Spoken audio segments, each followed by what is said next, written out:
You know what time it is? Roll the intro.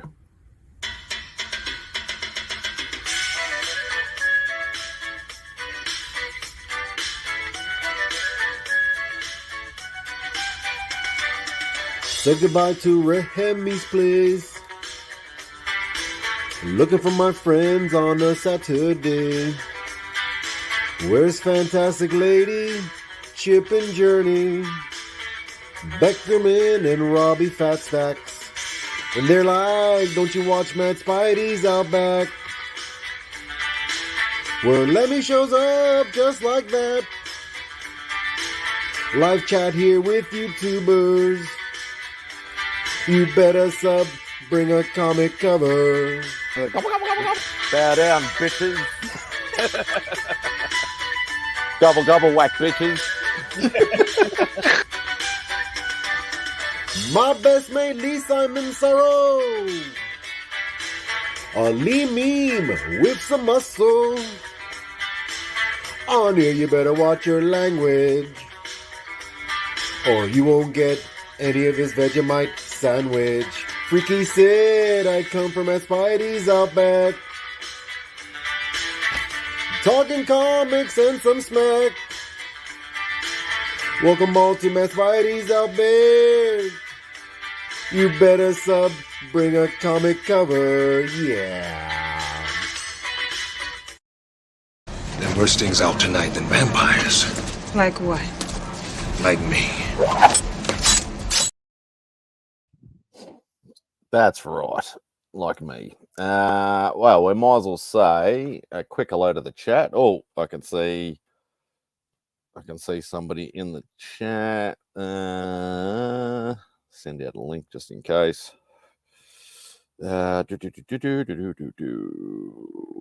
Copy. Probably busy, but send it out anyway. No, there he is. Mr. Rob Fastax of Comics. Sorry, I'm editing a video. Oh, no. Do what you need to do. You know, I can sort of waffle on by myself for a little while. I was just like, oh my God. Monday mail call time. Yeah. Plenty of more awesome stuff to tease me with. I think so. I know it's not hard, but oh god. Well, I'm almost done here. That's all right. That's all right. We'll say a quick hello to the chat. We know Mr. Las Crucius is usually first, and that's because he gets in at 6 hours early and multiple times. Hooray! Hello from New Mexico, of course. And Mr. Freaky Loowee. I did send him the link. I don't think he'll jump on, but you know, I always like to wish and hope. It's always a good time when Louie's around. Yeah, you know, someday he'll show up. I think he doesn't like you anymore. I think that's what I heard him say. Yeah, it wouldn't surprise me. He said, I only show up on video shows of people that I like, which is why he only shows up on his own videos. Oh, God. All right, so an interesting only slabs this morning. Yeah. I don't think he even got through more than 10 books. Yeah, he did, but not by much. So I didn't even know who he was. Yeah, so well, he's a like mostly on Instagram, and he works for Shortbox. He's one of the street team and whatnot. And I had reached out to him at one point when I was reaching out to a bunch of different people. And you know, when I send my initial reach out to people, I'm pretty clear about what the show is and about how many slabs the expectation is, right? And he goes, yeah, that'd be great, blah, blah, blah, and all that. So I proceed to book him. I assume that he knows how to count to 20, you know, but then like yesterday at night, I was like, I sent him the link and all this stuff. He's like, okay, great. He's like, is there anything that I should have ready for the show? The slabs? I said, aside from the 20 to 25 slabs that you plan to show, and that should be it. He goes, "Oh, I don't have that many."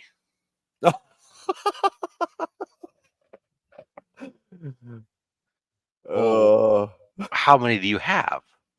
I'll have to count them when I get home. God. Okay. So then he gets home. He gets some messages. I got 13.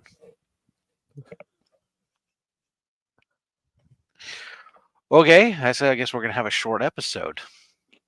Yeah, because this was like too late. I mean, if I had this conversation 2 weeks prior, or a week prior, I would have probably tried to shuffle somebody around. But I mean, this was like, less than 12 hours to showtime, and I'm like, okay, well, we'll have to make do. Can you go down the shops and buy another 10 slabs? Well, I was just like, oh man, we can. Well, I guess I said we'll just spend more time talking about some of these books or whatever. I said maybe Chris and I we'll show something that like is related. So can you send me your list of books that you're going to show? And he goes, yeah. So he sends me his list of books, and I'm looking at this and I'm going, all right, I ain't got nothing. I got nothing for you, pal. I can't. Aside from the ASM 252, there was nothing that I was going to pull out of my collection that could have been related to what he had, because I don't do any of those image books or whatnot. Yeah. Like, it was a good thing because I was actually on the other side. Like, I actually thought maybe because he talked too much about each book. Yeah. That maybe you would go, look, okay, well, look, we're gonna, you try and rush him a little bit because he was trying to waffle a bit too much about each book, but obviously it actually worked better for the show this time. Right. That's what we were trying to do. We were trying to stretch it out a little bit since we had less books. So it worked in the end. And that's good. I mean, sometimes you don't know. I mean, it's like, I went into it thinking it was going to be a disaster. It turned out to be not a disaster. It was a little bit light on the books, like you said, sure. But we had some stories, and I'm looking at the chat. There was a lot of people who were digging some of the books that were being shown. So it just goes to show that it's not just because I may have a desire to see certain types of books doesn't mean that other people don't appreciate other books. And that's what that kind of in the realm of everything makes the show that much better, that from week to week you get this different, there's always a different flavor. It's not the same thing every single week. Yeah. And don't get me wrong, it's great to see an AF-15 or an Action 1 or a Detective 27 or like all that sort of big book stuff. But on the flip side of things, you don't want to see it week in, week out. You do want to see some diversity as well. This here's Papa. So yeah, streaming his game while he's playing. So it worked out well. Because like I know you probably had Spawn 1 probably quite a few times, but I don't think you'd have like Cyberforce or She or Tomb Raider books like all that often, if not at all. No, I mean, every once in a blue moon and whatnot. Yeah, I know Lottie. The mailman came. I heard him dropping off packages. Must be my fill-in mailman because it didn't ring the doorbell. Just dump and run. Yeah. That's generally what the fill-in mailman does. Anywho, yeah. No, it was different. It was good actually because I had some slabs off to the side that are going to be part of my 2,000 subscriber giveaway. That I was like, it's a little bit earlier than I want to talk about my 2,000 subscriber giveaway. But now that I actually started putting thought into it, now that I've 200 away, but it was like, if I need to, I can start to talk about it to fill time, but didn't need to, so it worked out well. Oh, and by the way, I have these here just in case. Yeah, but like, because it was weird because I'm like looking at the time and I'm like, oh, and then you said, oh, we're about the halfway mark. I'm like, he's only shown like 6 books. Like, what the fuck?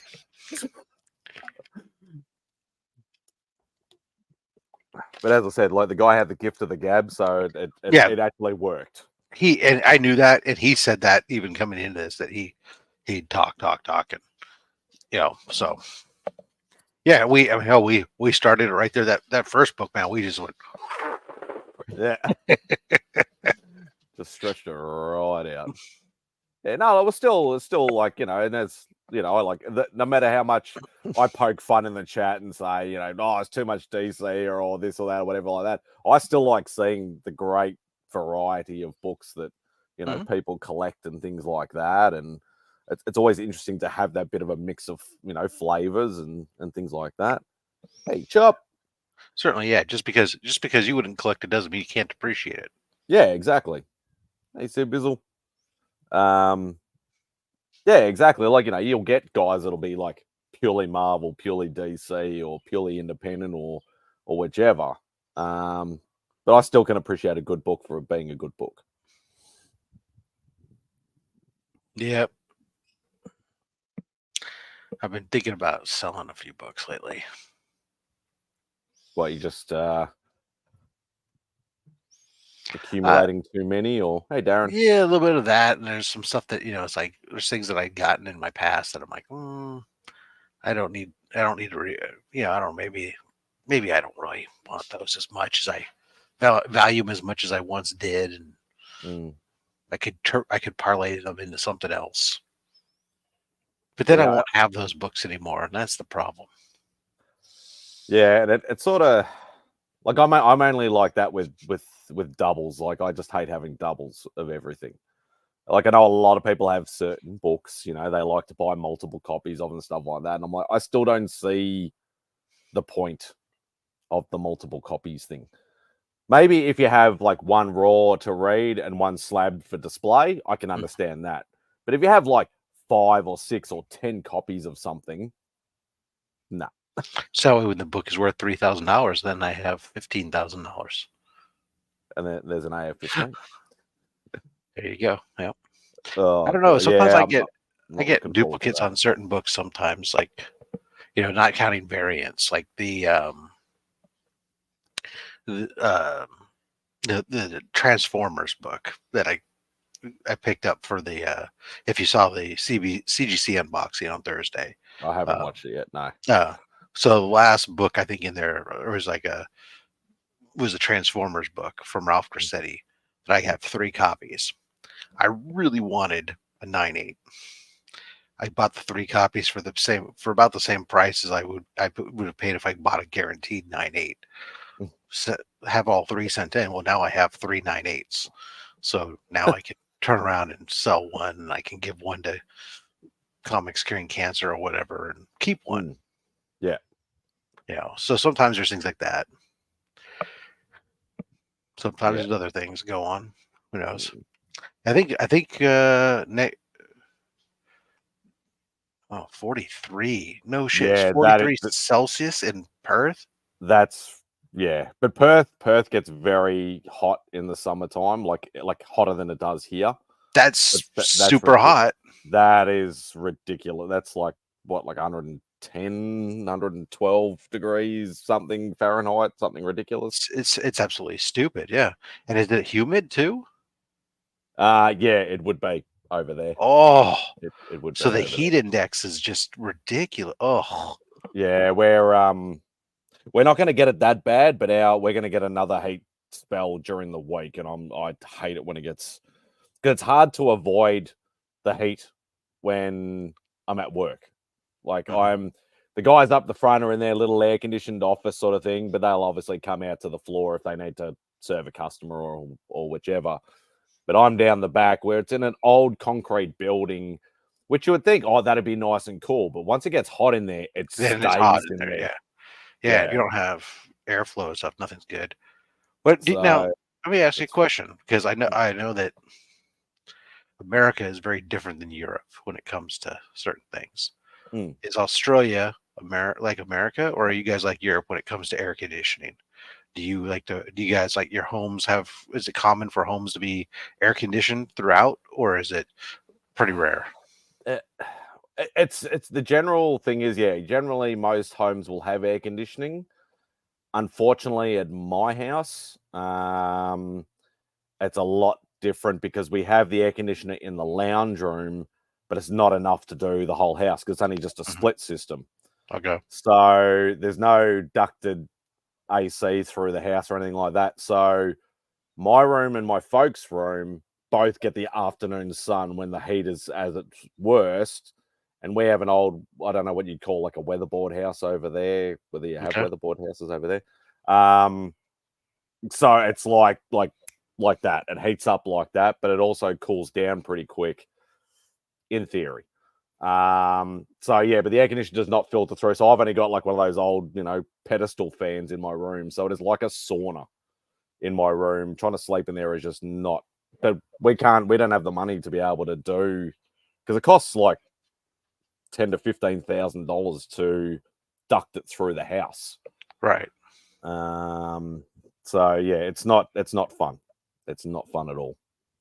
What do you say? 30 last Friday, which is bearable. That's fine. Humidity was through the roof, though. And that's the killer. Like, we can have the heat, but the humidity with it. Yeah, that causes the heat index to go, because the greater the humidity, the less your body's able to deal with the heat, because it impacts your ability to evaporate or whatnot. So, wow, that sucks, man. So he's sitting on, so he's 43 today, which probably won't hit him till general peak heat time is between 3 and 5 p.m. So at the moment he's only sitting on 41% humidity, that's fine. Yeah, once it starts hitting the 60s and 70s and higher, that's when it gets. Yeah, so it's 109 for those of you guys in America, when they're wondering, which is warm. Oh wow, yeah, he's got a string of them. He's got 43 today, 42 tomorrow, and then 39 on Tuesday, all in a row. Yeah, it's not fun when you get the string of them. An odd day here and there, you can sort of handle it. Yeah, because then nothing ever cools down, because then your overnight doesn't get down cool enough, and it stays hot, and then the next day feels just bad. You don't get any relief. Yeah, no, that's not good. So we've got a couple of mid-30s coming up during the week, but it's not like nothing to that extreme. So you guys have got a lounge room only. So it's basically you guys got like single room air conditioners, not. Yeah, you have to. It's very expensive to try and get. Yeah, as I said, like $10,000 to $15,000 for it, like a standard sort of, I don't know, 3 or 4 bedroom house. Right. Try and get it through the house costs about that kind of money. But yeah, it's not fun at all. Hey, Tate. Yeah, well, I mean, I don't try to remember. This house didn't have air conditioning when we bought it, and but it had central air for heating. So you can then just easily add on an air conditioner to the unit, and you're not having to reduct everything and all that other fun stuff. You're just paying for the AC unit. And I had to replace the furnace anyways at the same time we moved in, so we just replaced the furnace and the AC and installed the AC, because here, I mean, America, we're all about changing our environment and friggin' AC all throughout the place. And I can't imagine. I talked to my folks over in Europe, and all the time they're talking about, no, they don't, nothing's AC, because maybe like businesses, maybe a theater or something. I'm like, forget that. Go to restaurants and they're not AC. I'm like, oh God. Yeah, no, I don't think I could.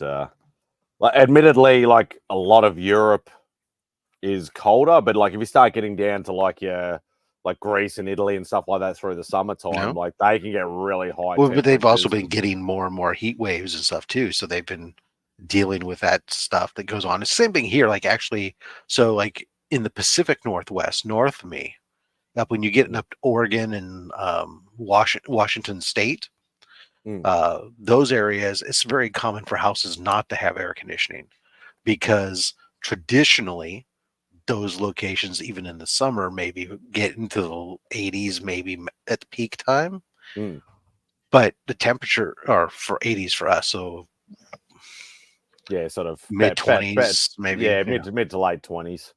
So it's like not a big deal. But now they've been getting more and more heat waves, and now you're having more and more people then start succumbing to the heat and stuff because they don't have the place. Whereas where I'm at, we're essentially, when I try to put it on, like, explain to people, my friends in Europe, my Romanians, I'll say, look, if on a longitude around the world aspect, where I'm at is about the same places like lower Greece, so Yeah, you're closer to the equator as well, I think. Well, I'm pretty far away from it in reality, but as far as like from a European standpoint goes, most people don't realize, at least especially as Americans, realize how far north most of Europe really is. I mean, it's really, most of Europe is, like about on par with the lower part of Canada and Northern America, in the northern parts of the United States. So we're pretty far south here where I'm at, and of course, obviously, further south you go down southern southern part of the United States, is you start talking about being longitudinally like the bottom of the Mediterranean, north of Africa, from a latitude or longitude standpoint. Well, latitude. Longitude is fucking the other way. I can figure it out. Don't mind me. Jeez Louise, Rob. Yeah, because I know, like, it's the thing to do, like, when you're younger here is generally, if you're, you're an overseas person, stuff like that, like, the first destination is usually Bali in Indonesia, because that's, like, the big touristy spot. It's only, like, a couple hours flight away. A lot of people go there because it's cheap to fly there. It's cheap to go there, and, you can run amok and things like that.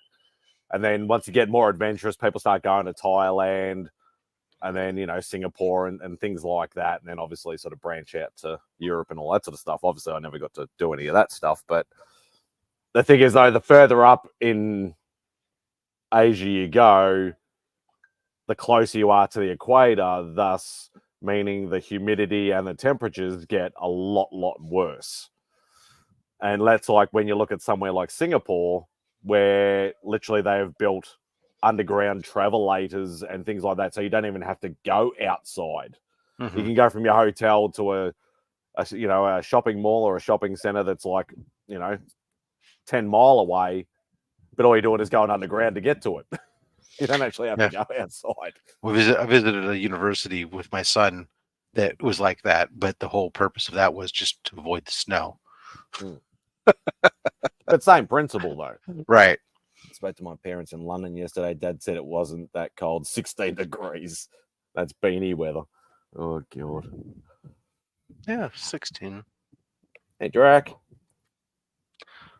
16 be nice. That's not too far off from where we're at right now. Where am I at exactly?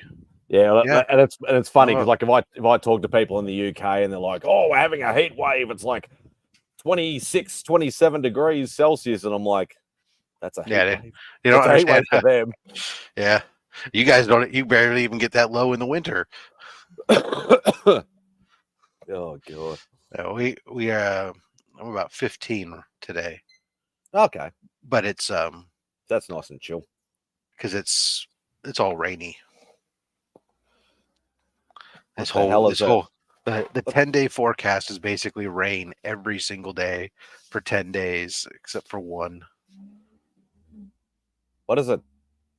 Was it Toki or Toke or what is that? Or has he spelled something wrong? Beanie, you mean a Toki? I don't even know what that is. I don't even know what a toque is. It's obviously probably a type of hat. Must be a Canadian thing. Yeah, it is. It's a. I would sell it's a knit cap. Yeah. Ah, okay. In Canadian, it's a small hat. Typically have narrow, with a propeller on the top. Canadian, a close fitted knit cap, or with a tassel or pom pom on the crown. Ah, okay. Yeah, we just call them beanies. Yeah. Oh, God. Yeah. Pictures with somebody with the cap with the propeller on its head. Yeah. Pronounced toque. Yeah, it sounds like something Canadian. Canadian. And it's funny when I Googled it, it's like that basically is Canadian. And That's why we're all like, what the hell is that? Oh god. Or at least the Canadians have a different version. So, I mean, traditionally, according to, when you look it up just dictionary, it's a woman's small hat, typically having a narrow or closely turned up brim. And then historically, it was a small cap or bonnet having a narrow brim or no brim. But in Canada, it's a close fitting knit cap, often with a tassel or pom pom on the crown. So it's a different type of hat specifically for Canadians. He's not cross streaming, Matt. He's just streaming his own games on his own channel while he's on Hangout streams. He does it all the time because he's multitasking. That's right. That is correct. I got to step aside. Just like I got to go grab the packages off the porch since it is raining before they get like soaked or somebody decides to take them. So we're back.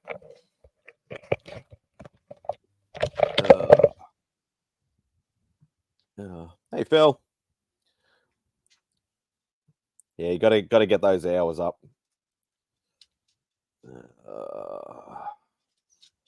No, why am I getting notifications on my phone now? Okay. Yeah, took. Okay, that's interesting. Yeah, we just call that a beanie or a skull cap or something like that. So the mailman had delivered packages earlier. I was just getting them before they got wet.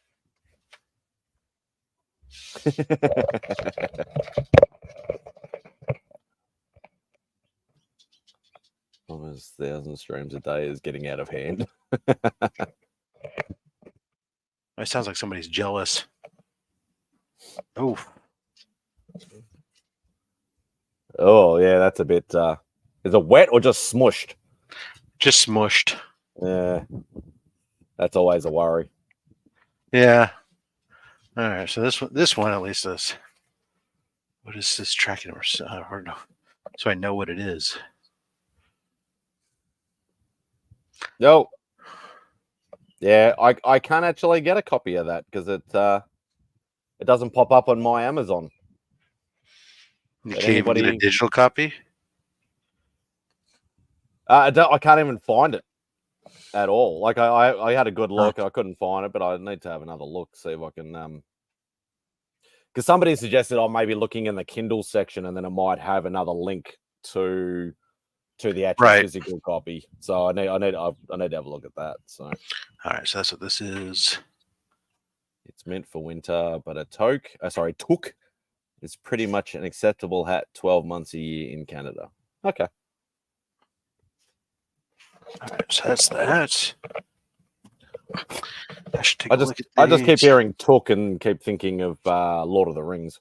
I think one of the Lord of the Rings hobbits last name was Took.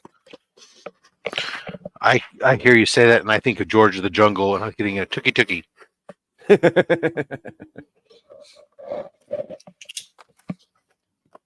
All right, let's see. This is the good news. Yeah, there we go. Yeah, Peregrine Took. Is that all the books were below the damage? Okay, that's good. It's print on demand, so it should be available all over the world as long as Amazon has a printer in their country. Yeah, we actually have a physical Amazon in our country. We have had for a little while now, but sometimes the international stuff doesn't necessarily show up. So I should probably. Yeah, Australia is its own little country almost. We're our own continent. Oh, well, aren't you fancy? Fancy schmancy pants. Well, look at me. I'm my own continent. Just as long as you're not incontinent. That's exactly right. Hopefully later rather than sooner. All right. Oh.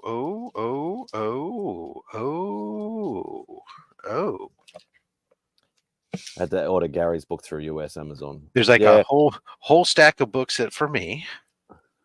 And then a whole stack of books for the giveaway box. Oh, no. Oh, shit. They're back. They haven't ever left. I still have others, but I mean, make sure I never run out. The bad news, they're all DC books. Ugh. Yeah, well, I know DVH was able to order his through Amazon.uk. So I would assume I'd be able to. I just need to be able to find it. That's all right. I'll get my hands on one. Printed in Canada.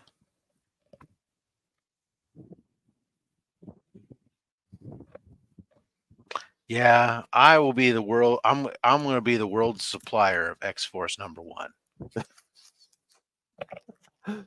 I still remember that hype too. It was like you have to get the one with the Deadpool card because the one with the Deadpool card's worth way more. And I'm just like, just relax. Yeah, really slow your roll there, cheese bucket. Let's see. Wow. Which is funny because when I won one of those out of the Only Slabs giveaways or whatever, that was actually my first copy. I didn't actually have a copy of that. I thought I did.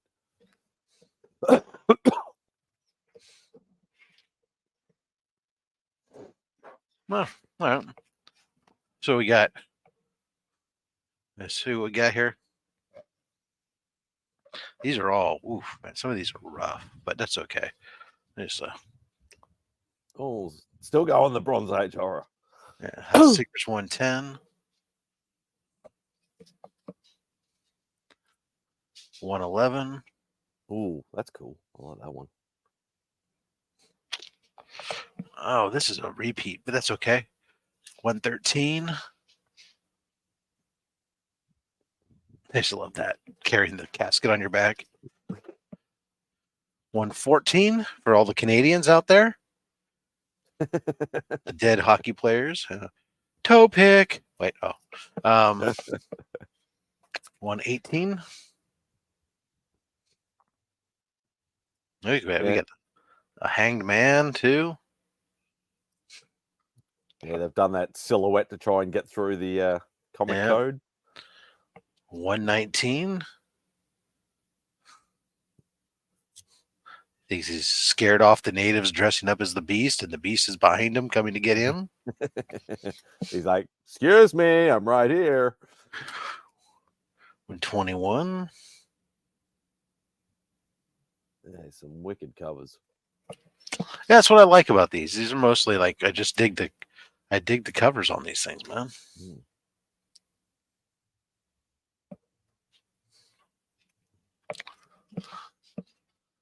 129.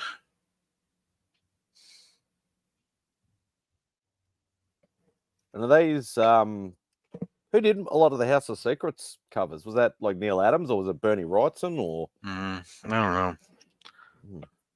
132. You're out. 134. Yeah, these are some really cool covers. A quicksand cover. 142. How do you kill an immortal man? The answers lurks within. And last one here, 144. Death for a man who loved her. It was a coffin for a vampire. Plus 2 more macabre masterpieces. In this week's House of Secrets. There's no escape from the House of Secrets. All right, that's it. It's going to be hard enough to get that number. Is it 92? That's the big book. Oh, that's first Swampy. Yeah. I'm not concerned about that. I just picking up what I find dirt cheap. A lot of these I'm picking up for, these are some of them are, they're not in great condition. They're like 3.5, 4.0s type things. I'm paying $3 to $5 a book for them. So yeah, so you can't go wrong with that. Yeah, it's not like you're spending a lot. I mean, if you want some of these like in good condition, you've got to pay, you're paying 50, 60, 70, $80 a piece for good condition quality. But for just a reader or whatever, where you can appreciate the artwork, Mm. especially once you put them into some Mylar or whatever, $3 to $5 a pop. Yeah, I'm down. Yeah, and they still present really well. Like you Yeah. can, you can't tell that they're like, very low grade anyway. So Some of them you can really quickly, but yeah, I mean, Mm. but like I said, if you just put them up there, you flash them up, or you just look at them, enjoying them. Let's see, not House of Mystery, House of Secrets. Where's my?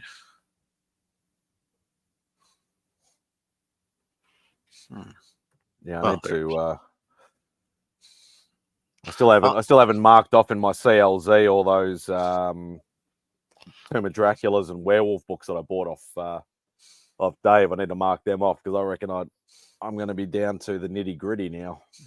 This is actually a pretty big pile run for me because I actually have very few House of Secrets. Huh, House of Secrets looks like it used to be a sci-fi. Started off kind of sci-fi. Didn't a Huh. few of those horror books though do that? That they started off as Unexpected. one and then went to the Yeah, next. Unexpected was interesting. So like it was interesting. The only ones I have are like 83, 84, 86, and 90. So I was getting real close to 92 now. These, but I've been purposely kind of for the most part avoiding House of Secrets because a lot of them were more expensive. It wasn't fun, at least when I was looking for them. So especially like the Marvel ones I've been picking up. Those have been a lot of especially since like the Where Monsters Dwell and Where Creatures Roam and stuff. A lot of those are reprints. Like from Atlas era stuff, and so let's see who did some. And there's no real from what I know. I think most of those runs, there's no real key aspects. Oh, some of them actually did one. Like some of it's got the first appearance of Groot, and they had some others. So there's like Ernie Chan covers on a lot of these. It looks like. Oh, so did they reprint first Groot? Because that was Tales to Astonish Third. Yeah. That's what these things are. Like those Creatures Roam, and a lot of them are reprints from that era stuff. Yeah, I wouldn't mind having that. That'd be about the only. I suppose you could still classify it as a Marvel book, even though it's before Marvel was in existence. Yeah, because they were whatever they're the Atlas, but they became Marvel, and now the reprints are all the Marvel. Ooh, 124. But just add these all to the. I know it's. I don't get into a block where there's Mark Jeweler inserts, but I'm going to assume there's none in here. Yeah, I don't think you can really sort of look.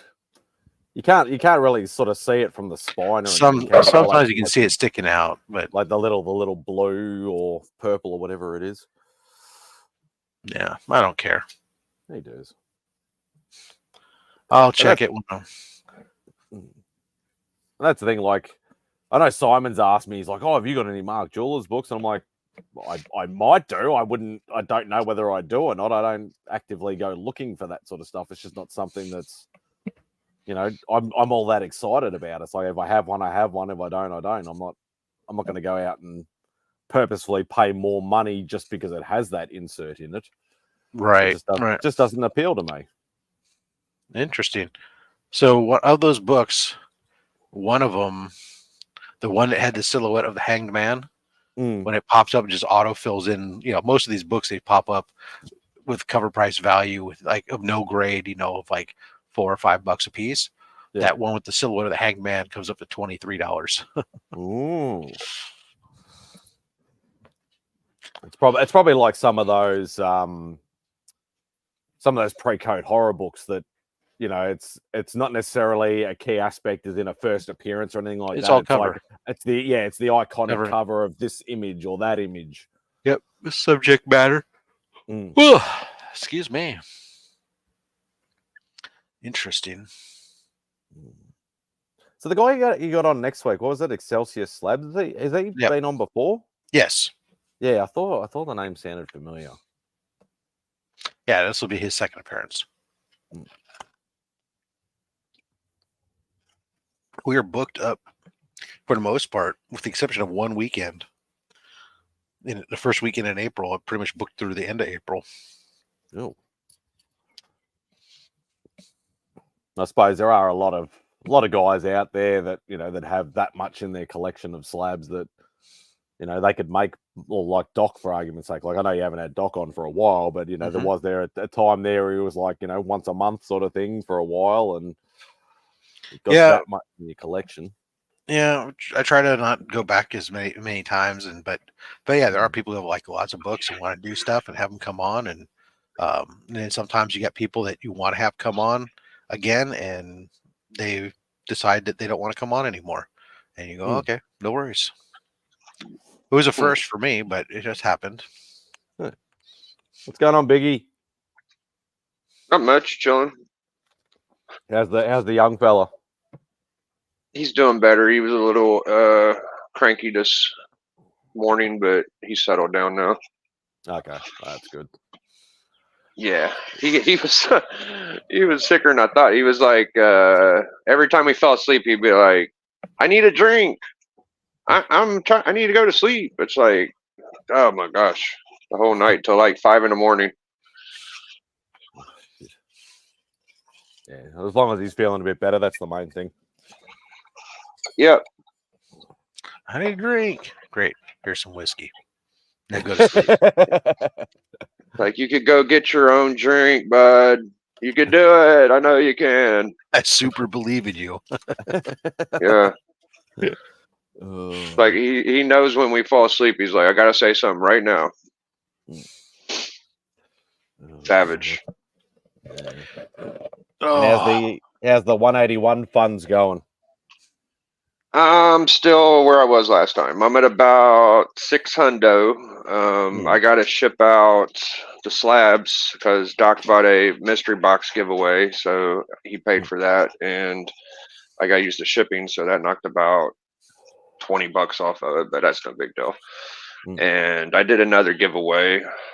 Some of the books I was going to sell, and another $10, so that kind of depletes it a little bit, but what can you do, man? I was feeling generous. That's all right. You've got your target, and now you're aiming for it, and that's the main thing.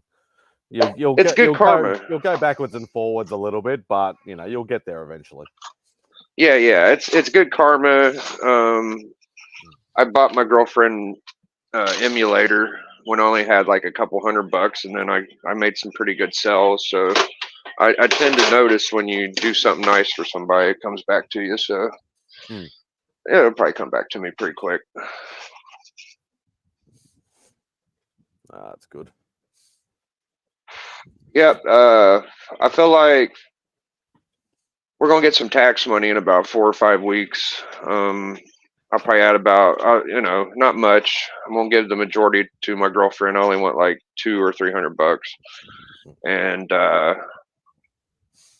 that'll put me at about 900 or 800. And then I'm not gonna spend like more than 13 or 1400 on this thing. So I'll be pretty close. That'll obviously it'll be a raw, not a slab. Well, I've seen on Elite. They got some. I think Elite's the way to go for Hawk 181s right now, because eBay, every now and then you'll see like a raw for 1200 or 1400. But unless you want to sit there and bid in auctions on low grade 181s, they do go low, but you gotta have the patience. I want a GSX that way.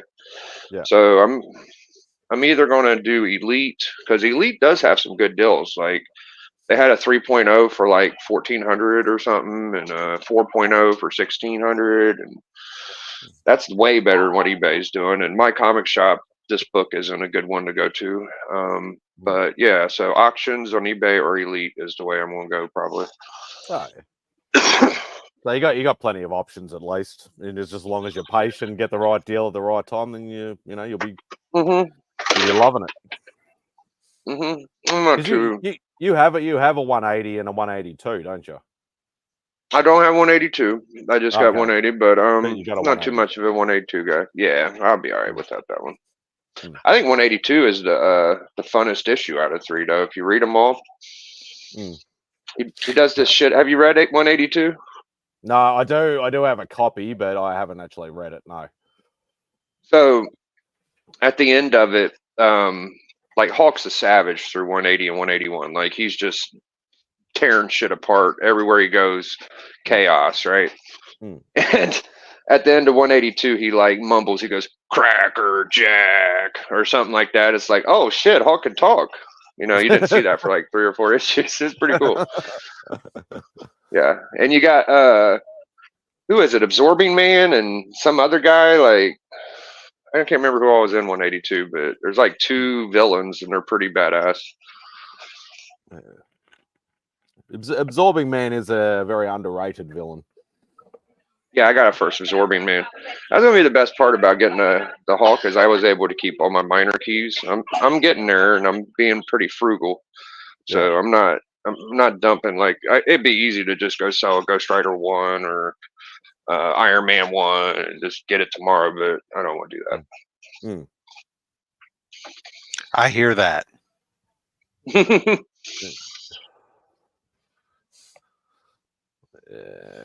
So I'm toying with I was trying to decide if I'm gonna. There's a couple of books I was debating on. There's I got a Jungle Comics that I like. I like the cover, but I'm like, but it doesn't fit with anything else I collect. Other than it's just kind of like a cool cover, but it's like, but then if I get rid of it, I won't have it, and it's kind of cool. It's like, right. It's like put it on the list, but lower the list. The book that made me sell the biggest books was the GSX, just because I exaggerated. I can't say the word. Over something rated the the collection, and I was just like, I'm just gonna throw my cool shit at it, like first Elric and my Spidey Super Stories and shit that I want to get back eventually, but I haven't done that since then. So for a book like 181 ain't gonna make me do that. I'm not head over heels. But I seen the GSXs for $1,000 and I was like, I'm getting one of those bad boys. Like I gotta do this now. And so it was like a fucking like an X-Men one for $3,000. Then I'll start selling the Ghost Rider ones and shit like that, Yeah, JSX is still on my hit list as well. It's like they're not a like if they were $1,000 over here, I'd already have one. But like the cheapest I've seen one is about like $2.5 grand, and like shit. Yeah, it's just ridiculous. It's nobody has any like low grade raws over here of GSX one. They've all bought slabs from overseas, and because it's slabbed, even if it's a low grade, they want ridiculous prices for it. And I'm just like, I want the book, but I'm not in a massive rush to get that book because that's a lot of chunk of change for me. Yeah, I just seen a couple of guys get it for around $900, and I was like, okay, time to go. And it really hasn't moved since then, I don't think. Mine was like 11. 11, yeah. Yeah, it's been a book on my list for a long time, but it's just a matter of finding it right time, right price, like any other book. Sure. What's this? It's one of those books. If you spend a couple $100 at a time more, it really is a lot helpful. Like I just got like a complete copy, but.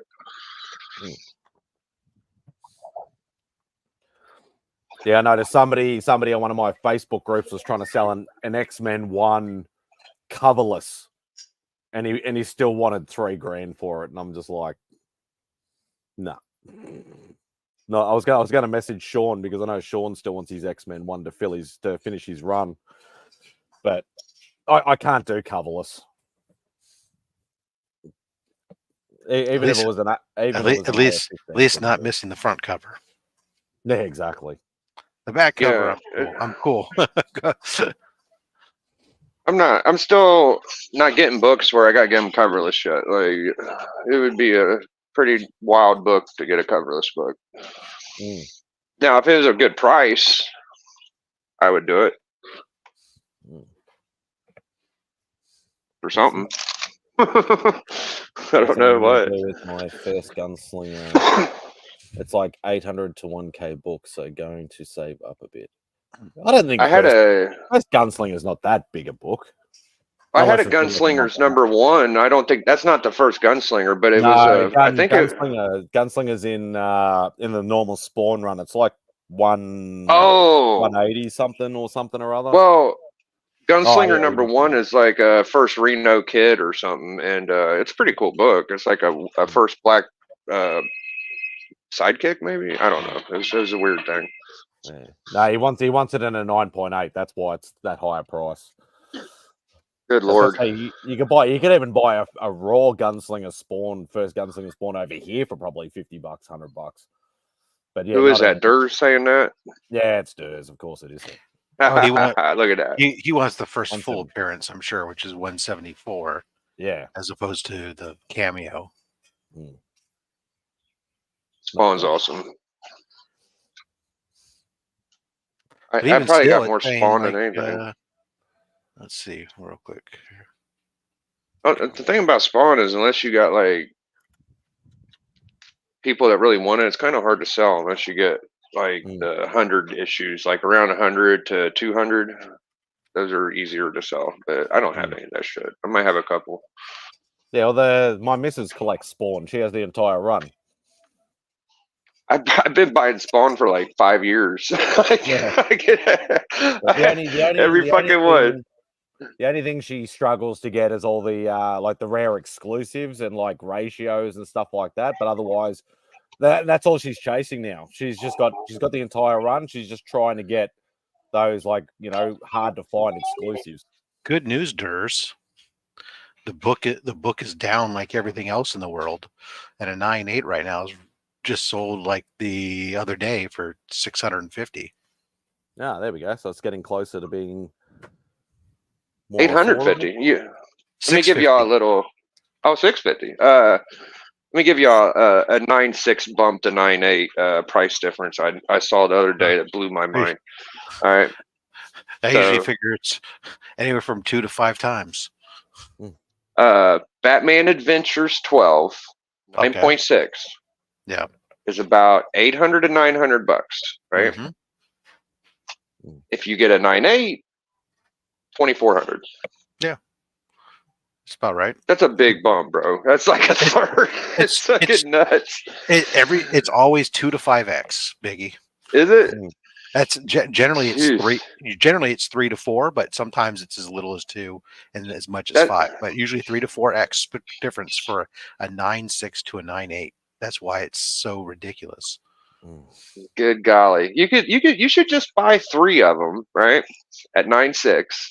Hope one bumps up to 9.8. And then you've quadrupled your money. Keep 3 9.6s, but then as they go up and down, you're still 3x. You're up and down, and it's easier to move. That's the thing. Yeah. That's the thing is like a 9.6 is easier to move because it's affordable by more people. When you start getting into those books that are thousands of dollars, they become more and more difficult to move because there's less of an audience that can afford to swing it.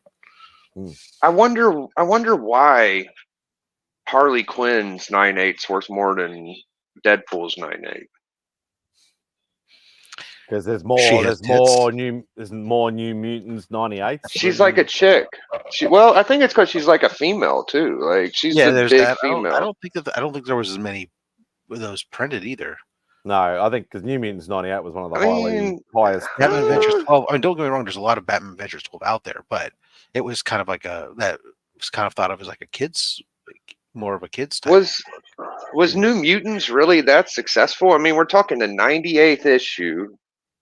Like it was an X title in the 80s, man. Yeah, there was over. I think it was over 1 million printed for New Mutants. And that's pretty normal back then. I would like to see the print run on both books, and I think it's probably a little closer to what we think. Batman's very fucking successful. First of all, Batman Adventures. I'm sure there was a few.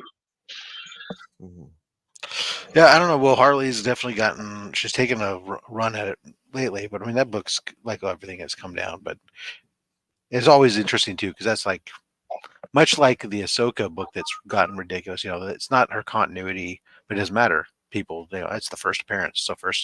So how funny is first is first when it comes to those books, but no, some other books it's like, no, I don't care. Shut the front door. No, shut the front. And it's funny, like New Mutants is over 1 million printed, and yet I still don't have one. You don't have a New Mutants yet? No, still that's still the three modern books that I want. Ultimate Fallout 4, which I finally achieved.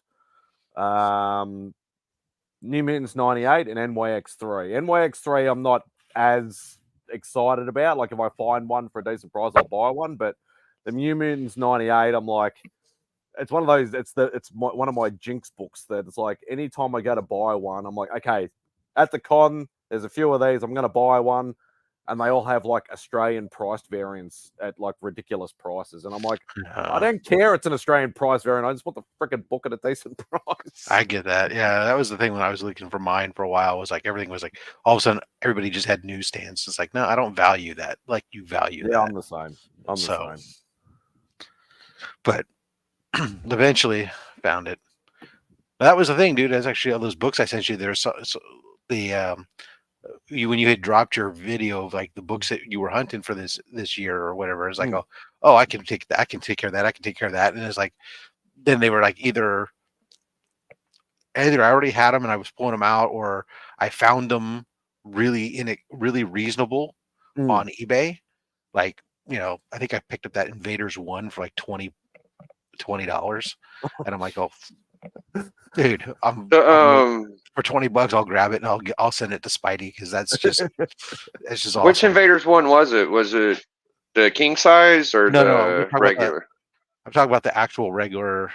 Although I sent him a king size as well, but that one I already had that one. Well, I didn't. I love the king size cover. It's one of my favorites. Yeah. For some reason, I thought you didn't have it, or But I said, okay. So I said, well, let me grab that.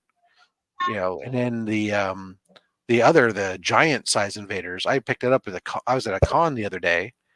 I was at the East Bay Con, and I'm flipped through this guy's books, and I was picking up some books, and I saw that book in there, and I pulled it out, and I was like, I said, I don't know if I want it or not. I want the book for myself. I don't have a copy myself yet. But I was like, it's not really, it's a little rougher than what I want for my thing. And the guy wanted like $15 for it. And I was like, this is a $15 book. And so I had some other books I was looking at, and I said, you throw this one in for $5. And he said, no, I can't do that. And I said, dude, I'm going to come on, look at this. I start pointing out a couple things, and he's like, oh, all right, fine, whatever. So that's how great. Spidey's getting a giant size Invaders now to go with this one too.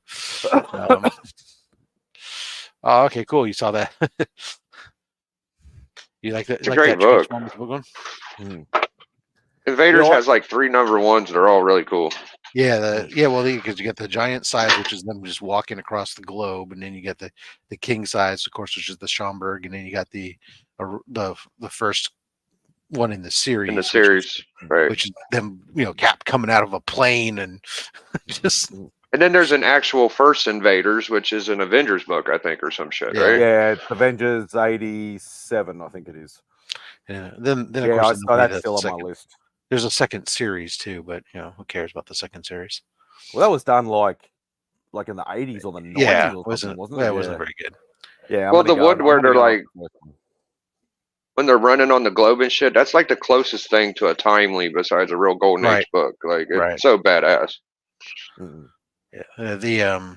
It's not a big run, is it? It's only like 40. It's 42 issues.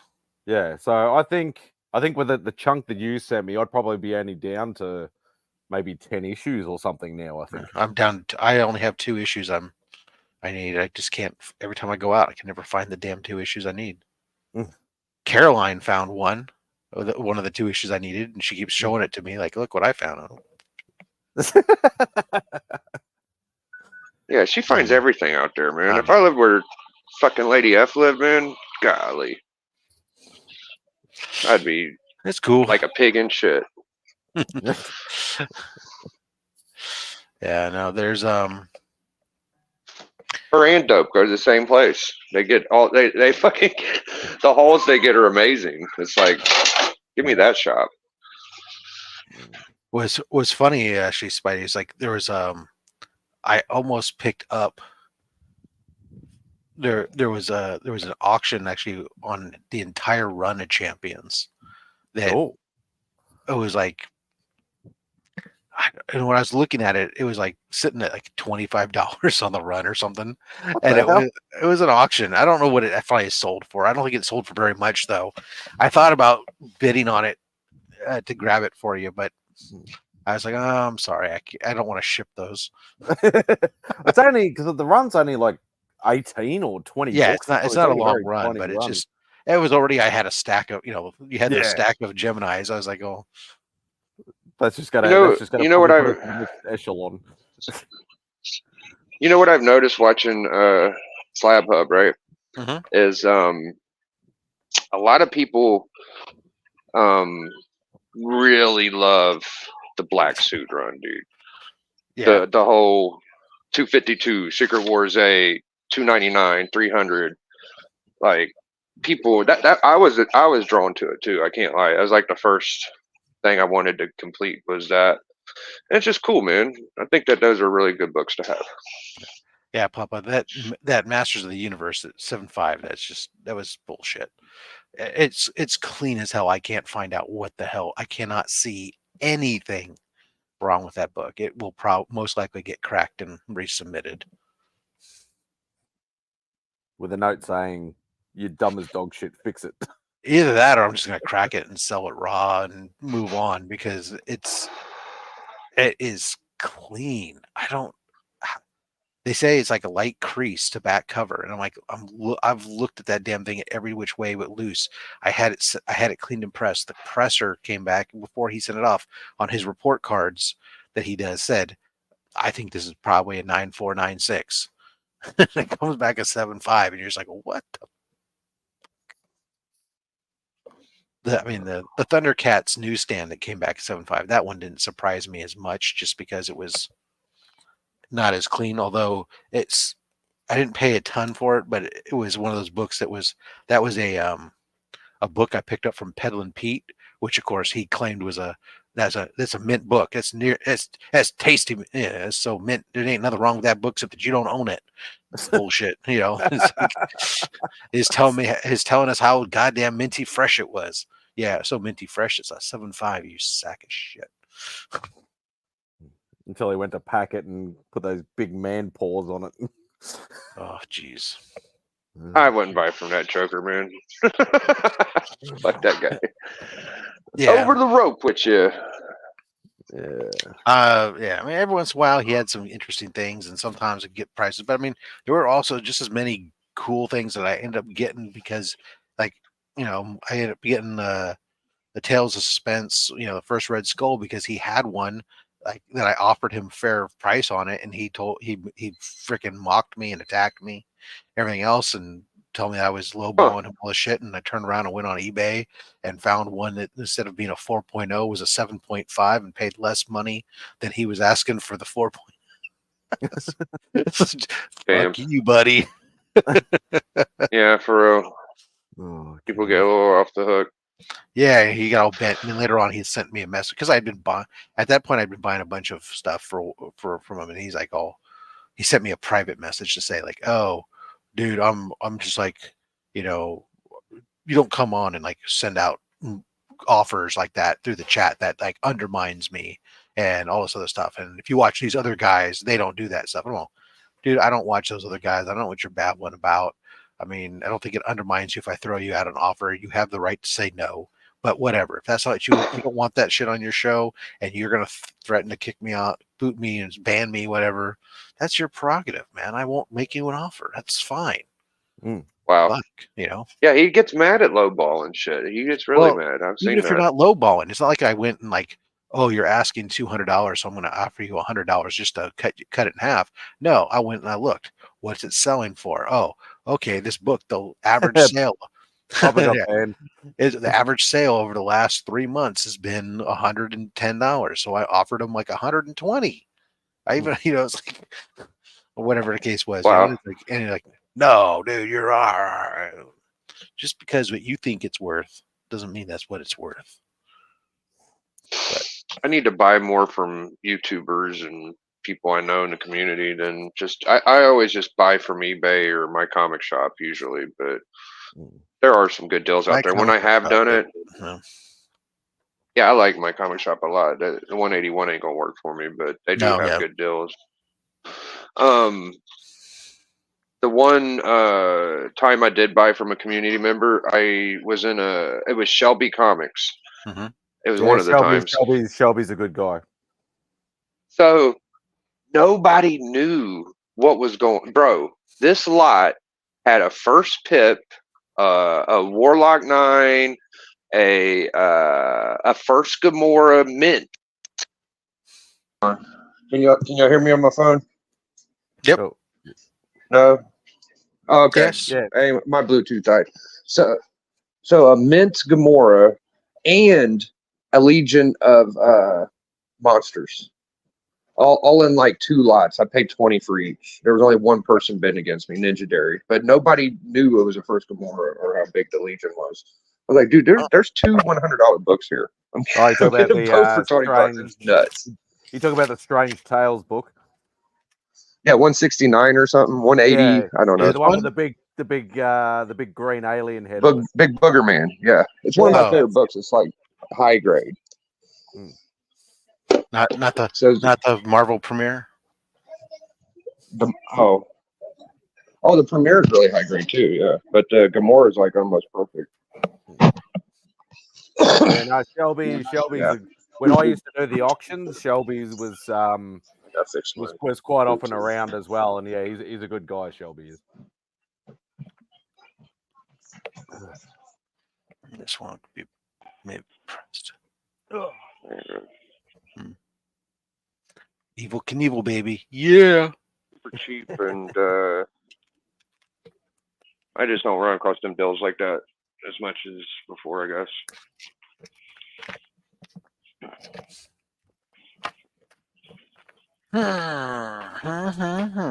Did you try lowballing Pete as well, Popper? And he kicked you off.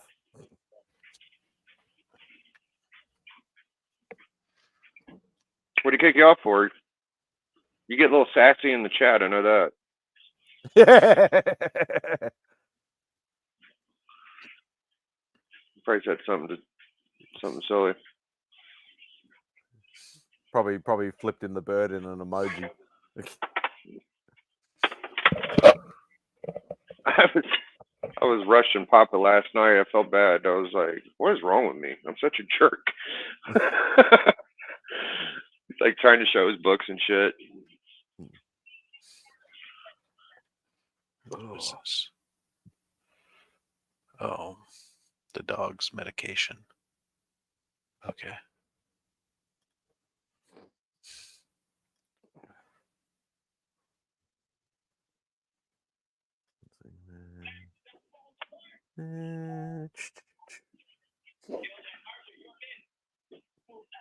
I got a tip from a guy.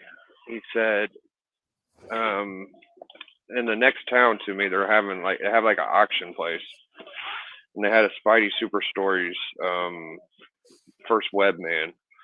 It's like a 4.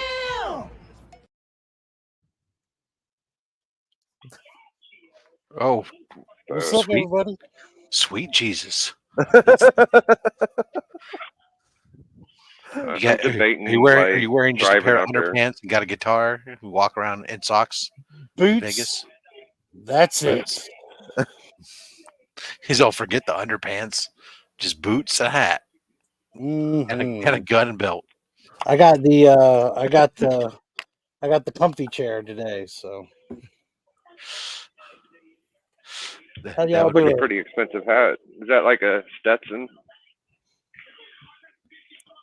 It is trouble. Bubs heard there was a half-naked man here, and he came running. I wanted to see about the other half. What's going on? How's everybody doing? Rob, Remy, Papa, Biggie, Mad. You guys, what a great group. And then there's me. I said Rob first. I went in order. No, I'm saying and then me. They're a great group, and then there's me. That's not true. You're great. Wait. I don't know. No, Whatever you say. I You know yourself better than I do. Yeah, exactly. Let's not get carried away here. Yeah. So the fights are finished, obviously. Nah, they're still going, but it's still prelims, and the main fights don't start for another hour. So I thought I'd grace you guys with my presence. Oh, you're so kind. Is there, Oh yeah. what fight's going on? I don't even know. It's just UFC. I think it's a number UFC. though. It's like 297 or something, or 290. We're getting close to 300, so it's gonna be a big year for UFC. UFC 300. Is Venom going to show up? Yes. Remember Well, back when they had UFC 100. Or will they at least have the That's I promo remember number card 94. No, look like one of the fighters coming through with surrounded by 300s all over the place? they should. Like homage it. That'd be hilarious. They should. We have any artists on the stream tonight? Somebody draw that. Surely. I don't know who they're going to get to do the main fight, but throw them in the middle of it. That'd be pretty cool. I'd buy that variant as long as it was for charity. I'd buy that. I'd buy that variant. What's up, Kev? Oh, Hang in there. Well, you guys are really rocking and rolling. I guess I'll leave you alone. You seem a little. You seem a little busy. how so? Just You chilling. don't. Wow. They're hanging out at the bar. I understand. I'm looking for my message I got about a comic book thing. I can't find it, so I guess I'm fucked. Oh man, is it on IG or Facebook or what? No, it was some guy I talked to face to face. He like wrote it down on a post-it and handed it to me, and I was looking at it. I lost it. Oh, we got to cross nice. the pond now as well. I come in and Remy's already shirtless. This is a win, isn't it? I'm excited now. That's, You're excited. He's excited. Yeah. Look at those purple nipples. If I was going to join, I was like, I'll bring a Bubs and a Mal with me. That'll be enough. nice. Now we can start the show. I don't blame you. Just a couple of hooters hanging out. I'm loving the hat, by the way, Remy. That really ties the outfit together. Like it really complements everything. Yeah. I have a pistol I can show you as well. Goes with the hat. Hey, keep the camera above the table. Appreciate that. Like I said, Remy's got boots, a hat, and a gun belt. Nothing else. Oh my. Any Spurs? No Spurs. And no assless chaps either. Sorry, everybody. Chaps would just get in the way. Yes. Rob doesn't like all that extra work. If he's got to get a can opener to get the job done, he's out. I'm like, come on, dude. Meet me halfway, will you? Shots fired in the chat. WWE over UFC any day. Hey, as far as entertainment goes, like if you're looking for an entertaining show, it's really this community, people like Tony and Biggie even, and people that have brought the passion, Super Russ too, for wrestling. It has infected me some. I've watched several of the Royal Rumbles lately. I watched, a lot when it came to Peacock too. That was helpful because I didn't really know where to find it otherwise. So when they started putting it on there, I watched several of them, and I have to say, it's entertaining. I don't know, and it's certainly athletic event. I don't know, is it sport versus is it theater? It doesn't really matter. I mean, I wouldn't call dancing or a performance like that to be a sport either, but it's certainly athletic, and it's certainly a performance. So I've come around on wrestling a little, and I still prefer to see the women wrestle than the men, but I really liked going back, and I kind of went down a rabbit hole of Trish Stratus. And it turns out her hole runs so deep you can't hit the bottom of it. So I just kept going and found, a lot of old videos and stuff. And I watched some of her old matches, and that was fun. So yeah, I'm with you. It's good stuff. I watch pretty much every UFC show.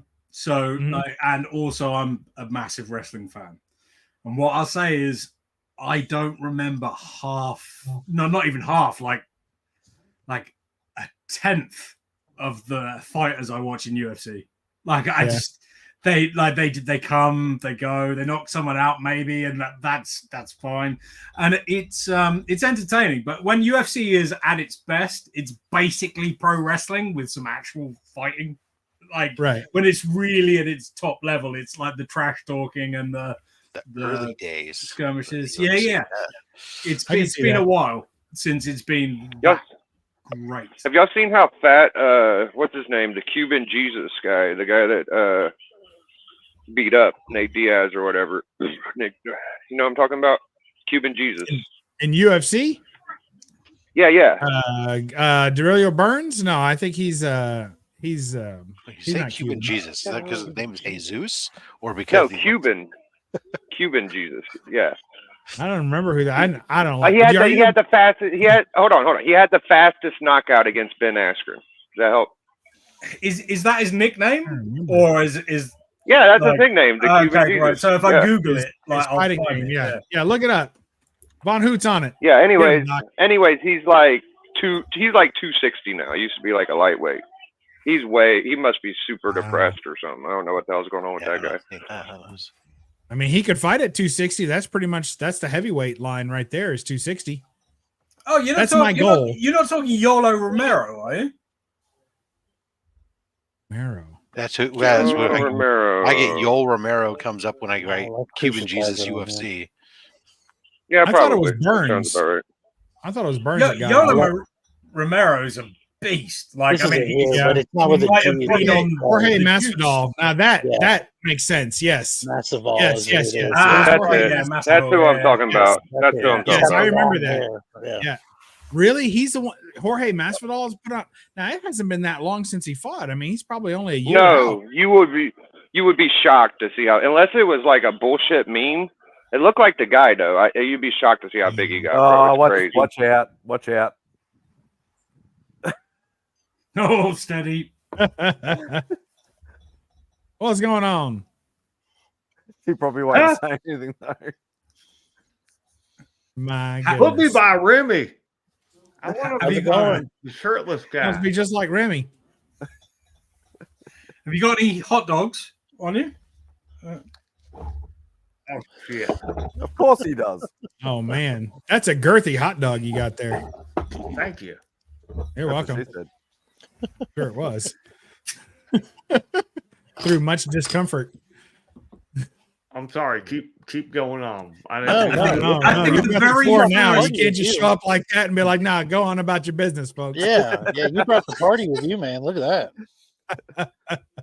That's a good crazy time. though, Big. I had no idea that Jorge Masvidal put on that kind of weight, and there's no way he's in a fighting condition if he's that big. Have you? I'll send you a clip of it later or a pic of it. Yeah, that's wild. Yeah, I don't know what's going on with that guy. Like, he was training with Covington, and I think they had a fight, and that was the last time we got to see him. And there was a little video of him, and the joke was he must have had too many 3 pieces and Cokes or something, because that was his thing. He used to say, "I gave him a 3-piece and a Coke." Some shit. Wow. No good. It sucks for him. I've tried to never get to that high level of athleticism. That way I don't get depressed if I lose it. That's my goal. This is the 1 in 100, and it's been in my hallway for absolutely ages, and I just accidentally unboxed it. Transformers #1. Yay. Well done. That's awesome. I'm very excited. Yeah, see, excited face. Yeah. I've got a stack of stuff. Oh, Yeah. what we got? This is gosh dang it. God, what the fuck? Oh, because it's green. What, It's getting in not your green screen. It's It getting is well. not green. Some of it is, I guess. No. Gosh dang it. There it is. There. That is the book of the week. The Daytona Daytona 500 story. Gosh. You love them driving around in circles. I showed the back. Things. That's not green. Oh, even the white is green. What is going on? I was going to say, Bubs, one of the guys in that pickup in the back looks like Perry. That is Perry. I'm pretty He's the sure. one I mean. Yeah. Cuban Jew. That's what he calls himself. Yeah, that's Perry. So are you going to watch Daytona tomorrow? I think it's going to rain out, but I'm going to try. I'm going to try too. We're excited. We're who are you rooting for? We jumped on the 2311 bandwagon last year because we didn't have a team to go into, and I had been out of NASCAR for so long. All my drivers retired. So Can I just ask, as an ignorant Brit, how ignorant of this or just in general? Well, many things, many things, but specifically with NASCAR, how many times do they drive around in a circle? What's depends on the size of the track. Yeah. Okay, so it's like a distance thing. Yeah, if it's a bigger track, it'll have less miles, less laps. But a small track like in Bristol or something, where they're really, really small, tight track, it'll have 500 laps or so. Yeah. So, I mean, what is the distance they're aiming for? What's the? well, it's How do different they per measure race. this? Is Yeah, what I'm it's getting not, at. Like, it's not exact. It doesn't have to be an exact distance. It's just for the race, how many laps they're going to have. So it's not. So they just arbitrarily assign a sort of number. I guess of laps. you could say it's arbitrary. I'm sure they have reasons. I don't think they're just guessing. I guess. I'm intrigued because it's completely alien to me. Like I have no idea. Not a Scooby Doo. Like they don't race over there. They do, but they do through like cities and shit, right? Like what is this shit called? I forget. Road races. It's all Formula One and that kind of Formula. thing. I like road races the best personally.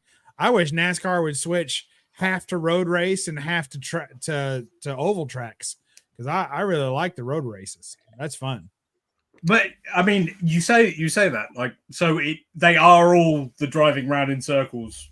No, they have some. Okay, so NASCAR can be not in a circle. Oval, right? Oval. Sorry, my bad. Not circles. but like, there's not that many. There's not. How many road races do you think there are a year? Like there's 6 2 or something. Couple. Well, there's 2 tracks, but they go there twice. So is it like I know it sounds like I'm being a dick. What I mean is I have no idea. like because that my experience with it is that movie with Will Ferrell. That's literally the whole thing. Oh, and that's pretty helpful. That's pretty accurate. The Tom Cruise one. The Days of Thunder.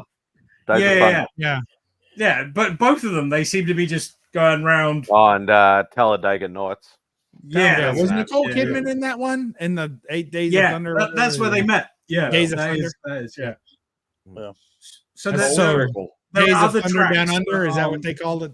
They should have called it. Yeah, there's a couple road tracks that they have. Right. And some of the drivers don't even race on those. Like they have replacement drivers come in for the team. Yeah, because they don't like it, and they'll get like formula drivers to take their spot. It's like a tag in or something. Yep, it's true. Huh. I like the road races. I thought it was ridiculous until I actually went to a race. And if you go there and then you have somebody you have to root for, like Bub said, like you have to have a team or somebody. Yes. But you go there rooting for somebody, you'll get into it. Like it, because the thing is, like it seems silly, like they're going in a circle. But I mean, when you're going 500 laps, like anything can happen. People's cars blow up, or sometimes they're missing half the car. Like they end up just getting in a wreck, so they have to pull like fenders off and hood, and duct tape everything together. So is there like a league or something? How? Yeah, it's like a cup series. So there's a trophy, and they have a couple of different series you can participate in. A couple of different, trophies you can go after. Absolutely mad! Like I had no idea. Like it was the fastest growing sport in America until UFC pretty much eclipsed it, and then I think UFC is the fastest growing sport now, and has been for several years. Dale Earnhardt died too. I think that would have, if he would have stayed alive, man. He was such a goat, bro. Yeah, he was. And really that really ruined racing for like a good 10 years because when he died, they put in so many restrictions. They changed the cars so much, slowed everything down, and it was already cars going in a oval, but it got, you needed to be fast and you need to be exciting, and they really slowed it down too much. So They can't cheat anymore. That's the problem. You need to be able to cheat in NASCAR. You can't cheat. like the stereotype is it like it's quite a southern thing? Is it does it happen like everywhere? It's Like everywhere. is there a New York one? There's tracks everywhere. There's tracks everywhere. Okay. Even California. Yeah, even California. Yeah, we don't. The way they talk about how NASCAR actually started was from moonshiners. So moonshiners used to soup their cars up to outrun the police, and somehow I got involved in NASCAR. It's because your cup is man. green. It's Because your not cup is green. Yeah, but The cup is green. That's why we can't see it. gosh, You need to get like a different color cup, like white or silver or something. it's silver. No, it's green, man. Look, it's green. That's why it's not showing up. It is bullshit. Oh, God. What else?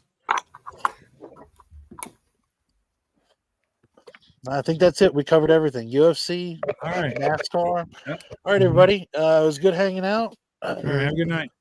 No. Whoa. No, he's not going anywhere. We're keeping Remy here with his shirt off the entire time. That's That I believe. Where's Travis? I'm right here. He's just giving us a little peekaboo every now and again. Yeah. It's just Yeah, like every now and a again. nipple. A nip slip. Yeah. The Real very off- first Remy place that I ever did, every single person but me got their shirt off. Like, so it's That's a grand appropriate, tradition. I applaud it, and I should also confirm that if that were to happen today, then it would be every single person but me still.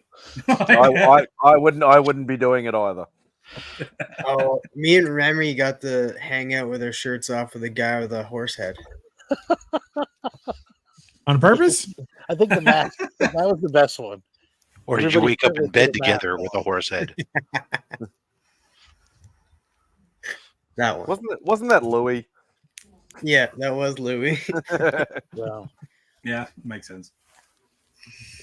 What do I think of Brock? Brock who? Brock Lesnar? Lesnar, it'll be. Is that the wrestler? It's the UFC, Yeah, the UFC guy. champion. He's a wrestler and a Brock champion, Lesnar. UFC, and then a wrestler again. Oh, I don't know. He said that he's been following him, Pop. He didn't say he's a fucking fanatic, bro. You don't know every little dark secret. Yeah, wasn't he the All-American wrestler? He was a collegiate wrestler, and then went and came over to WWE, and then he left WWE, went to the UFC, became champion. He in the was UFC. briefly a Ram as well. Yeah. Then he had diverculitis or something, and then Yeah. had to leave that. He had something like 18 feet of his intestines like removed. Goodness It was gracious. ridiculous. Yeah, really bad.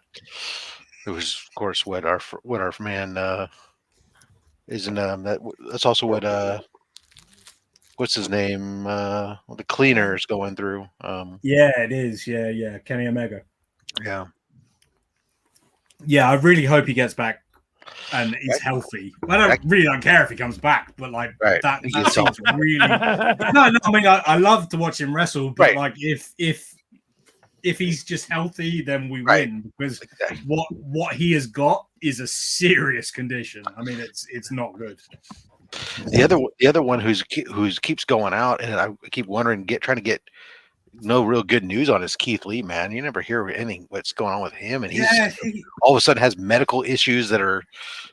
Yeah, you're right. I mean, he does seem to pop in and then pop out all the time, which is because they were building up a thing for him and Swerve to get back together, and all of a sudden it was like he was. It's he never was a out good with sign. medical issue, Never a good sign. Don't encourage it, much, Remy. much like TM Nerdy. Never a good sign. Yeah. I love Keith as well. He's really talented guy. Yeah.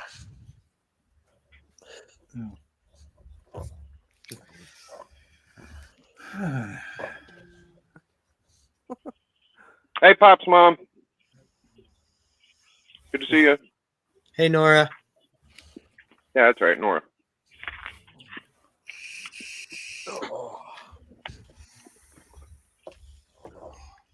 What else? Your, Who's fighting tonight? Sorry, go ahead. I was just going to say, my package is still floating around the States, Bubs. Still has not I thought left I the smelled something. States. Oh, did- Did Not we that- not talk that about how good Well, not Madam that Web package. was yet? I sent it. It was supposed to, it went like 2 weeks ago, wasn't it? Yeah. I Supposed to don't be there think in anybody 77 saw it, days. Matt. No, nobody knows. No, maybe I never sent it. Who's the main event, Bub? Do you know?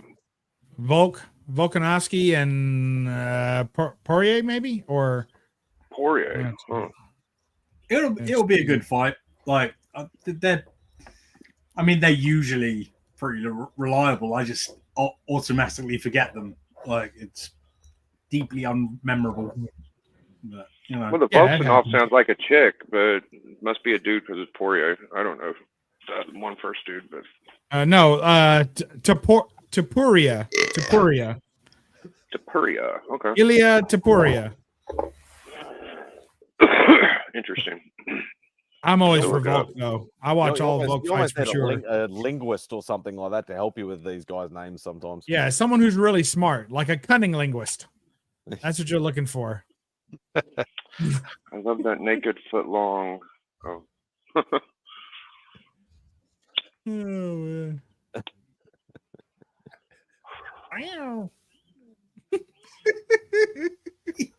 Yeah. Yep. Yeehaw. My youngest is like, Dad, are you streaming? It's like, yep. You Yep. don't need to bother Daddy Right, right son. now. is it OnlyFans? No, it's just YouTube. Like, No, it's free. He's trying to entice him. Oh no, be careful now. That who got taken down the other night for that? It happens.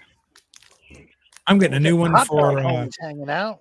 I'm getting a new one for my birthday. A new pistola. Nice. Nice. Trying to go out to a show tomorrow. Thought you were going to say a new hot dog. No, not that I'm aware of. and we need to go like full screen for Matt chowing down on a sausage. It's got to be No. done. No, you don't. We all need to see that. No. I'm getting Ruger Mark IV 2245 light. Do some target shooting with it. Stupid. All I understood there was Ruger. Yeah. Oh, it's gonna be good. Well, it sounded like a 45 at the end. That would mean 45. I would guess. Well, it's just it has like it's a split. So the top is a 22, it's a 22 barrel, and then the bottom is like the lower half is a 45. Is built like a 45. So the two of them, it's like a hybrid type thing, but in the build. But it's just real kind of futuristic looking, and I liked them from before, but the last few models had problems. So this last model that came out with last year is supposed to be on point. So I'm gonna go ahead and get one. Should be good. Yeah, that's it. Oh, dang. Looks like something you use on a PlayStation. You're It's planning like a to pay for silencer. that, That's are you? crazy. Yeah. Yeah, it's got a threaded barrel automatically installed. So But why? the guy Bubs is a douche. Okay, yeah, that explains why. Yeah. Absolutely. Yeah, that guy likes to push buttons, doesn't he? Wouldn't be on my list. Yeah, it wouldn't be on my list. Yeah, it's no loss. If he leaves the stream, it's no loss. No loss. That's part of it. All right. What else? Anybody got any cons coming up? got a Berkeley comic show coming up. A birthday comic show. Berkeley comic show. Oh yeah, Berkeley. Trying to debate whether I'm going to make it down to WonderCon or not. Where's WinterCon? WonderCon is in Anaheim. That makes more sense. I was thinking WinterCon, you say you had to go up to WinterCon. Not, I got to get down to WinterCon. I'm thinking, where's it? Texas? No. And oops, shit.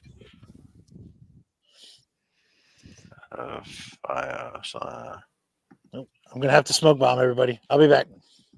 All right. Here you go, MadSpidey.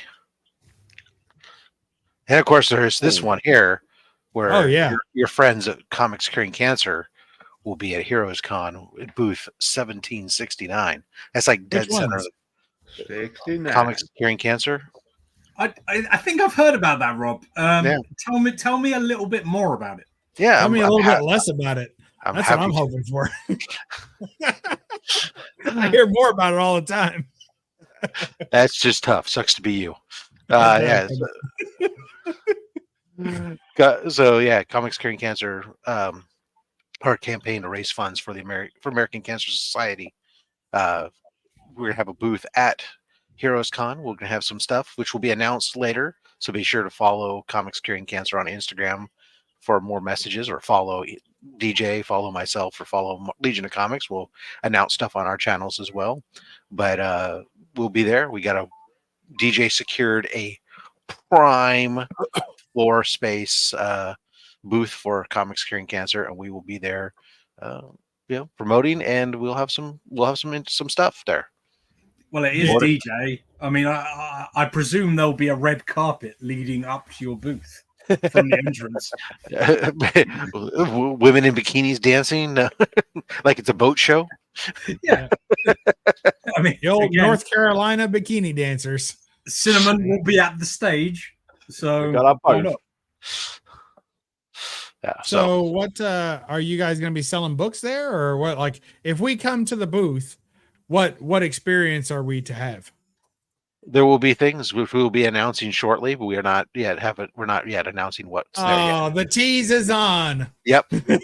Suck it up, princess. All right. I see how it is.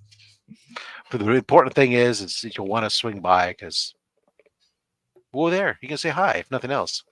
Yeah. Sounds good. I'll see you there. And we lost Hot Dog Boy.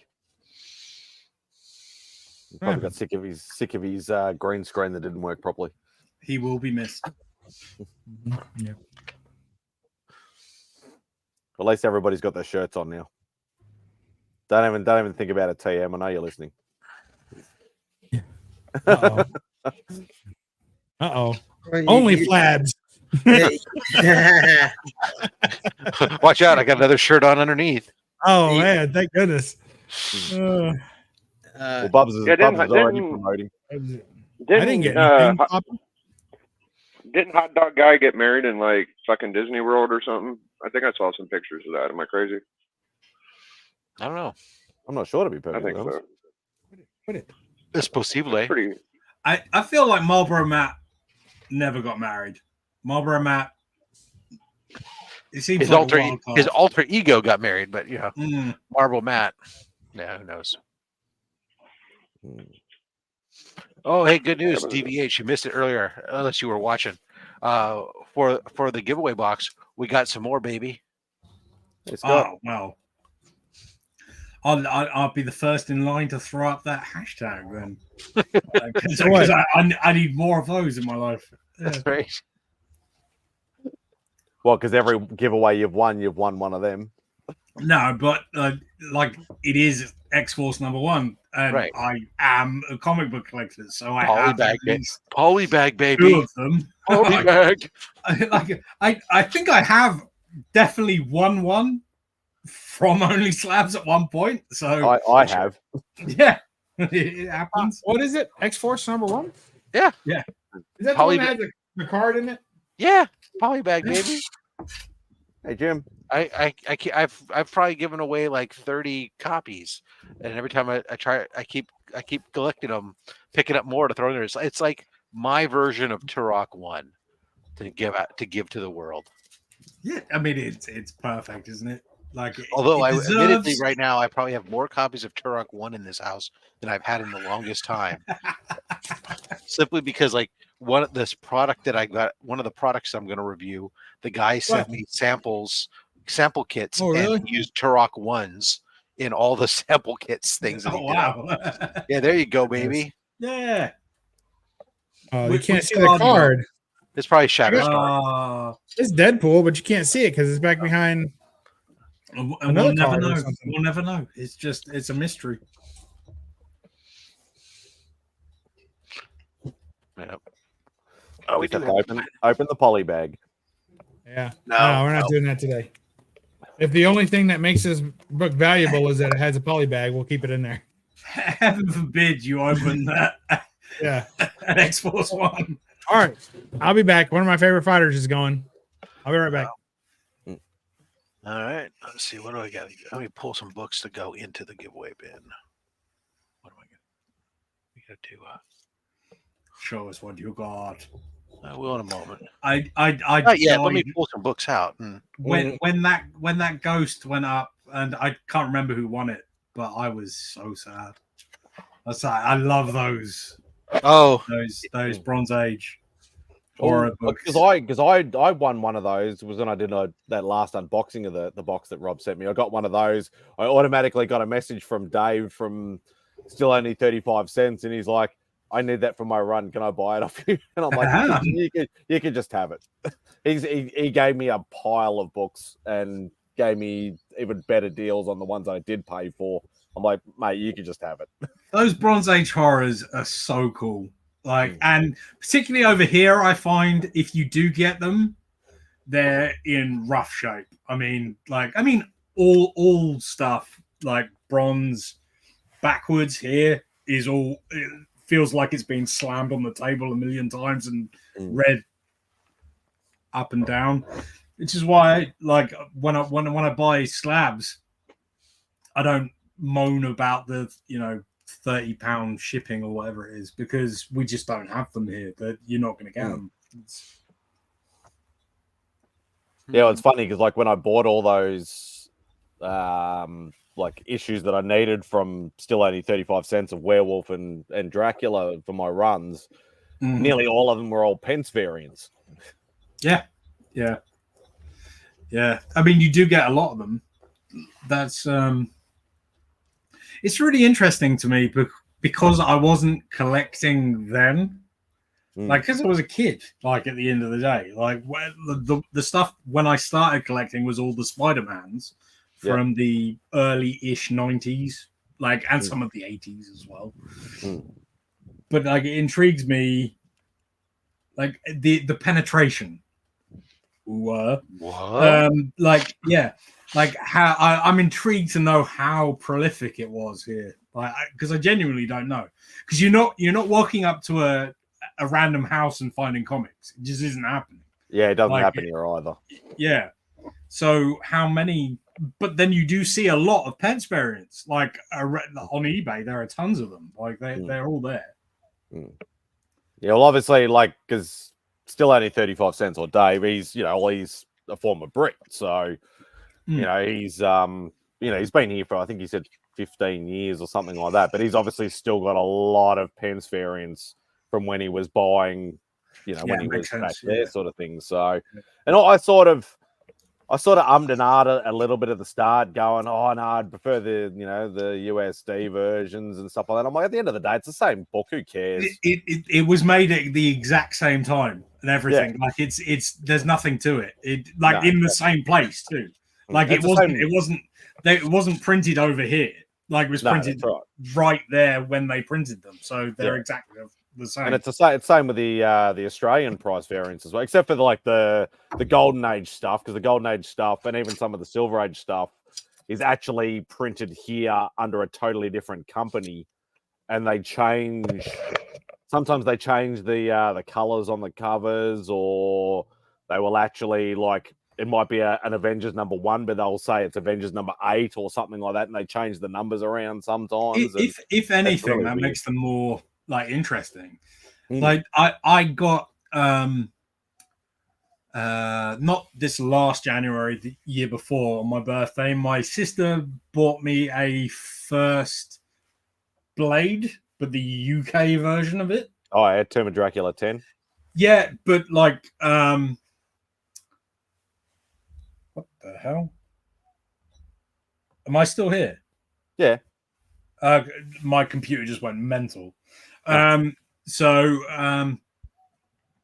She bought the UK variant of it, which, like, she doesn't know anything about comics other than that at the time I was big into Tomb of Dracula, so that's why she bought a little stack of like the UK variants.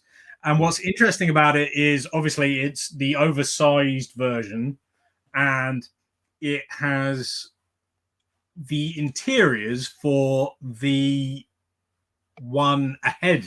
Like, so it has 11 in the book. And she also got me the actual one, but like the cover wise, it's like a weird amalgamation sort of thing. It's pretty weird. It's a strange printing process that they went to with the like region specific reprints. Weird. Yeah, a lot of the reprints we have here, they're all in that like new. Even the covers are in that sort of newspaper sort of feel, sort of paper. Right. Yeah. And a lot of the interiors are black and white, not color. Yeah, that happens a lot. Yeah, a lot of black and white interiors. Because I know, like Rob's got a lot of the Australian variants of the Buck Rogers books and things like that, and a lot of them that he's got are like that with the very newspaper sort of feel. Like it's not glossy covers at all, and it's all black and white inside, and it's still cool for what it is. The original, it's reprints of the newspaper dailies inside that are collected together to story. So they were black and white to begin with. They weren't, even the Buck Rogers, or a lot of those early Buck Rogers books or the early Flash Gordon books here, they'll have a full color cover, but the insides they're reprinting the daily runs that they've just collected together to tell the story. So they won't be anything other than that anyways. And we should preface that when you say a lot, Rob has a lot of these, he has 2. No, I'm sorry, 3. I mean, I admire the fact that with all the books that you have, you remember how many copies you have that are specific to that. But I don't have a lot of Buck Rogers books. Well, there's a lot of Flash Gordons. There's just not a lot of Buck Rogers that were done.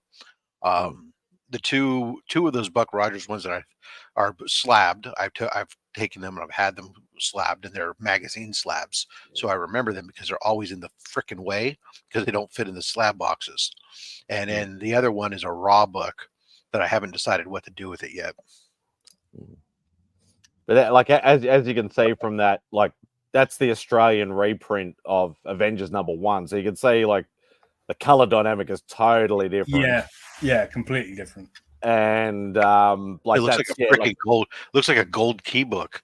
Yeah, like some of them look really, really weird. Like there's the ASM one, so it's still the same picture and everything, but it's just the color scheme is all different. Go back to the Avengers one. So they got like Thor's got wearing shorts. They colored his pants in because he's wearing pants on the regular version. So there they've colored it in, so it's like he's wearing a pair of shorts. Yeah, because there's Newton Comics, I think it's Yaffa Comics, and Federal Comics, I think it is. Because like there's a Federal Comics one, but yeah, sometimes they're like the actual, like as I said, the numbers are like totally different. So there's I don't even know, they call that Part 1, but I don't even know what that's supposed to be a reprint of. It just says Thrilling Tales of Suspense, and there's not even a cover that exists in the Marvel landscape. But yeah, like they're cool for what they are, and they're actually becoming a lot more sought after now. There seems to be a lot of guys here spearheading, trying to find these reprints and things like that. And I'll be back in a sec, guys. Cool. Yeah, they're cool. They're cool for what they are, but I suppose that's just if it's just your thing or not. So Got it. Sorry, I was eating. no, that's all right. Yeah, maybe if I was Australian, I'd be more into it, but good old USA. Oh no, you'd be surprised the amount of like overseas collectors that are actually trying to get these, like, because they were so like flimsy and like newspaper quality sort of stuff, and they weren't like the glossy covers that actually lasted a bit better. It's very hard to find one that's like complete or it's not like torn to shreds and things like that. I'll give you my 2 cents about foreign comics. Okay, so the Mexican, I don't know what the fuck he is, from Mexico, I guess. They were totally against the whole Gwen Stacy dying. Okay. Yeah, they actually changed the story. Yes, they changed the story. There's 2 comics specifically that go for uber amount of money. There's one called the Gwen Booty cover, okay, and there's another one where Peter Parker marries Gwen Stacy, and these books go for premium dollars, like ASM 14 higher shit. Like, so I know about those 2 books, but everything else is just kind of like a bore to me. Yeah, I suppose at the end of the day, it's it doesn't appeal to everybody. Like I know it's like what Southern does. He collects all the different versions of Hulk 181. And he's got like, what is it, like 20 different versions of it or something like that. And I think like seeing that on a wall is cool. But if it's only, if it's a book like say Avengers 1 and there's only like 5 different ones in the whole entire world, whether it's cool or not might appeal to some people and might not appeal to other people. I just want the original book. If it happens to be a pence variant or Australian price variant, but it's exactly the same book, then I'm not as fussed. But yeah, if it's like a totally different cover or totally different color scheme or something like that, I may not be as interested. But that's just me personally.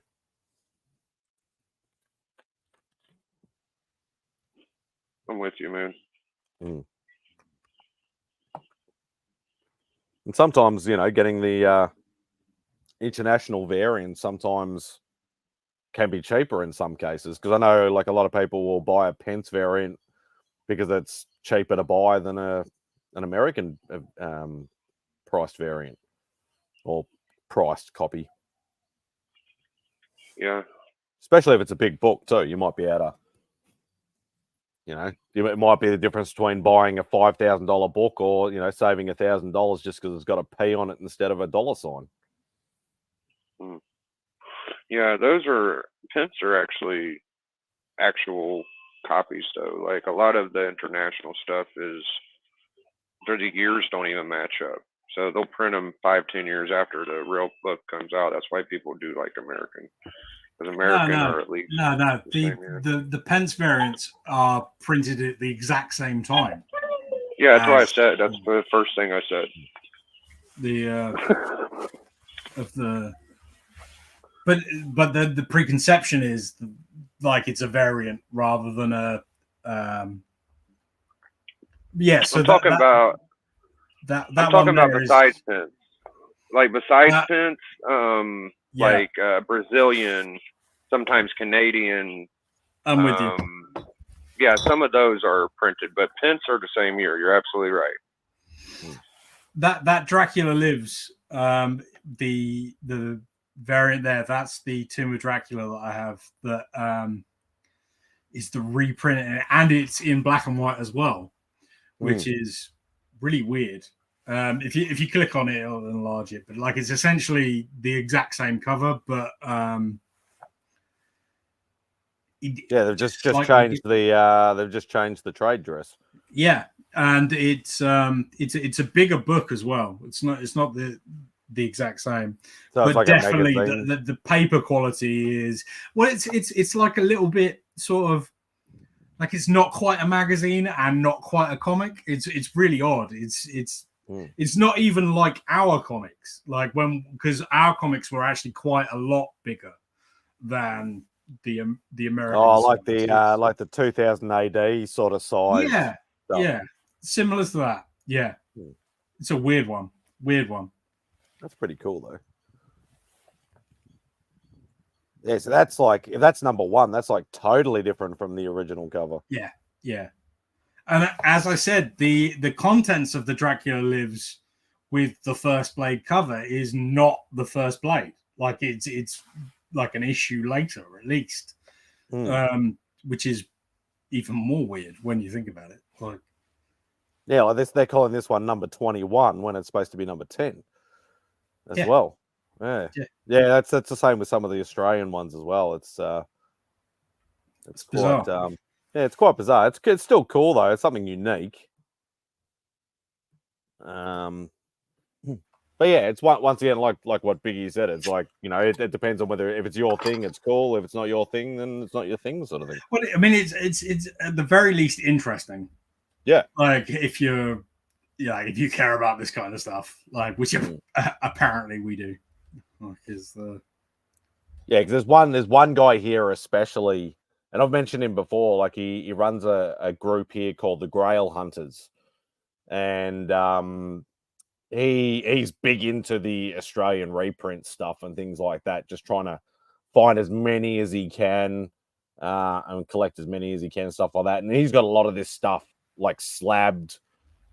And things as well, and it's pretty. I'm actually trying to I need to bump into him because I actually want to get him on only slabs because I reckon it'd actually be that would be really interesting. Yeah, really interesting. Because like at the end of the day, like hello, it's like the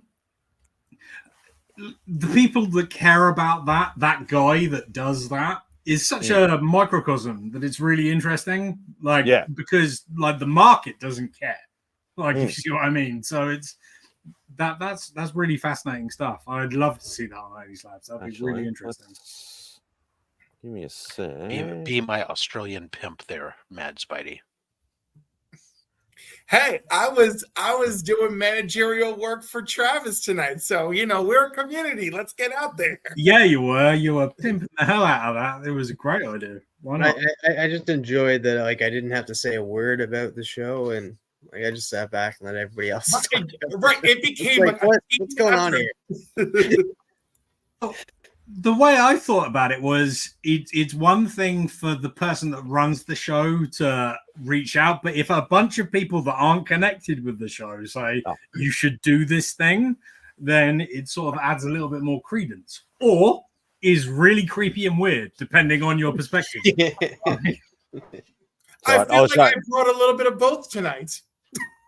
I'll show you something quickly first, Papa, before you get into that. Hang on, let me go. Come on, Tan Spidey. Share screen. All right, so so his name's Neville. So this is the guy I was talking about. Of course it is. Of course it is. So there you go. So he's got there's that. That's actually a fucking cool cover, man. I could go for that, dude. That's pretty cool. Yeah, that's awesome. So he's got it in a Halo slab, but also signed by Stan Lee. That's Avengers 1. Yeah, but there's two, as I said, there's multiple companies that do Avengers 1. That where else has he got? Yeah, well, he's got some other. So I think that's that's the Mexican one or something. Spanish. I think the problem is with this is that we're calling them Spanish and Australian and shit, but we should really just call them reprints because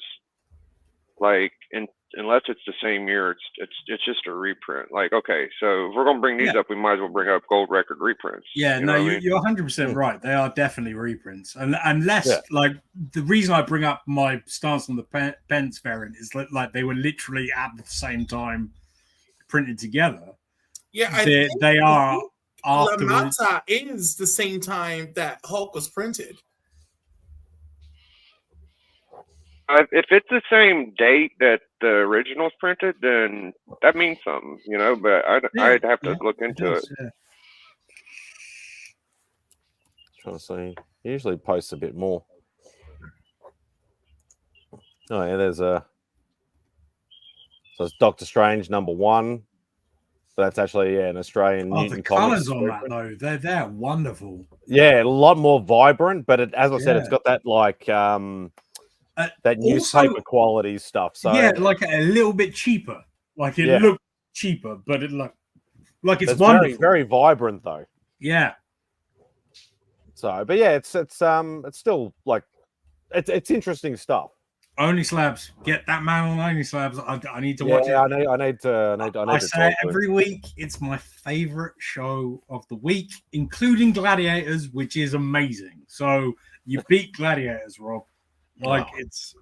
Thank you, sir. Yeah, there you go. All right. Hulk 181 is 1974, right? Mm-hmm. All right. La Masa is 1979. I'm so disappointed.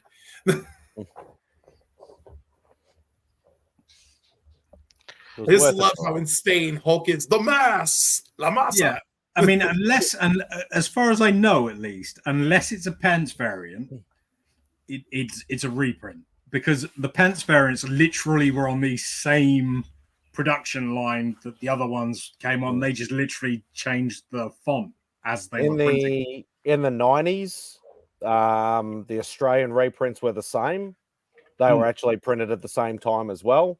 Right. It was only for about a 10-year period or 10 or 15-year period that they actually did it at the same time. And then they stopped Australian prize variants altogether. And that's why they've become more sought after now because it was only a limited. Yeah, that's really interesting. Sort of thing. It would be fun to get those. If I was like that kind of collector, I would definitely go after that sort of thing. So I think I have a few of my Amazing Spider-Man books are actually in that realm. I think because when I first started buying comics in my teens and things like that, we had to go. There was not as many comic shops. There was like just a local newsagent or paper shop or whichever, and I had to buy them from them. And sometimes they'd have the US, sometimes they'd have the Australian ones. So, but you know, it is what it is. Is it? Sometimes. It is what it could be in all of your imagination, or I don't know. I knew a guy that had like 20 She-Hulk ones.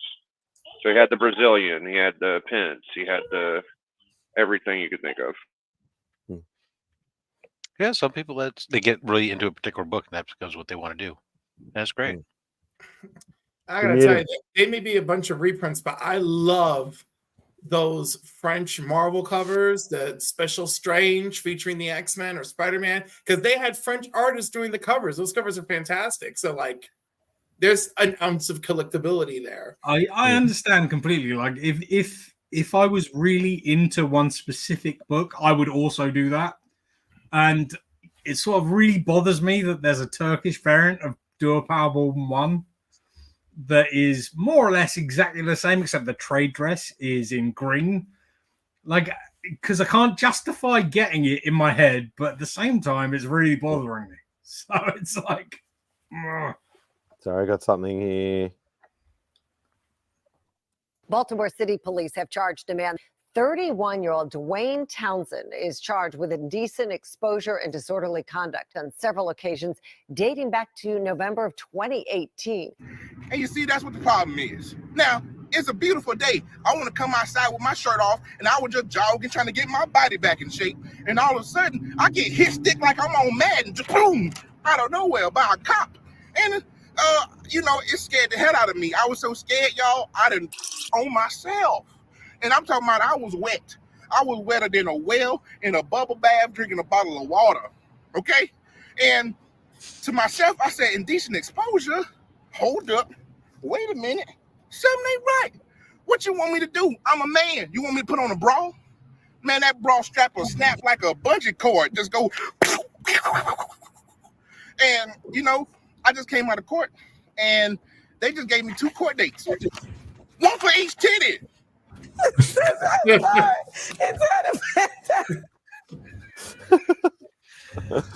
That is one of the greatest things I have ever seen.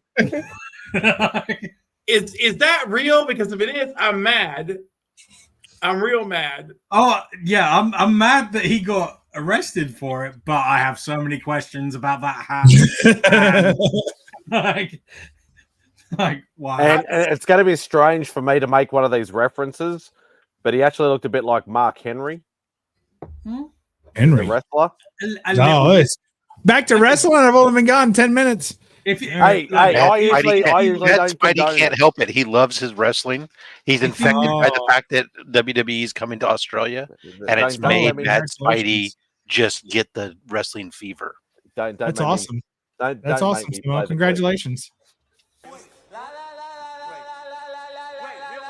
I am not listening to Jeffrey, but he's still talking. I am not listening to you. I showed the kid Beverly Hills Cop for the first time like a week ago, and she loved it because it's amazing. It's a great movie. Has anyone seen Beverly Hills Cop 12 or whatever just came out? Did it come out already? It's 4 out. Not?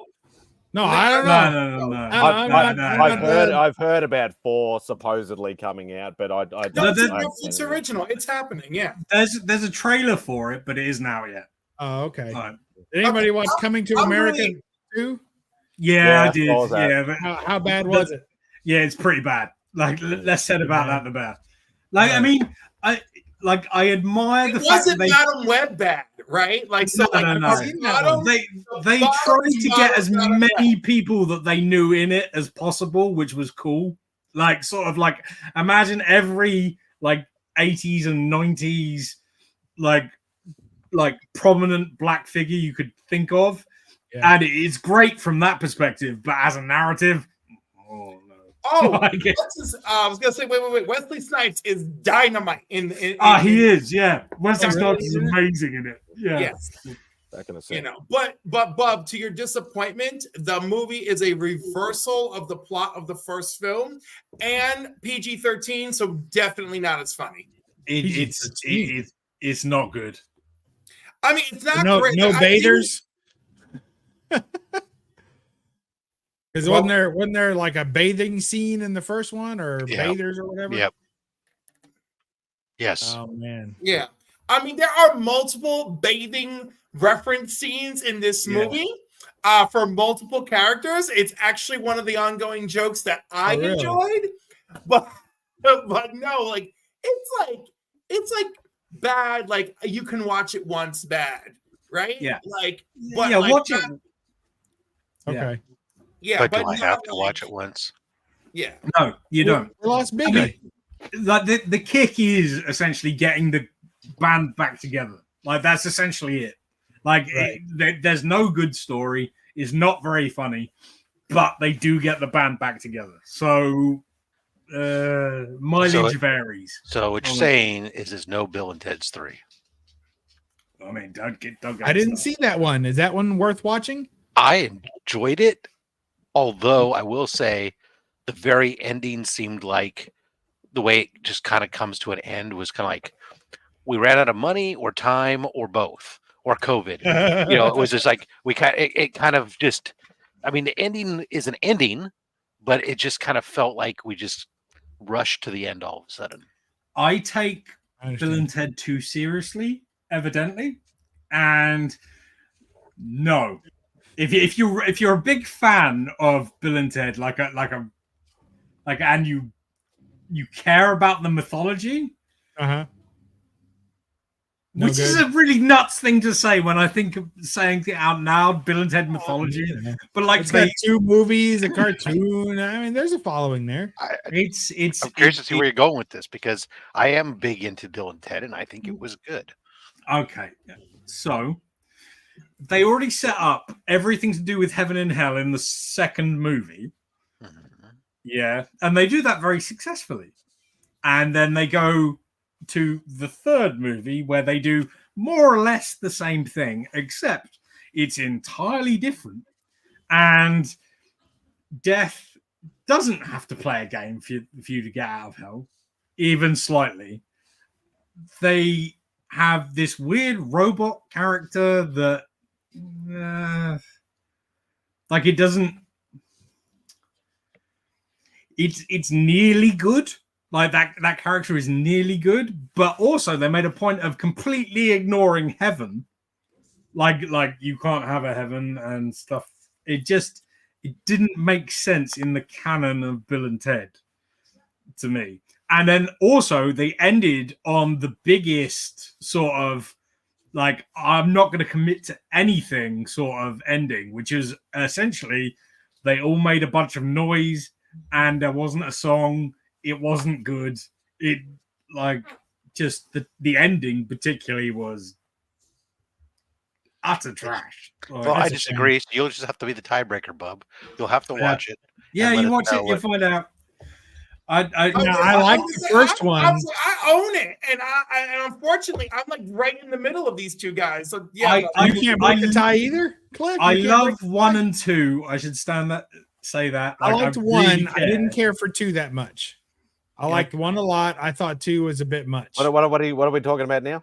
Bill and Ted. 3 movies. So I'm with you, Bob. 2 was a bit too much for me. I love 2 because I was like 1 was just such a fun, goofy ride, and then 2 was like actually like a little bit cerebral and too thoughtful, and I was like, oh my god, like, did you and y'all write this having an existential crisis? Station. Right. So 3 is like mild, but okay, so there's where 3 there's oh my god, okay, there's a lot to actually say about this damn movie, considering it's just Bill and Ted Part 3.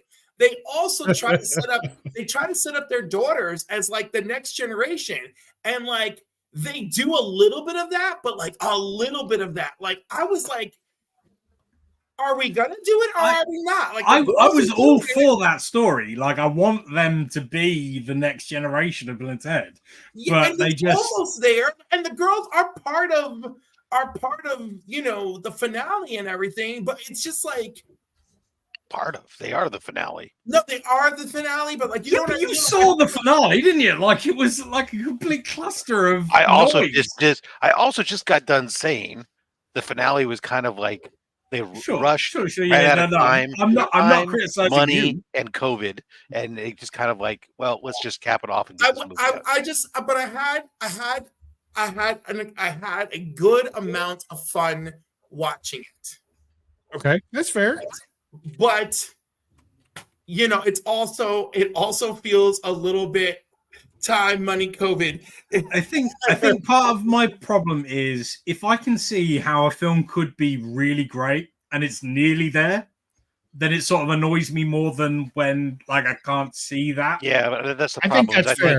I think that that's the problem, is that it ran into the buzzsaw of COVID and everything else, and they ended up just kind of like, well, just finish this thing and put it in the, they didn't go back and do some of the reshoots or some of the other things you would normally do potentially, and I think that's what really kind of is the reason that prevents it from being great. But it's fun. It's a fun movie.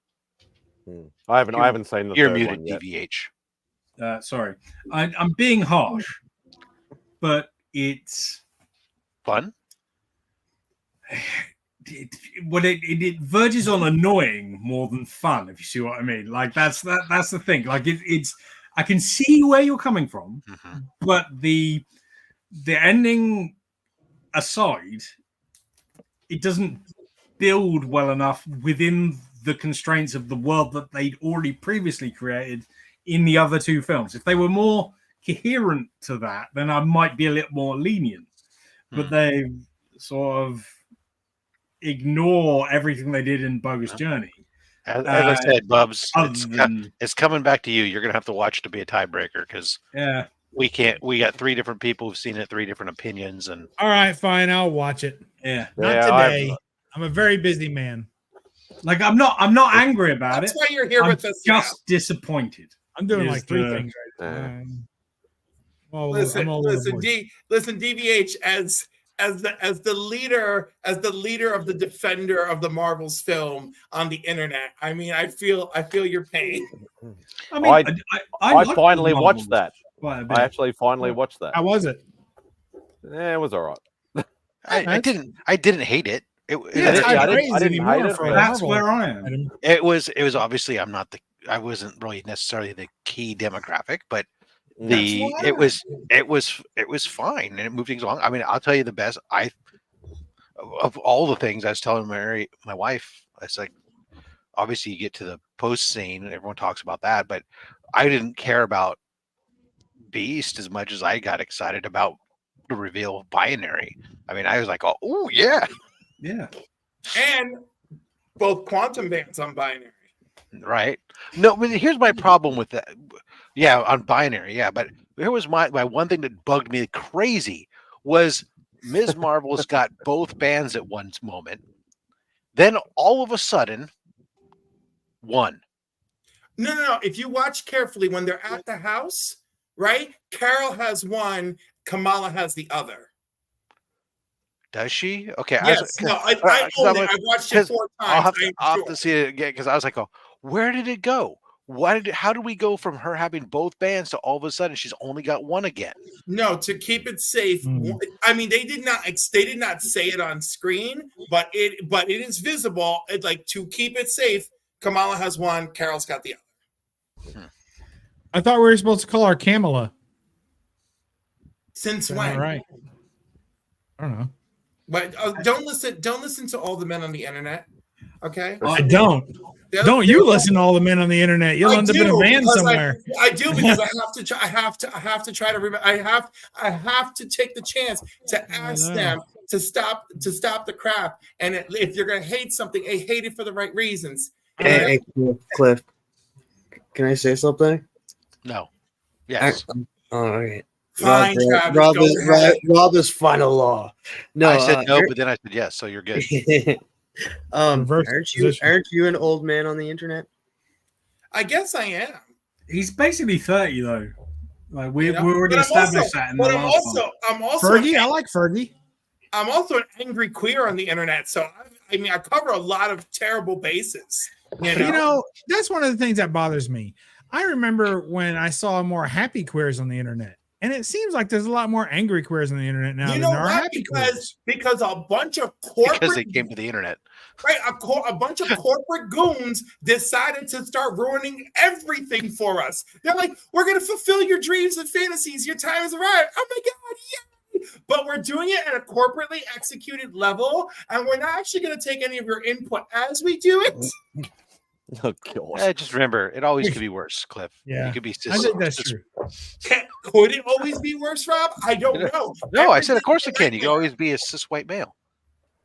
I'm halfway there. when I'm not accused of being Samoan, I'm accused of being a cis white male. It's great, and so that's always fun, you know. Just tell them Samoa the time I do this, Samoa the time I do that. Oh God! I get help it. My sense of humor doesn't go there, but I appreciate you. I'm sorry about you. You know, right. I'll fix it. I'm like, my sense of humor is very sassy and I'm very fiery, and like, you know, not down for the fun. It doesn't always work the way I want. I'm curious to know your thoughts on the X-Men '97 trailer. So let me go there because I'm just about to say it. I love the X-Men '97 trailer, and for 30 seconds I was so happy, and then the internet ruined everything for me. Look at Rogue, look at her flat ass, nobody wants to see this. And then my favorite part, when I get to watch my YouTube buddies rip, and not all of you, but some of you rip the whole thing apart in various videos. So I'm just like, well, I'll enjoy this alone. I'll go Coal Power of X-Men and team up with them. And when it happens, okay, I'm sure we'll all watch it and we'll all enjoy it to some degree. But I have recently watched some of the old X-Men, and like the animation I like, but a lot of the stories are sort of. What, you didn't enjoy Beast in the courtroom? That wasn't great for you? Or the whole episode dedicated to Beast, bigotry, and the woman he was in love with? Yeah, no, there's a lot of episodes that are really drawn out because they were suffering from the same rules that Spider-Man the Animated Series was suffering from. That's why you only see Rogue throw a punch in season like 5 or something. Exactly. Well, what I'm saying is, I'm not saying it isn't good. I'm saying that you have to sort of choose your moments, and the collective memory of that is that it was all good. Like, if you see what I mean. So when they look at that trailer, they're thinking, well, it's not the show that I remember. So, whoa. And that is essentially what they've promised. And they may not have delivered that. Now, doesn't mean it won't be good. It could be really well plotted and like much better overall than the old show. But you can't really blame them for being like, well, it doesn't look or feel like the same thing that I remember being great, which is bollocks because listen, I feel terrible for the actor playing Wolverine. Half the internet attacked his voice and didn't realize but to be fair, I would attack him too because like we all know how Wolverine sounded, and he didn't sound like that. So that's right. But it's the same dude. He's just much. It doesn't matter. Like it doesn't though. Like if you can't mimic the voice that you were doing, then you're probably not best cast to do the work. And people would riot because it's not the original voice. And then they would riot because it's not the original voice actor. Yeah, you're absolutely right. That would happen. What I'm saying is maybe you should have done another take and try to get that voice. Well, now that they've seen all the fan reactions, they may have to call him into the studio and be like, dude, could you just do some retakes from wherever you are? Right, that might have been like the worst. I mean, there is an element of being like, well, why did you put that in the trailer? Yeah, like that one snippet where he didn't sound like Wolverine. But that seems like a big mistake. Like, because that's the first thing I thought of. It was like, he doesn't sound like Wolverine. Like, because I've got that seared into my memory, as does every kid ever from that time period. Apparently, the biggest mistake they made was flattening Rogue's ass, because that one is unforgivable. That one is photographic evidence all over the internet. Be like, where that ass at? Look at this ass next to Apocalypse. And that just goes to show you how many people care about a drawn ass, like on a cartoon, an animated cartoon.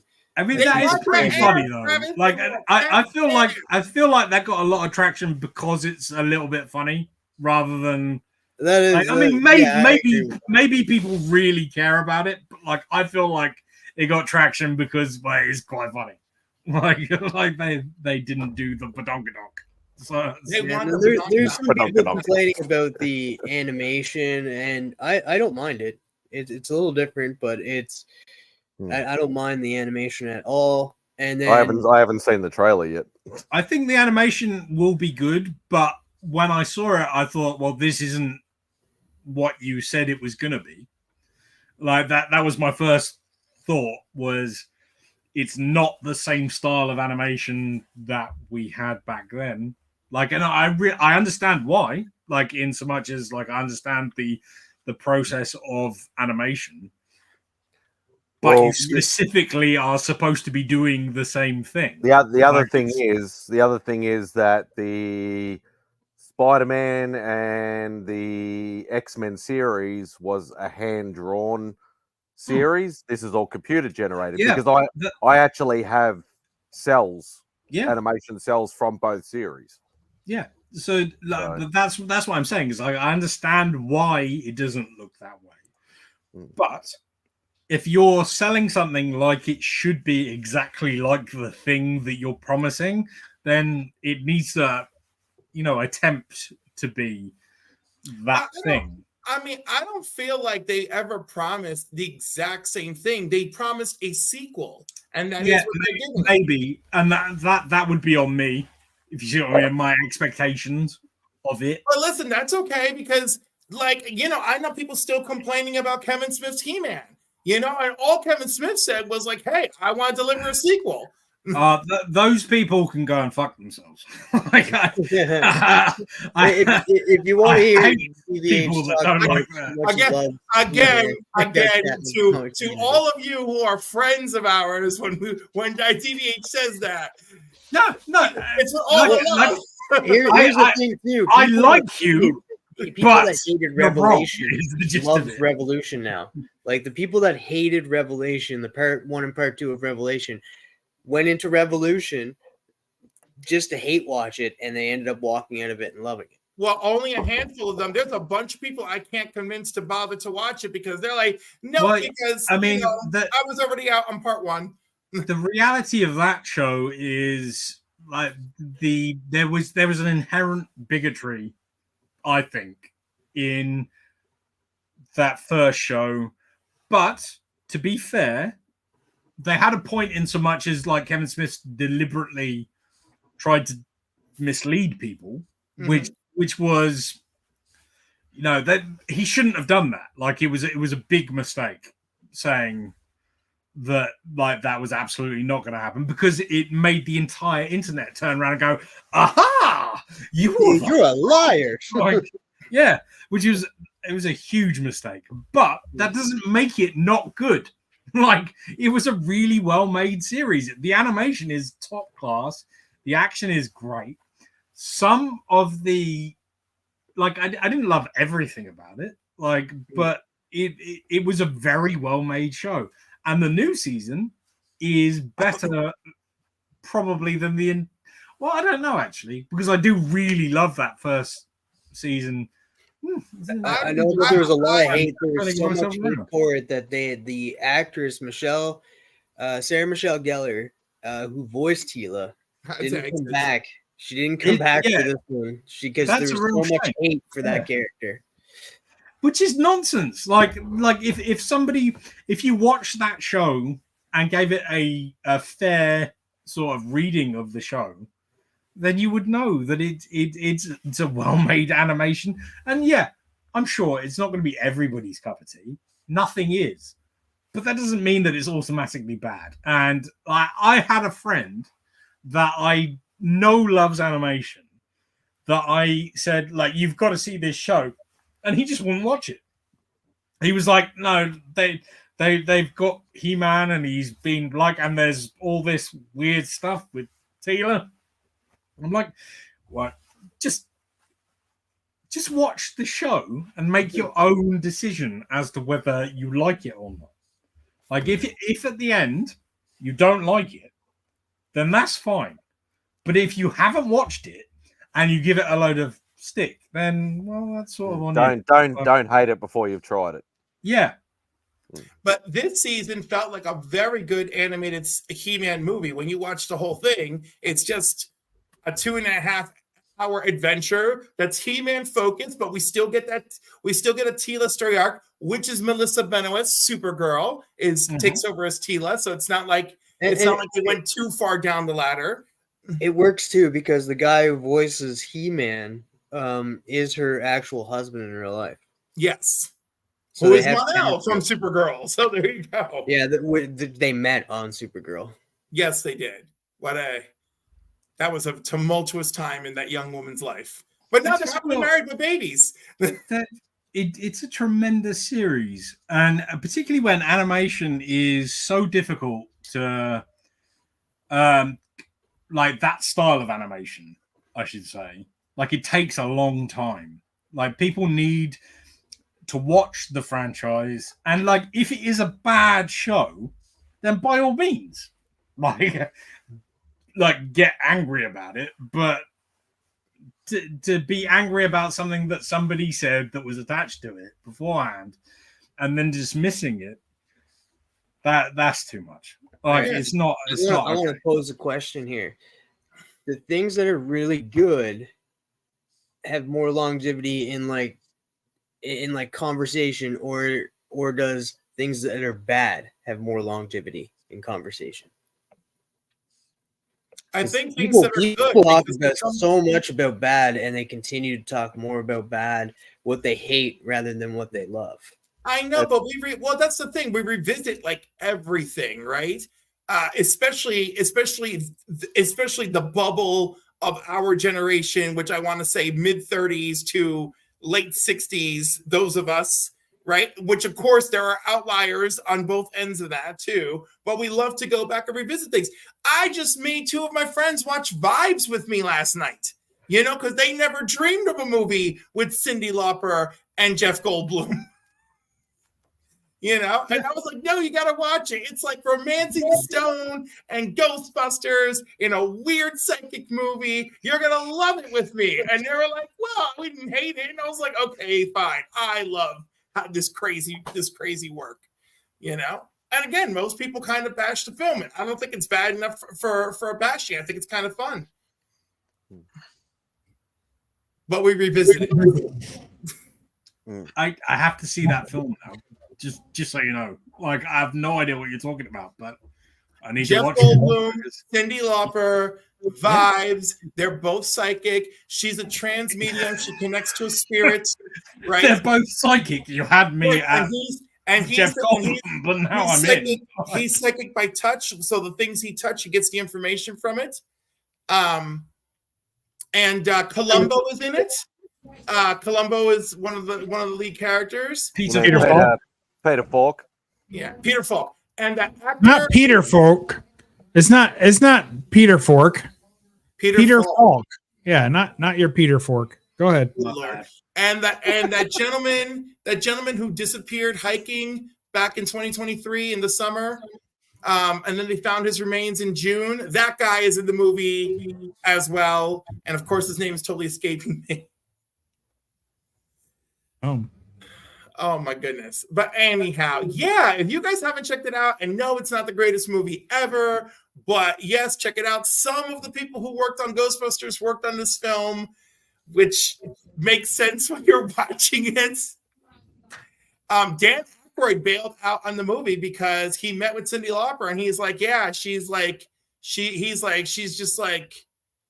not a trained actor. I don't want this. And then in her memoir, Cyndi Lauper said that her and Jeff Goldblum never really got along on the movie, but they had decent chemistry in the film, in my opinion.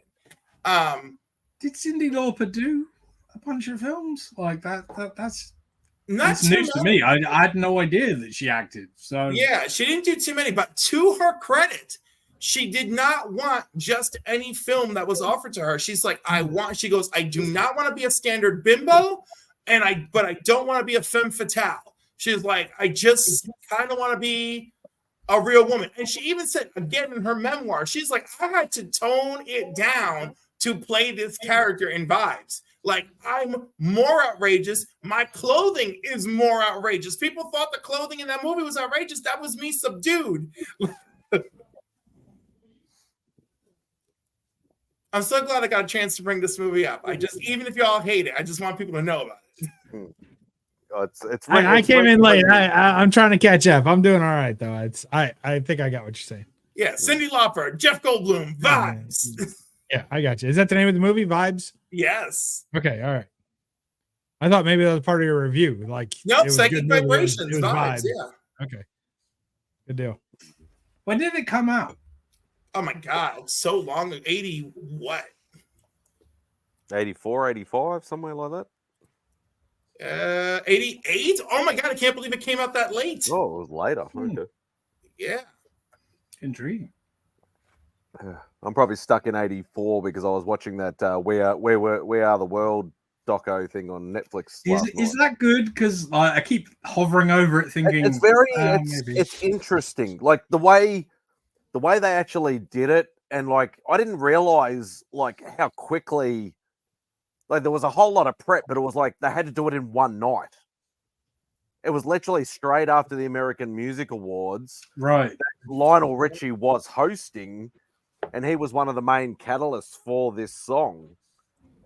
And him and Michael Jackson pretty much, spearheaded it and tried to get everybody involved. So pretty much what they were told was, as soon as the awards finish, get over to the studio and we're doing it. And they were there from like 9:30, 10 o'clock at night till like 6, 7 o'clock in the morning the next morning doing this song in one thing because it was the only chance they could get to have everybody there They actually had one walkout as well, but I'll let you. Which I was very surprised at. I'm But tempted. it was interesting, like the lead up to it, the actual doing it, and I just loved like not giving away anything much, but like if you know who Quincy Jones is, like one of the best music producers to ever do it, he actually puts a sign on the door saying "Leave your ego at the door." Because you got so many big celebrities, so many big personalities, I can understand why he did that. But it was actually quite interesting to watch. You know, I was watching a recent interview with Cher while she was talking about her Christmas album, right? And she was talking about how she wanted to do a Stevie Wonder Christmas song. So she was nervous and had to call Stevie Wonder. And Kelly Clarkson's interviewing her, and she's like, "You're Cher. Why are you nervous?" She goes, "Because I might be Cher, but he is Stevie Wonder." And when she was done talking to him, and he told her, I'll do it. Like, you stop selling me, right? And he's like, "I'll play my harmonica." And she goes, "Oh my God, that's amazing." He's like, "All right, we're done." He's like, "I'll call, we'll call to make a date," right? And when she hung up, she said she jumped around her room like a teenager because she's so excited Stevie Wonder's going to be on her Christmas album. And Kelly Clarkson's like, "But you're Cher." She goes, "Yes, but he's Stevie Wonder." Like, I thought that was so cool. And she goes, "Now, don't think that there's not other moments in my life where I'm walking around and I don't realize that I'm Cher. I assure you that happens." She's like, "But when I go out on stage, I'm still nervous because I'm there to perform for the fans. When I call other musicians, I'm still nervous because I appreciate their work." I thought it was such a beautiful, humble side of her that I hadn't had seen much.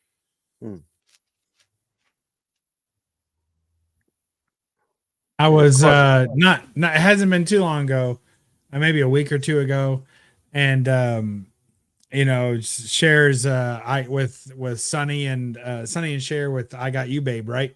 Mm-hmm. And I was just thinking the other day, I don't remember. I think Cher might have come on a commercial or something like that, and I was like, "Oh, okay, I remember." And then I remembered that song, and then I remembered that she had done a version of it with Beavis and Butthead back in the 90s. And I was like, I vaguely remember that being a thing. Like, that wasn't a thing, was it? I think it was a thing. And I looked it up and no like, memory of that whatsoever, but there's a video and and everything. Right It's now. hilarious. It's just as good now as it was then. I was like, oh, that's great. Yeah, I'm definitely YouTubing that later. Yeah. Con Holly for my bunghole. Yeah, it was great, man. It was hilarious. It was well done. Anyway, that's all I got. That's okay. That's very good. That's my Cher contribution. All right. I'm sorry. I have to go. I have an early morning, but I appreciate you all. Love you all. Good night. Hey, Thanks, Cliff. Have a good night. Take care, mate. Take care. Another one. So is UFC actually finished, or are you only just watching? Oh, don't be like that. You asshole. Is it finished, or you? It's between fights. Oh, okay. Look, I'll get you canceled. Well, I've already had a gun shown. I've already had people half naked and. Oh, my apple tarts are ready. I'll catch you later. Apple tarts. Look at this guy. So rude. You still streaming your games, Papa? You finished up? All right. Awesome. Hey, so everybody's got black screen and just me and Papa just chilling. Surprised CJ hasn't shown up. He's probably still reeling from last night's live stream. Yeah, we're not going to get it. I think that there's been enough of that talk on CJ's channel. That's for sure. I better check my IG. I didn't get any messages for links, I don't think. No, all good. Cool. So only got 4 people watching with this boring, riveting conversation going on with myself.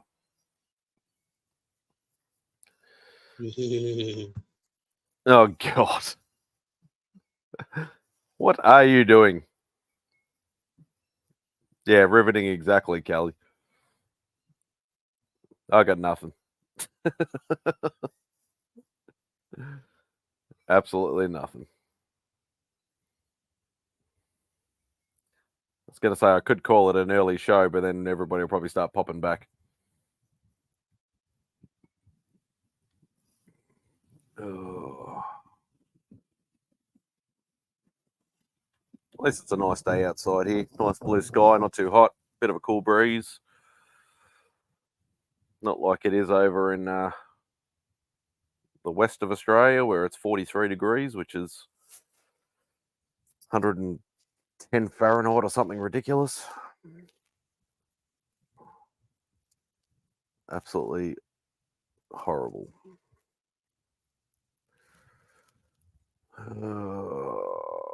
What do we got?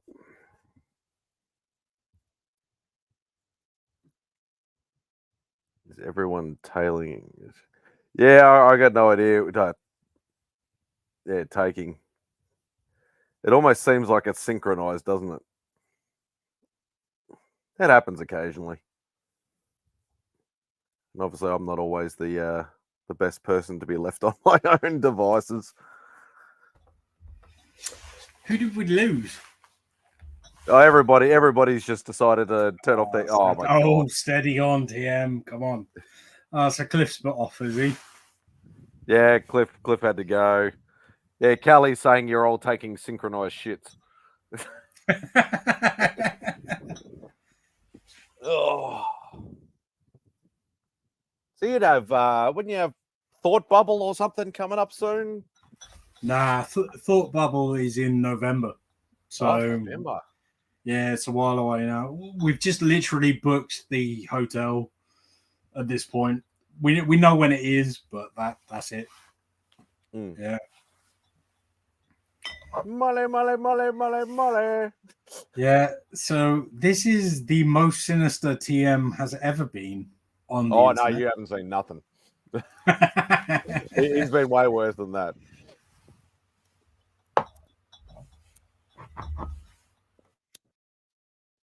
What's the two biggest ones over there? It's Thought Bubble and is it MCM?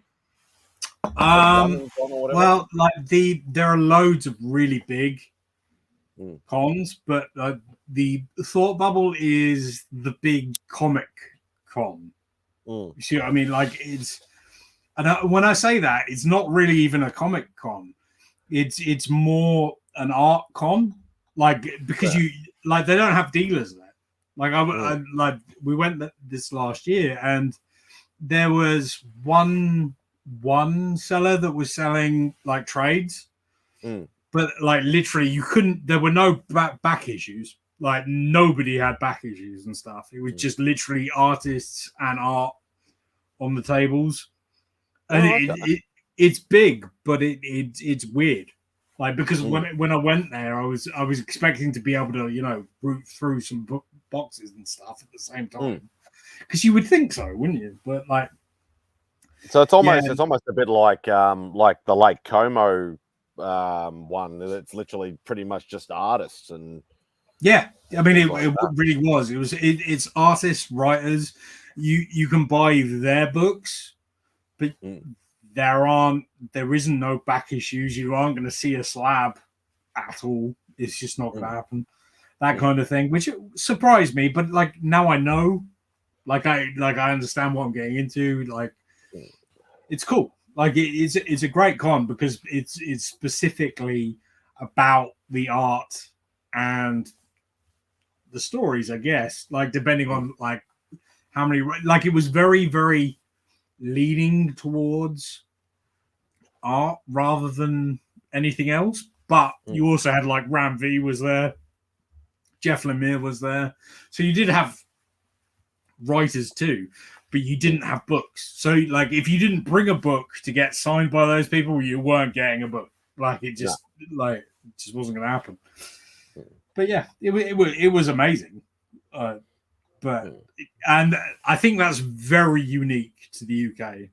Not that it doesn't happen at other places, but like in the UK, that doesn't happen at all. Like you just get pop culture cons, generally speaking.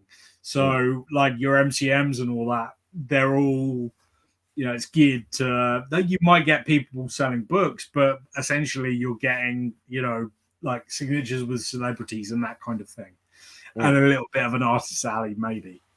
Yeah. But like this is purely art and writers, which it was great. It was a really good fun time. I mean, I might have overdone it at the pub a couple of times.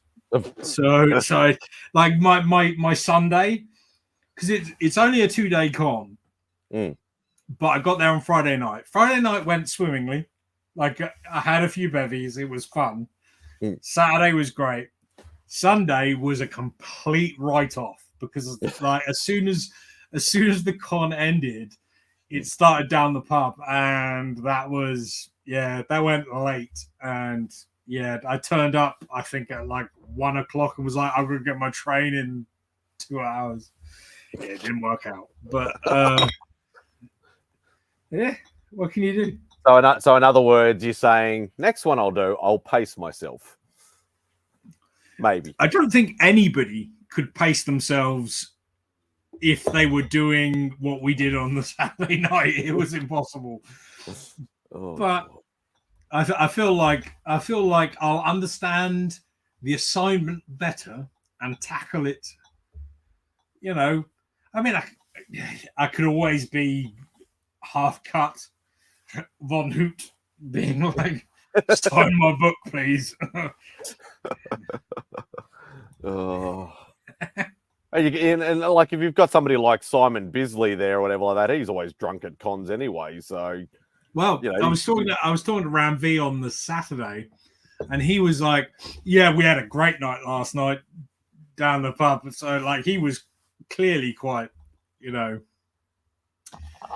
he'd enjoyed himself. Like, from what he said, the reason he goes is to have a good night at the bar each night. So, we're not all that different. Yeah, we try not to do that with the international comic creators that we get here, like, because we usually only get like our 2 big cons, Supernova Expo and Oz Comic Con. Oh, now there's a third one called Metro Comic Con. But generally, any of the internationals, like we'll take them out for dinner or something, on each of the nights and all that sort of stuff. But try not to go too hard because we know, especially if they're an artist, they've probably got a commission list that they need to work on out of hours because they don't necessarily get it done during the day at the cons. So, but usually the Sunday night, because ours are usually 2-day cons as well. Usually the Sunday night is the one where some people will take the Monday off and go a little bit harder with the international creators if they're drinkers. But you try not to go too hard because otherwise it just becomes a big clusterfuck. Yeah, it was one of those things where, like, do I want to go to the con? Yes. But am I having more fun doing this? Well, sort of. So it's like, it all really depends on, like, for instance, let's just throw it out there. Like, if I knew Daniel Warren Johnson was only signing and doing sketches on the Sunday, then maybe I would rein myself in a little bit. Yeah, on the Saturday night. Yeah.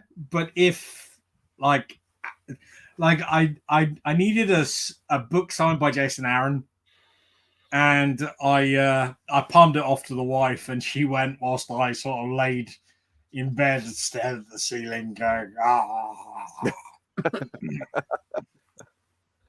What's going on, Mark? Just getting home and settled. Went and saw the Pete Davidson show downtown. Was it good? Yeah, it was. It was really good. So, like, he's super funny. Is it stand up or is it him talking stories? Or no, it's legit stand up, and like he's gotten, like he he's technically been doing stand up since he was like a teenager, you know, but not like at a full capacity, full time comedian. He's done like SNL and movies and random drug binges and all kinds of stuff.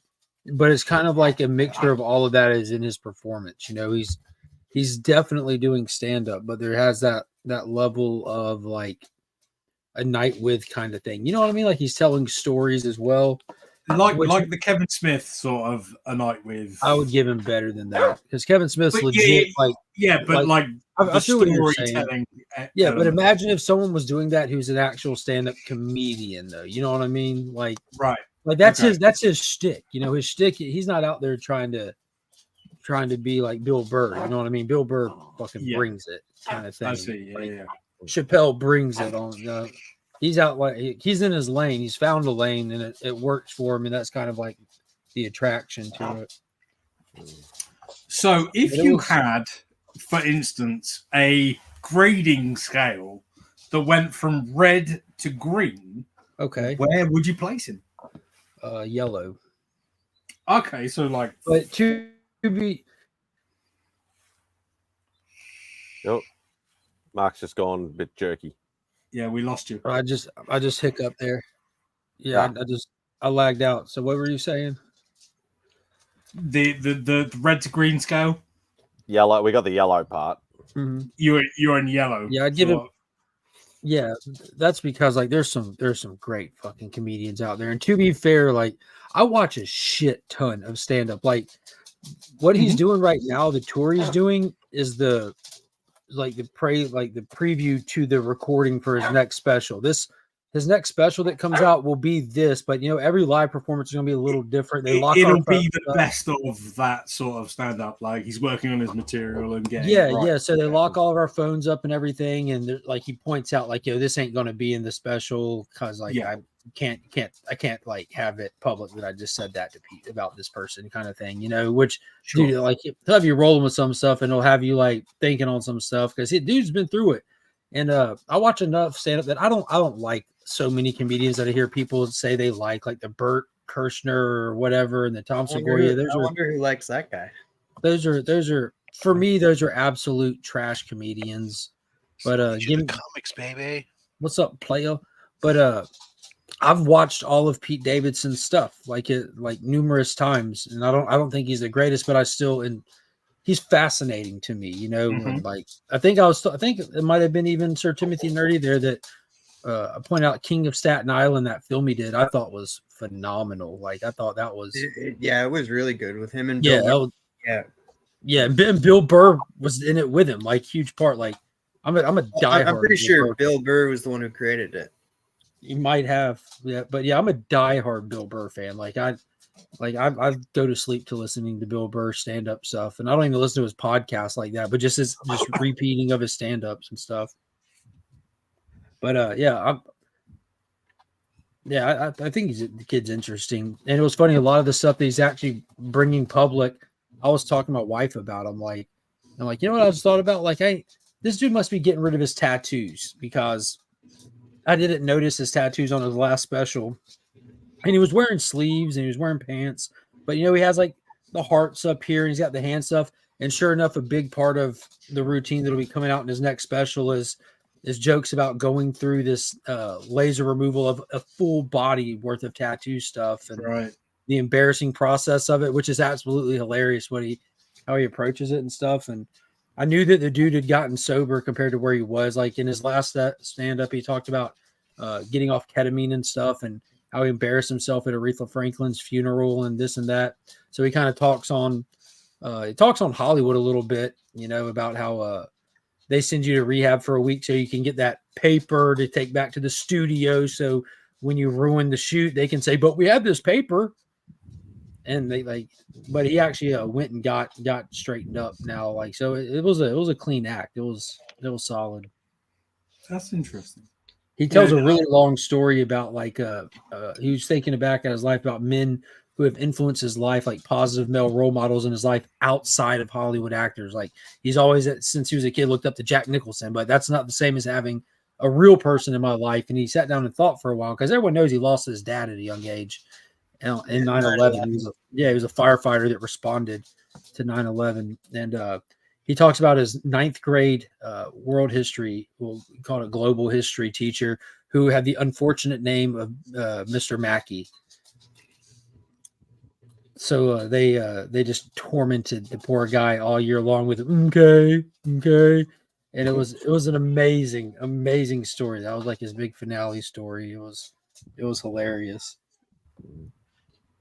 So you got to know a lot more about him in this one than some of the other ones. Like I don't think I know nothing about the guy, so that's interesting. Like I might even look for what he has specials on Netflix or what? Yeah, and that's what this one. That's what he's run. That's what this run is. It's his. I think his last one came out like last year. So by the time this run's done, it should have another one toward mid. He has a TV show right now too called Bupkis. It was just I enjoyed it. Yeah. So one of his co-stars from that was his opener, and he was funny as hell. I'll have a look. Yeah, sounds interesting. I personally can't stand him. I haven't Derek, don't get me wrong. Derek Gaines was his opener. TM. I haven't watched much of his stuff, but I don't know. He just rubs me the wrong way. I think. Oh yeah, he's a main guy on Bupkis. Yeah. He's never touched me, Spidey. So I'm sorry to hear that about you. Yeah, I don't know. He just annoys me. Whether it's just his voice or something, I don't know. That's fair enough. And Bupkis too. Bupkis is a little rough at first because like the first episode, you're probably gonna want to look away from a scene because he's like, I won't even get into it. Just watch it. Get past that scene, you're good. But like he is good. There's a reason why James Gunn has brought him casted him in a couple of things. Yeah, I was just sitting there about halfway through the show. I just look at Kyle. I'm like, we're listening to a fucking Transformer right now. and he did have Ariana Grande, so yeah, and Kim Kardashian. He talked a lot about like his interactions with Kanye. I really don't care about any of that, but the Transformers thing, bro. No, you should hear it because like Pete doesn't care about any of it. So like the dude's unique in a way. Like he talks about how like all the things that his celebrity privilege would bring him, he just really doesn't care for. You know, that's not his things he enjoys. So like, but he's talking about how people who hate him like seriously hate him, and people who like him enjoy him. It isn't like one of those celebrities where if you don't like him, you just don't pay him no attention. No, they won't be dead for some reason. And he said he's pumping his gas, and some guy came up like Pete Davidson. He's like, oh shit, here we go. He's like, I saw your girlfriend in a sex tape. He goes, yeah, how'd you think I found out about her? It's talking about Kim Kardashian, how he dated her. You're talking about being in high school. Hang on. Some guy came up to him and said that, and people are crazy. He's the arsehole. Like, I'd but it was funny listening to like the whole play out of the story because he's talking about like how him and his boys like in high school saw the sex tape, and they're saying to themselves, bro, if I ever had the chance, I'd risk it all. Fast forward to this future that he doesn't understand how he ever got there, sitting in Kim's house with her next to him, and Kanye calls me. I've seen your stuff, man. You're all right, but I need you to stop fucking my wife. And he said he just looked over at Kim, saw that ass, and I thought about when I was 14 that I'd risk it all. So I had to tell that guy, nah. And Kanye came for him pretty hard too. And he joked about how the girl that Kanye is dating now pretty much looks like Pete Davidson with tits. And maybe he said maybe that's what it was all about. He goes in on some stuff. It was fun. I was just Googling what I've seen him from, and he's in the movie Bodies. And he is intentionally annoying in it. So it's not on him. But that movie really annoyed me.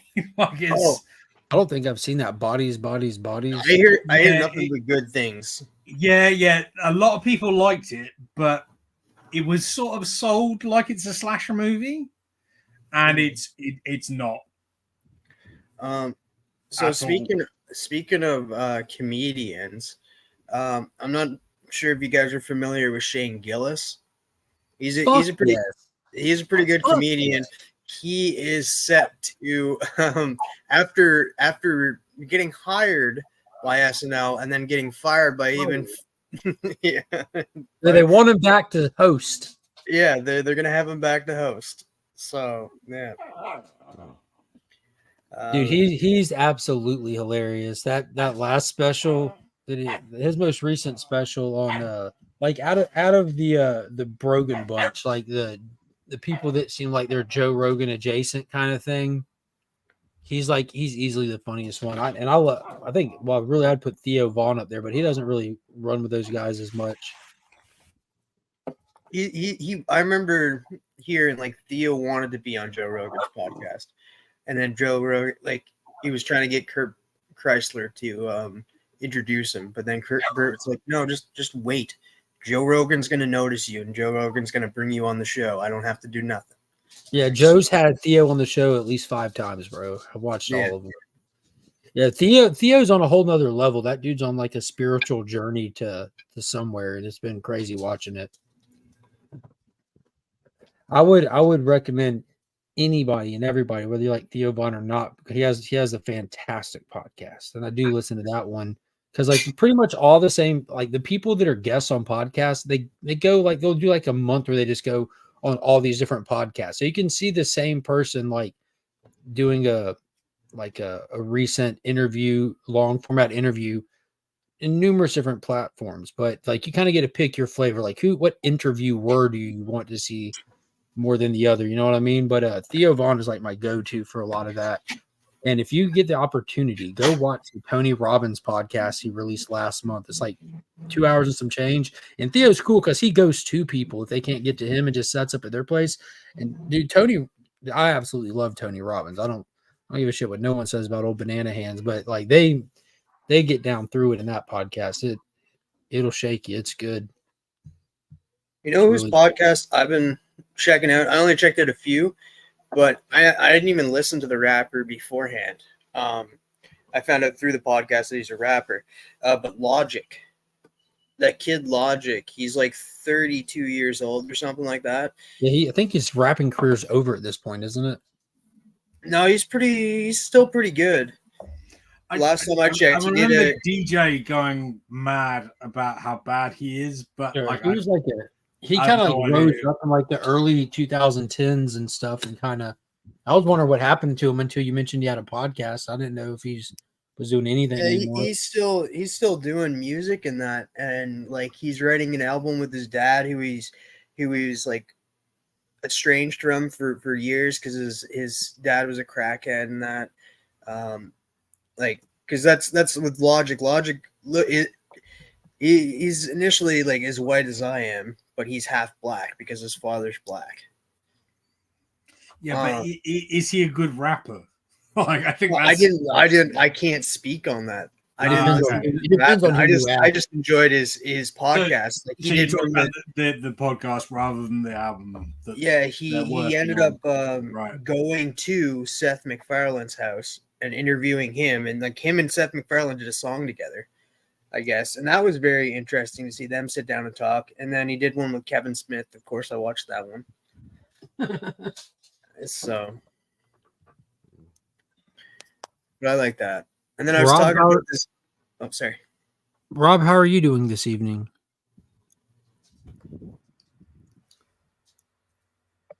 I'm doing just fine. Okay, cool. What were you saying to you? You're not just ducky. No, that's only midday when. Okay, I understand. It's only for Triple G, our Ginger Jordy geek. Yeah, I'm with you. Yeah. What I was saying is I've started watching this new YouTube channel that it's just, it has nothing to do with comic books or TV shows or anything like that, but I found it very interesting to find out about certain bands I grew up with. Yeah, the Punk Rock MBA. He doesn't just do punk rock stuff, he does other stuff as well, and he goes over in depth about music and that, and I found it very fascinating. He knows his stuff. He's interviewed a lot of these guys, and yeah, you just find whatever band that you're interested in, you'll see him doing a deep dive on them. I highly recommend it. He discusses the band. Is that the gist? In a way, like he kind of gives like a rundown of how they've got it started, how they what the troubles they went through and stuff. What happens if they had no troubles and it was great? Well, then it just tells them it's a shorter video. Boring. Yeah, I guess it's a shorter video. This is a really You know what? short. I was watching just like while I was. It's one of those things that like pops up every now and then, reminds you about like you got to go back and watch it. But when Fleetwood Mac did the Silver Springs performance live, and it was a song that Stevie Nicks was singing straight to Lindsay right next to her about like you'll never escape the voice of like the woman who loved you. It was like a crazy exchange, but it just made me think of that. Like that band had some of the most drama-filled stuff ever, and that it just made their music even better. I'm going to sound really dumb now, but here we go. I can't remember a Fleetwood Mac song forever. Like there's any song. Like I have no idea. Like I mean, like you say Fleetwood Mac. Like, I know that my dad liked them, but like I have no idea. So your dad has fantastic taste. We need to talk about the mouths of the earth. Yeah, but now. he's very dead. So like. I did say had. You did, but like I'm not saying it isn't good. I'm saying it's like I've heard Fleetwood Mac talked about forever. I promise you, like I could probably play no less than, and not even exaggerating, 10 to 15 songs, and you would sing along to them. Like not because you want to, but you would know enough of the words to be able to. Like Go Your Own Way. Chain. Oh, there you go. Yeah, fine. Landslide. There you go. Yeah, I'm with you. I understand. Like, but like, I had no idea. Like, no. Stupid. And then Lindsey Buckingham, like the lead guitarist and singer with Stevie Nicks, has songs of his own when he did go his own way.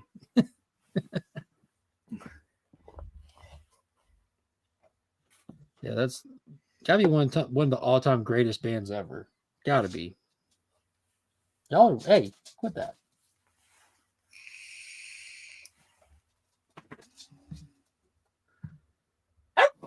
What? I don't speak French. I've heard French. I'm pretty sure it wasn't that. Oh, okay. I only know Southern. That's all I got. Anyone else see Madam Web yet? It's been a big weekend. So my grandfather speaks French on the golf course all the time. That's what he says. Always, excuse my French. My French. Fuck, shit. God damn it. Is your grandfather George Carlin? No, my grandfather is not George Carlin. Well, sounded like it for a second. Yeah. Yeah, there's a great comedian, Super Green. A little bit dead, but yeah, no, but he was a bit special. His body of work still lives on, my man. Mm-hmm. I think he's a lot of bit dead. TM, you should know who George Carlin is. Yeah. He taught Jay and Silent Bob the rules of the road. That's right. Most definitely. Yeah. And he was also the guy that unveiled Buddy Christ. Yep. And he was also in Jersey Girl, if we're doing references. Oh, and you know what? I'm going to say it. Jersey Girl is not that bad. It's not not that bad. It's a good movie. The problem like Madam Web without Web. It's a movie. No, I can't speak on that. I haven't seen Madam Web, but I guarantee it's probably better. Jersey Girl is a movie that didn't have an audience. Yep. Like it's like you can't sell Kevin Smith's audience on that movie, and you can't sell like women. I guess the market is women, generally speaking, for a romantic comedy that is slightly. So at the time too, Ben and J-Lo had a movie pretty much flopped called Geely, and everybody like, oh no, I'm not going to go to this movie starring those two together, and that get through like the first like 10 minutes and you realize that she's not even in the rest of the movie. I do like that movie. I think it's quite a touching film, but like I do think it's the movie that really derailed Kevin Smith's career in so much as he stopped trying to do things and just went back to the well, as it were, which is fine. Like, I'm cool with it. But like, he did like Zach and Marie. I like that movie. Oh yeah, because that's wildly different to Clerks. Yeah. I'll tell you what derailed his career was Tusk. No, Tusk is awesome. Tusk is pretty good, man. Tusk is Liking one of Tusk is different than thinking they're saying Tusk is awesome. Tusk was weird. Tusk is a great horror movie. Yes, It's and I'm like- a big fan of Yoga Hosers, so Red State was him sort of. we're still waiting for Moose Jaws, right? He didn't do Moose Jaws yet, has he? He keeps promising Moose Jaws. Right. We'll see. And I'm intrigued by Moose Jaws in so much as I don't think he can pull it off. If what he promises is like doing Jaws as like a moose yeah. movie, like if he can actually pull off any sort of suspense, I'll be really surprised. I don't know, man. Like he can use the same kind of like direction that they were going with, almost the way that they were trying to go with Cocaine Bear. But I heard that barely even showed the bear. So, Cocaine Bear is pretty good. Like I was really surprised by how good that movie was. So they kind of go down that line, and then Jaws kind of mix that in with a little bit of comedy, and that he might be able to do it. But I know he just worked on a project, an A24 project. I'm not sure what it's called or when it's going to release. I said, big Yeah, fan but of who sits around and thinks like, yo, you know, it'd be a good idea. You know what people probably want to see? Fucking Moose Jaws. He doesn't care what people want to see. He knows what he wants to make or what stories he wants to tell. Well, actually, because nobody said I wonder if they would make a movie about little sausage Nazis that fucking go up people's ass. No one liked it but you and his daughter. I mean, I get it. It's just weird. It's an homage to Full Moon Studios, man. For no one but me. I mean, that's fine. That's perfectly fine. Don't get me To wrong. be fair, I feel like when he does those movies, I'm more interested than when he does the Jersey Girl. next Clerks, for instance. And Because also he's Tusk. actually actively trying to do something new, Yeah, which is more interesting to me. Like I like a lot of his movies.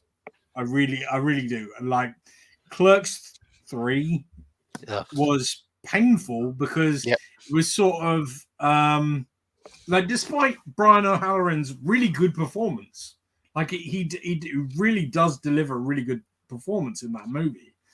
It's deeply unfunny would be my first criticism. Then after that, it's the culmination of right. I don't know whether you know, but like Clerks originally ended with Dante being killed, and they cut that out of the movie because it was shit. And so he's doing it again in the third movie.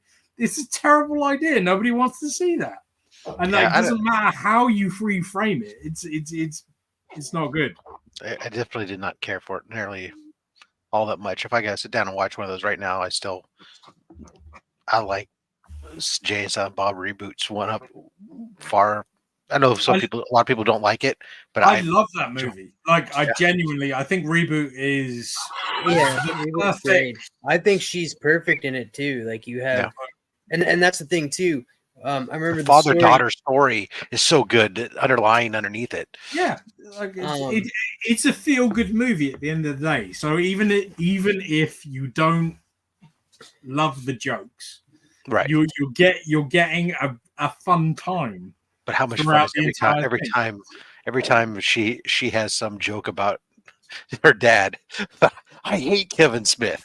He always puts the kid in his movie. Those things are just great little meta things. It's fun. So she came to that set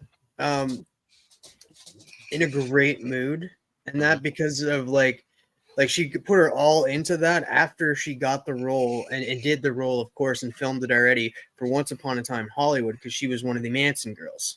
in that, and that was her big movie that she got to be in, which wasn't her father's. So she came onto the set of Jane Silent and Bob Reboot with the confidence of no other. I think Harley. I mean, I don't know. It feels weird criticizing an actor.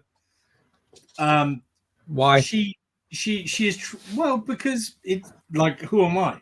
Like, why? What's you're a consumer, so you are the person to do such things. Yeah, but like, it just feels superfluous. Like, what does it matter whether what I think? Well, I mean, talking yes, to us, not her. You're right. I am a consumer of the media, but like, yeah, you're not her acting coach speaking to her. You're talking to other consumers. Yeah. I feel like she tries very hard and she is actively trying to learn how to act. Well, she did. I don't know. Like, I don't know whether that is ongoing or not, because I have no idea what she's in. She was in a like I want to say it was a Amazon Prime series. I watched the first episode and it was miserable, so I didn't watch any more of it. I know. Was it called Neighbors? Don't make me come over there. Hey, if insulting neighbors will get you to come over here, I will insult them all day long, brother. I know she was in something like, it was a kind of horror TV show type of deal with, and Jason Mewes was also in that with her. It was a it was very, very po-faced, very sort of like like there is no fun about this. This is like a crime being committed sort of thing, and it just felt, and it was like a really awful crime as well. As about, like, I want to say it was like something like Sweet 16, but it wasn't called that. Like that about, and it. Well, you know what? I have Google. Yeah, do it. I'm just guessing what it was called, but like it's like that, which is I would like to see someone like that act in something outside of the thing that their dad does, just because I'd like to see. That's why she was so happy to get that, because like she probably felt that, like, she probably, if she didn't get the role that Quentin Tarantino, like she didn't get it, like she had to try out for the role, and then she got the role. Yeah. You say that, but like in that movie, the amount of daughters of people that are his friends that are in that film is quite high.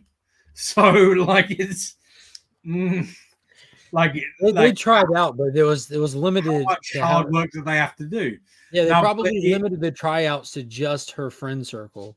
Yeah, so like this one series is like more representative of like her ability, I guess. I don't know, but I do really like her performance in Reboot.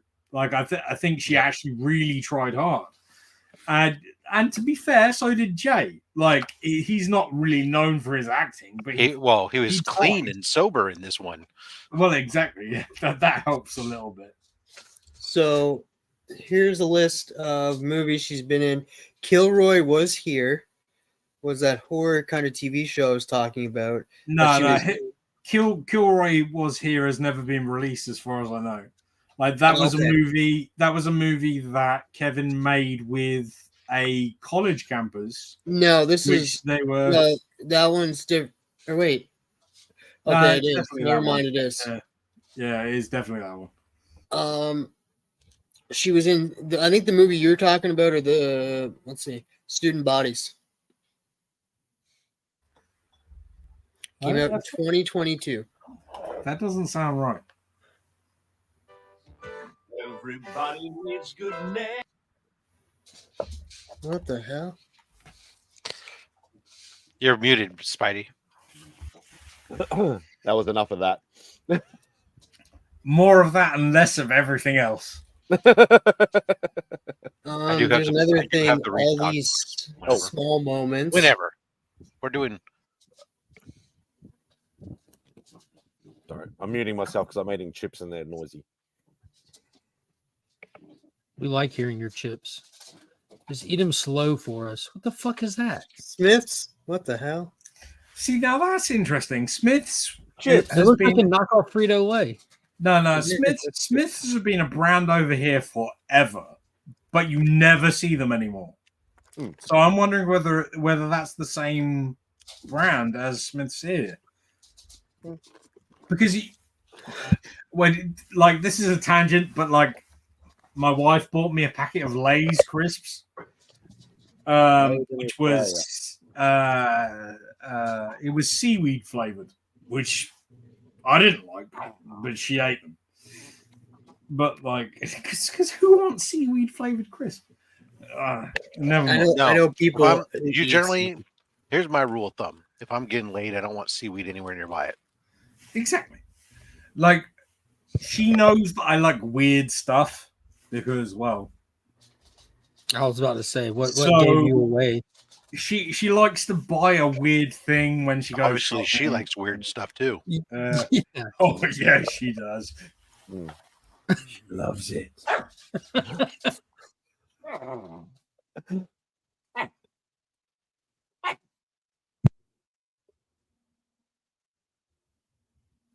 Yep.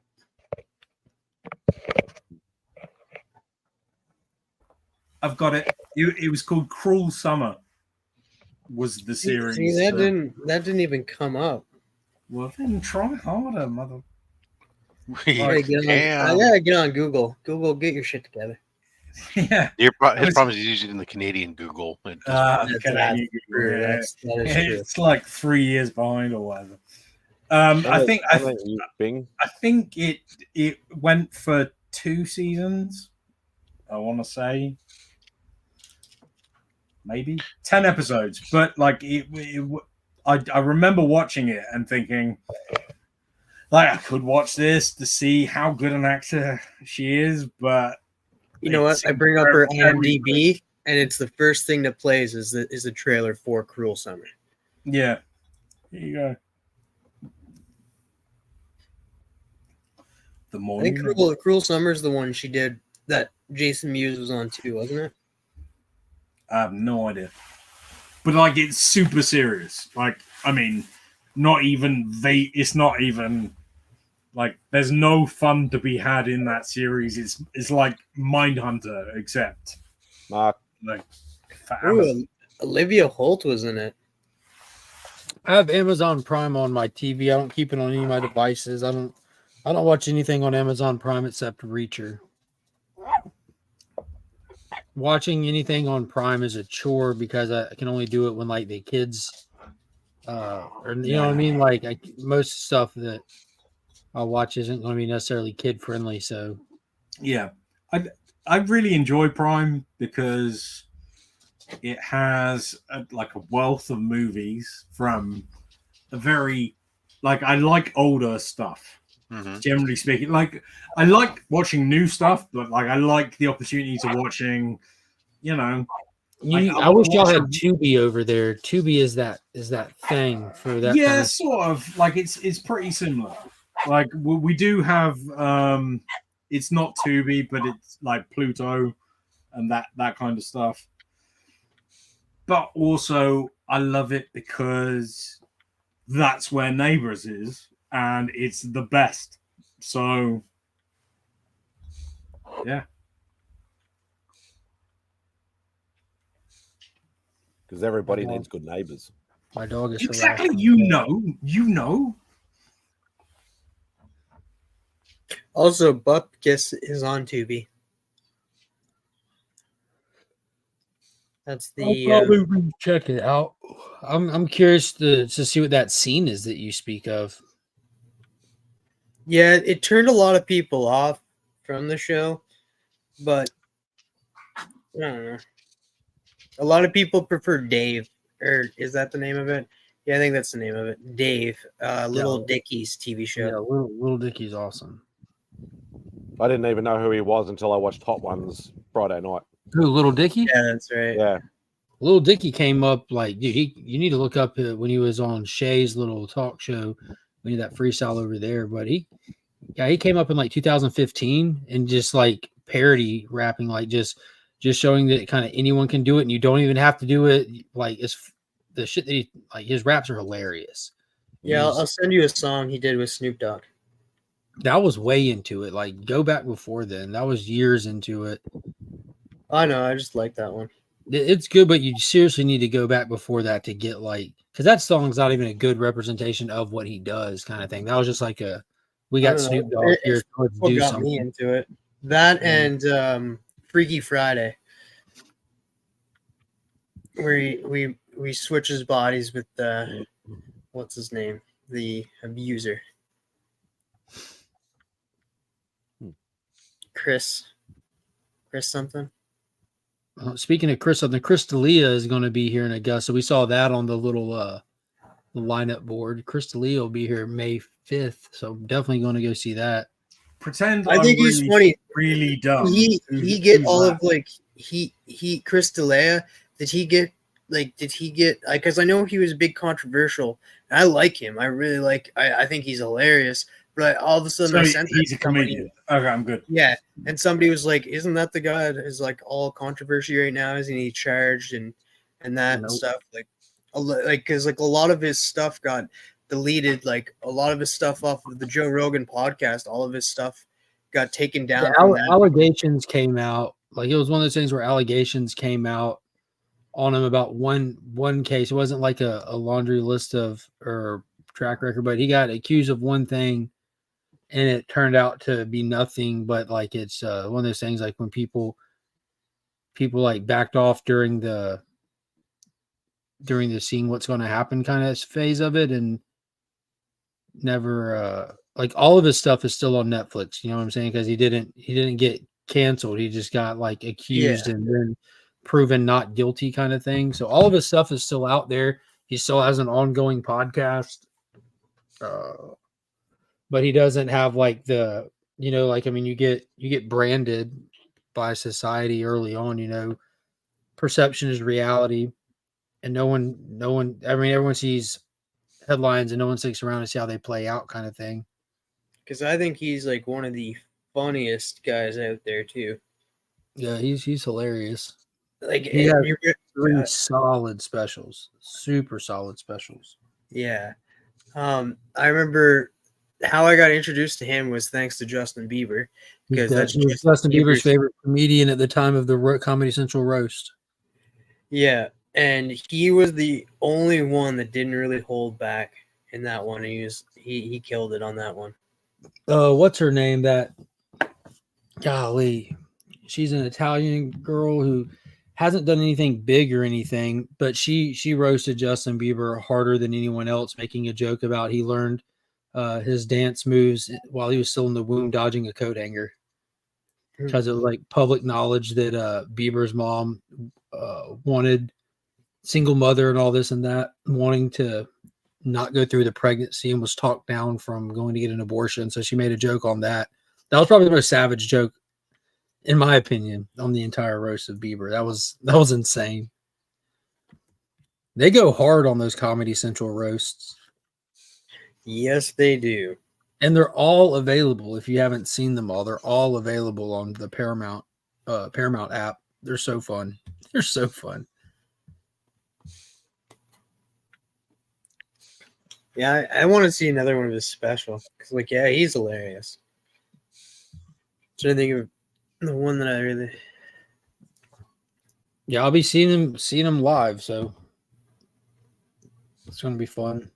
You guys got to give up your phones? Because I know a lot of comedy shows that you're not allowed to go in with your phones. Yes. So it really just depends. Like the Pete Davidson one, what we went and saw is what people will see. Like he'll, at the end of this tour, wherever the last show is, they record live for the special, that'll air on Netflix.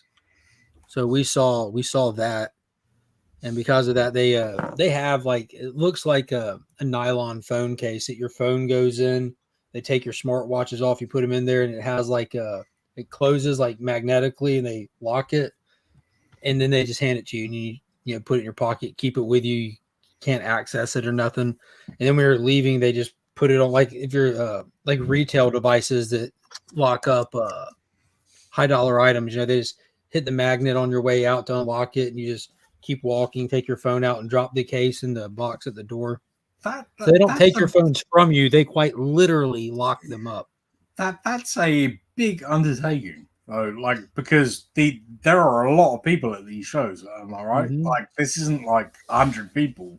No, it was definitely That's more than that. that's gonna cost some money. Like, that's Well, I I'm, guess I'm they do. intrigued. They probably take them with them. Like, this is the first one I've been to where they've locked the phones up, and I'm hoping. I think that's like a sign of what they're doing is you'll probably be seeing it again later, and that also gives them the freedom to say more stuff. You know what I mean? To get, because you know comedy is like the most attacked medium in the public sphere.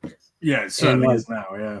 Any comedian in the world will tell you, like, we're just fighting for the art and for free speech. Like, comedy is like it's such a loophole. Even to the whole free speech conversation can go off it, but comedians are a different story. They're kind of like the tip of the spear for it, because of the, there's a time and place for everything. And when it comes to free speech, that's the most appropriate time and place is in a comedy club. You know what I mean? If you don't like it, you don't have to be there, but that's where it's exercised the most, kind of thing.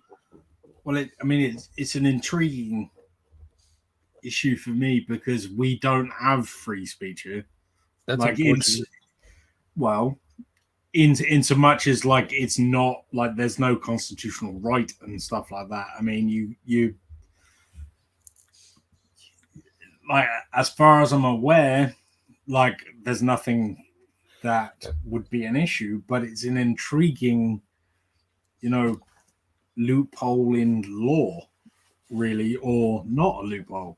It's not a loophole. It's a government preventative. Like, that's like when you get down to it, like all of like those, like whether you agree with them or not, whether you exercise them or not, the fact that they're there, they exist, is a government preventative.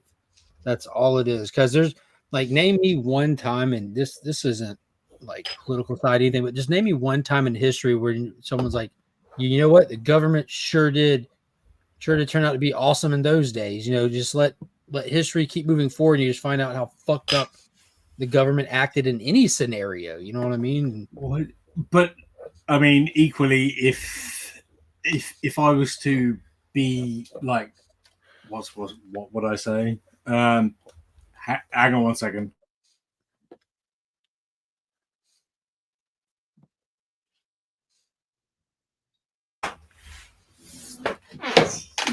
Yeah, it's sort of 3:30 in the morning.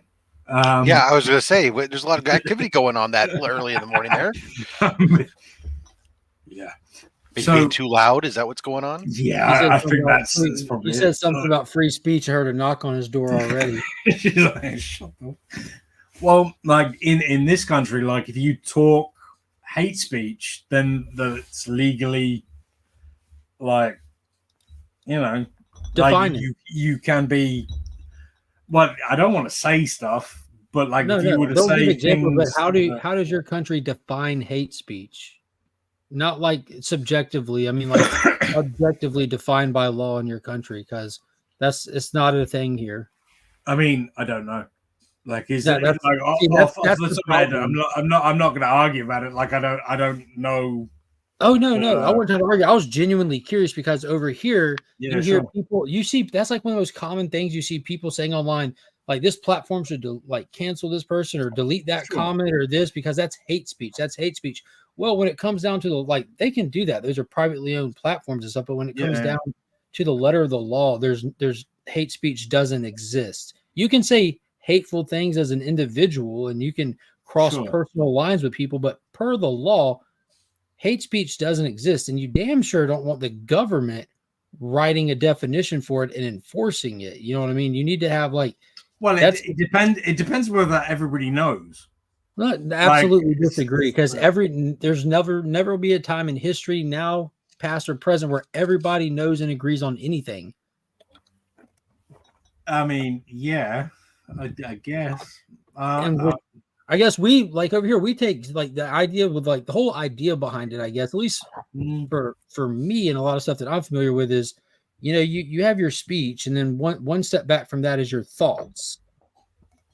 That's all your speech is your thoughts audible.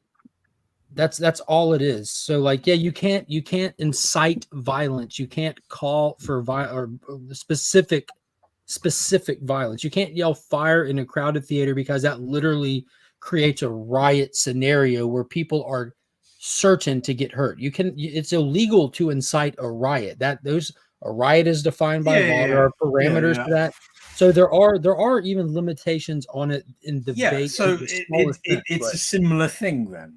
I think those are the only two scenarios. I think you can't say bomb on an airplane per the rules of the privately owned airplane. You know what I'm saying? Not per the government.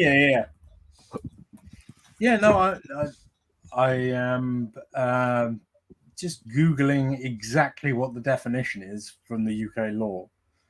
Yeah, I'd be curious to know. Like, yeah, I know everywhere is different, and I know I see people all the time say we don't have free speech here, and so I'm always curious about how it's different. You know, we definitely don't. Like, it's not, and especially Lee. They say cunt all the time. People have free speech over here, and we definitely don't say that in public.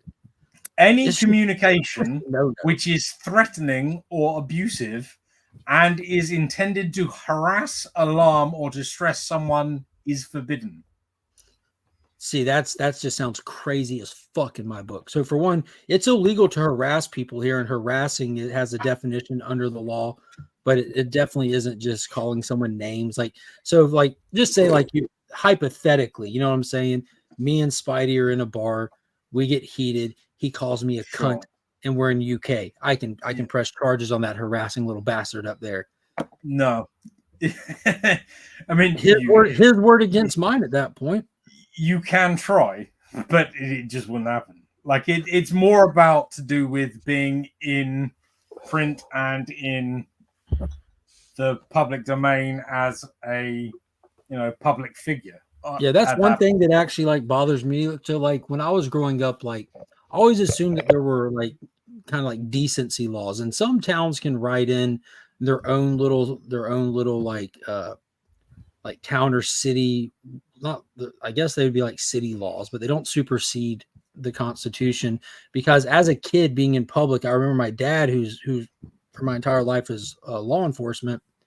We would be in public, and if we were out like at dinner, like at a family restaurant, there'd be someone at a couple tables over, loud enough using foul language, he would be like, "Hey, we got kids over here," kind of thing. You know what I mean? Mm-hmm. And nowadays, profanity reigns like rampant compared to when I was younger. Sure.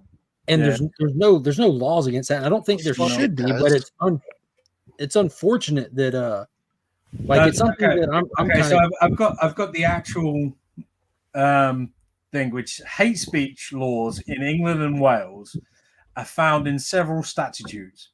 Expressions of hatred towards someone on account of a person's color, race, sex, disability, nationality, including citizenship, ethnic or national origin, religion, gender reassignment, or sexual orientation is forbidden.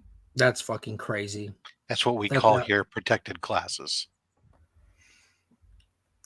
Any communication which is threatening or abusive and is intended to harass, alarm, distress someone is forbidden.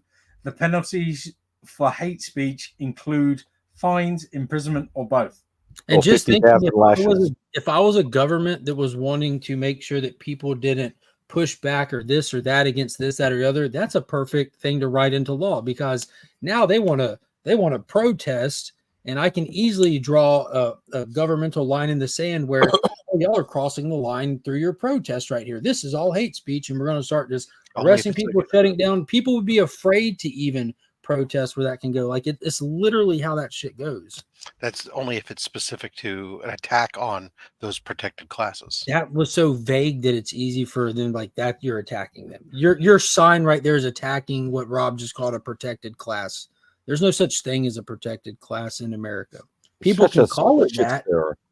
They can call it that, but they're not. Unfortunately for Rob's rolling eyes just then, we're all actually equal under the letter of the law.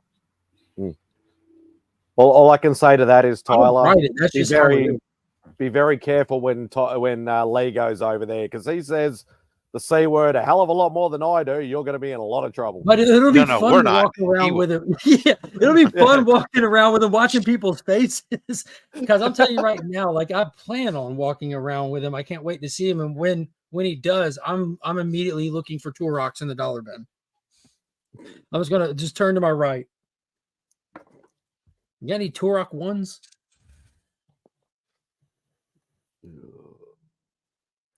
80 to 90 cuss words every day. That's about 5 cuss words every waking hour, and it might not be in vain. Turns out swearing may help you make your life happier. The police and CPS have formulated a definition of hate crime and hate incidents, with hate speech forming a subset of these. Something is a hate incident if the victim or anyone else think it was motivated by hostility or prejudice based on disability, race, religion, gender, identity, or sexual orientation. A hate incident becomes a hate crime if it crosses a boundary of criminality. Yeah. Now go back to the word. Go back to like the second. Can you read the second sentence in that? I just closed the thing. So, no. What stood out to me is when they said if someone thinks and then you proceeded with it. So it's if the people think that the crime is specifically motivated by those things. The same thing we have here with hate crimes. You could already put the hate crime. What is that? Well, you can put the motive enhancement. If you have a crime that's committed, say if you attack somebody, you'll have that crime that's there. Then there's an enhancement if it's determined to be hate motivated based on attacking the person based on the protected classes. Yeah, that thing. Yeah. So it's not just it goes beyond protected classes, because people that aren't included in that list of protected classes can still have hate crimes against them as well under the letter of the law. Again, for sure, the protected classes things are not judged any differently by the letter of the law. It's literally written equal across the board. Well, it is because race. When you say something like race, for example, that's every race. It doesn't spell out only these races. That's why you won't hear, like, I'm just like think it's necessary to point out that when someone says in the protect, well, it's literally for everybody. It's our laws are not written. Well, you're right in that those things. For those things, yes, you're right. But where it doesn't is when specifically, for example, in this case, in the case of the enhancement, if the crime is specifically just random or something, and the perpetrator happens to be of a different ethnicity than I am, but it just happens to be a random thing. It wasn't because of that. Oh, I agree. I'm just saying, like, protected classes that get attacked specifically being for one of those, enhanced crime. But also, if you look at that most recent, I guess second most recent shooting where that person went into that intentionally Christian school that they went to previously, and they actually had a notebook spelling out that they're intentionally coming for all the white Christian people. That's a hate crime. Christians are predominant in America. White people are predominant in America. And it's still a specific hate crime motivated by race and religion. Especially if the person's not a part of that. Yes, correct, which they were not. Exciting. Now that we've gotten to that. Hey, this is fun. I just like to talk about whatever. It's interesting to see how it's different in other countries. Well, it's now a law, and I think I've mentioned this before. They were looking at passing it. It actually has been passed now.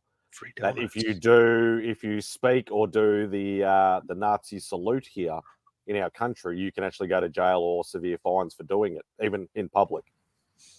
Yeah, I think that's the same here. Is definitely the same in Germany. You'll definitely go to jail. I did Germany doing it. That's crazy in my book. I think that like I guess I'm one of the people that, like, the only way to like get rid of bad ideas is by putting them out in the open so people can actually like attack those bad ideas with better ideas. And like no one is ever going to change their mind because someone says you need to change your mind. No one ever has. It's only when they found a better idea. To be fair, though, we're not arguing that they can discuss what happened back then. We're saying not you what I'm talking can't about either. do the salute. Like it's. I'm not saying one way or the other whether it's. Yeah, I think they're fucking idiots, but I think that they have the right to be fucking idiots, is what I'm saying. Yeah. So what I just read about the freedom of speech in the UK is we don't have freedom of speech. We have the freedom of expression, which is you can say it with a smile. It's different words to say more or less a similar thing. It's similar, but it's not the exact same thing. Correct. Is the gist of it. It's all right. We've adopted the words freedom of speech to basically be the freedom of expression because it extends beyond just speech. I wonder if we trademarked Such an antagonist First Amendment. The UK is like, well, fuck, what are we going to call it? No, we borrowed from them, buddy.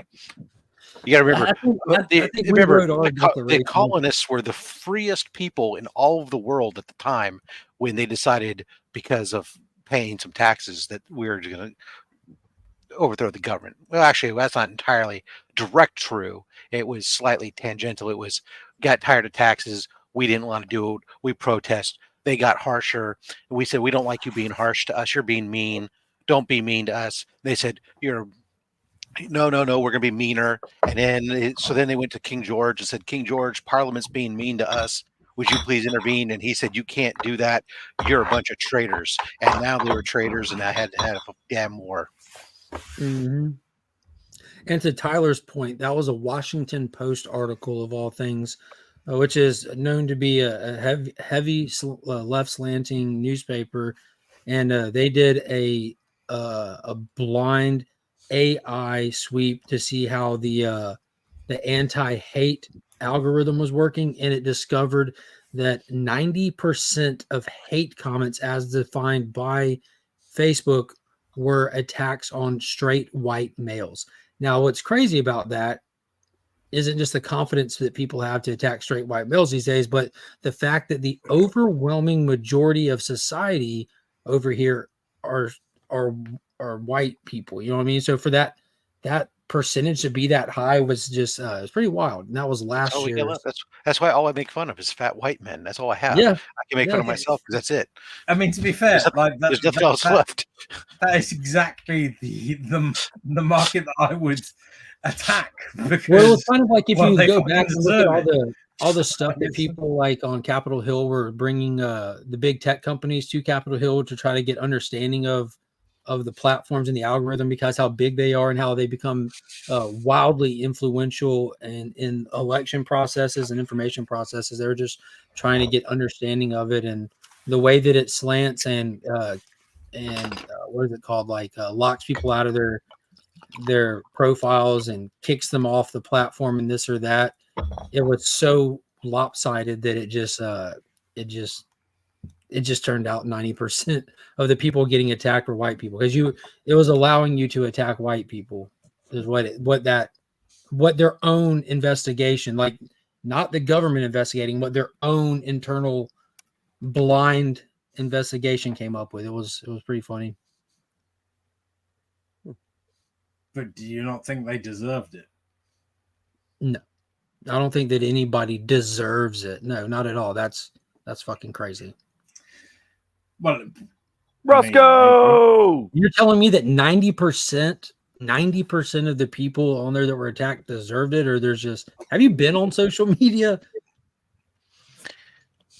Well, there we go. There's crazy people everywhere. I don't think that 90% of the shit talking even makes sense, much less the people doing it with each other deserve it. People doing it with each other. Good for them. Make love, not war. Got it. How you doing? Here's what we're going to refill the giveaway bin box with this week. We got one of these lovely black box guys going in there with some DC. Well, not one. We got two of them going in there with DC Walmart packs. Well, a Fantastic Four, $5.79. The Heroic Age. We'll throw in there first appearance of Old Hulk 2099. I got one of them now. Is that a true story, Aggressive? And he talks about how some guy in France stole his identity so he could fuck his wife. Interesting.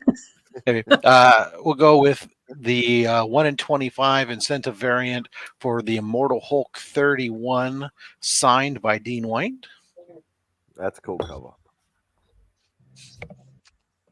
We'll throw in House of Mystery 295. More doubles. Brand new Eye Vampire Stunner. What does that mean? I Vampire Stoner. I don't know. That's what it says.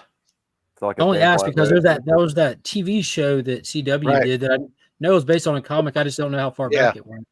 Not that far back. Okay. The first appearance of Kintara Stone and Kintara Stone #1, double signed by Ray Griffin and Anthony Helmer. Too much clothes. Next. Yes, Remy. Batman 628. That's dope. I love that artist. He had a great run on covers. That's a cool cover. Civil War 2, issue 2. That's super dope. That looks like that guy who did the stuff for C3. What was that guy? Was his last? Wasn't it your cousin or something? Scott Morse. Yeah, he had a wicked cool art style. Those black and whites that he posts. Some Twig #1, the New York Comic Con exclusive for EC2CG. Not enough letters. Next. I know. Ben Reilly Spider-Man #1. Dope. Tyler Kirkham. That's super dope. Nice Kiss cover. Watch out, there's a new web slinger in town. The Scarlet Spider #1. He's actually swinging to the tailor to get a smaller hoodie. Maybe. The first cameo appearance of Moon. Cindy Moon. Yeah. Amazing Spider-Man #1. Ramos. And for the DC folks out there, we'll throw in some 12-cent goodness. Green Lantern #17. Very dope. So yeah. Very cool. How many the books in there are like slab pools, Rob, on average? Is it just like one book at a time in there? Or? There's 2 slabs in there right now. You keep 2. That's kind of the average. You keep 2. It depends on what I have, how many slabs I have available for the. Give us every once in a while. I get somebody go, you know what? I'm going to throw that in that method, right? Gotcha, versus gotcha. something else. And right now I have 2 slabs, and so they're both in there. They tend to not. So the reason they don't get pulled as often, interestingly, is so they're not on a comic book like those Walmart packs.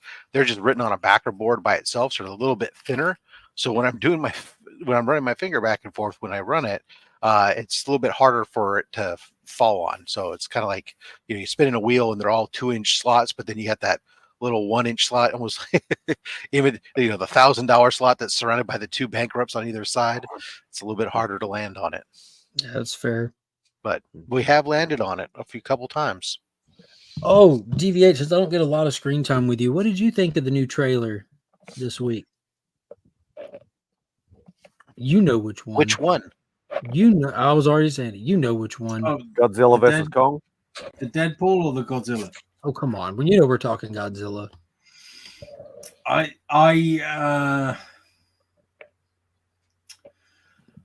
It was exactly what I expected to happen. Mm-hmm. which is exciting. I'm going to be there. I'm going to be there day one for. Yes. Like it's going to be great. It looks so fun. I don't want it to be bad. Like I really like, and I know you like all of it. Yeah, the whole thing. But like I like some of it. So like, okay. So did you get a chance to watch Monarch yet? Just no, I haven't. Like I keep meaning to get it, and the Badger wants to watch something on Apple as well. So we're gonna get it, but I'm trying to cut down on every single streaming service.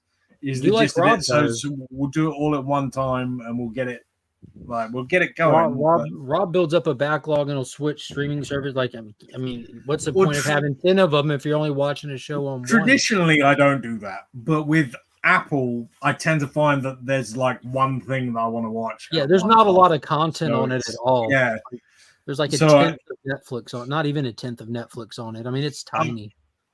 I'm definitely gonna get it, but it just depends.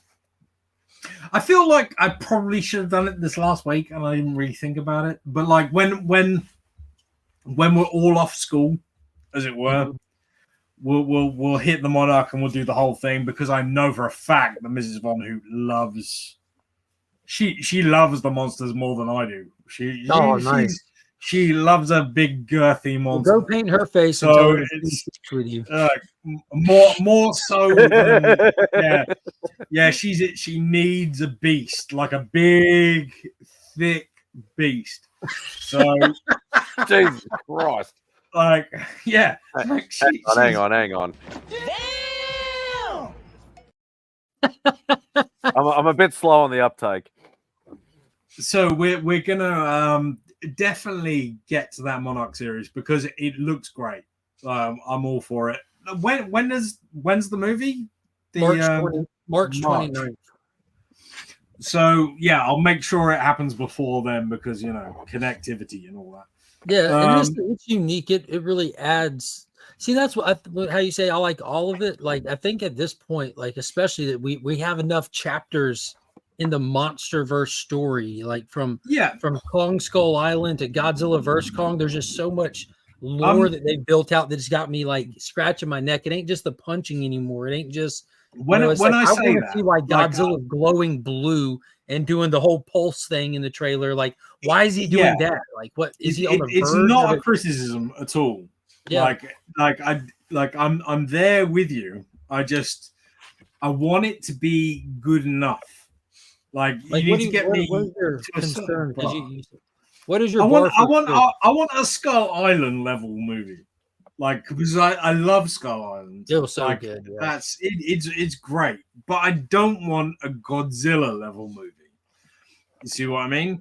Like I liked Godzilla. You're talking the 2014, right? Yes, I am. Yeah. When I don't think we're ever going back to that. That was kind of lame. Yeah. Everyone Did you see -1? No. Oh, did I? Like, that was literally the best movie of the year last year. Nothing even came close to it. Like, I cannot. Whatever wins anything in the Oscars is full of shit. Like, I mean, deep bottom of the bowl. The only thing that it would be like it can't. It's not allowed to compete with the other films because it's not an American-made film. It can only go into the foreign film categories, but it should. Yeah, but that's insane. Like it doesn't. Like, that movie is better than every movie that came out last year. That was. I mean, at least that I saw. Dead Reckoning came out last year, and I hold that one in high regard. I like that movie, but it isn't as good as -1. Like, I do like that movie. You are right. It is a very good film, but it isn't -1. -1 did something that no other film in the Godzilla franchise has ever done, except for the first one, which was made me believe its own genre. It transcended everything. Like, it's bananas good. Like, really. Boop. You know what's funny to think about? Madam Web was made with $80 million. Godzilla -1 was made with 13 to 14. It's insane. And that does get me a little bit agitated. Like, I get a little bit sort of like, how the fuck did that happen? I've been saying it. These Hollywood studios are laundering money in film budgets. It's the only thing that makes sense. How did that? Like, I haven't seen it, so I don't know. Oh, I have. But yeah, no, I know you have. But like, yeah, because I'm a true Marvel fan. I'm not a fair weathered Marvel fan. You know, I don't listen to the reviews. I go and see them for myself. Yeah, which I've been trolling so hard. I've been trolling since I've seen it. It's going to be terrible. They Oh see yeah, it's super control. bad.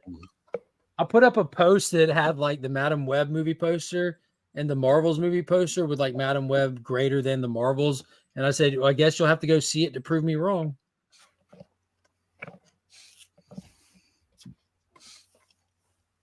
Yeah, -1 was all of those things, but I would argue so was Mission Impossible: Dead Reckoning.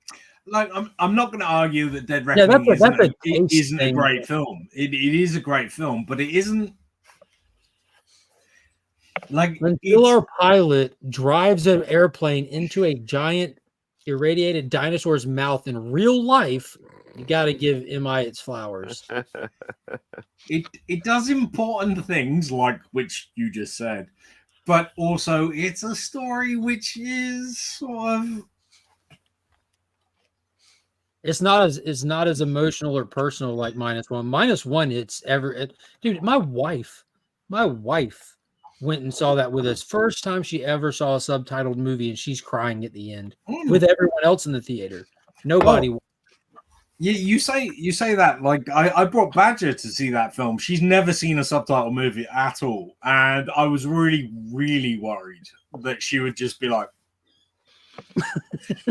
give the sort of, because I can remember when we saw Justice League, the Joss Whedon movie, she didn't want to be there. And she subtitled. a lot of people didn't want to be there, but like when Wonder Woman came out, she was like right there. She loved Wonder Woman, and then I thought, all right, cool. So like we'll see Justice League, and she was like, yeah, it's Japanese made movie. Yeah, it's a foreign film. It's not an American film. It's beautiful. It's a really and I would tell you now, like I don't. Like I heard one person say, I went and saw it. I mean, it was good, but I didn't know it was just going to be in subtitles. Like, they should have dubbed it. I'm like, nah. I've seen a couple of people that are sort of. At least you're honest.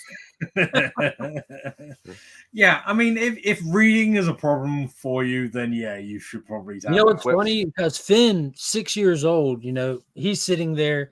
This is first year in kindergarten, which I don't know if y'all have those in the UK. I guess it'd be the K part of UK, but he's in kindergarten now. His first year, like school proper, Yeah.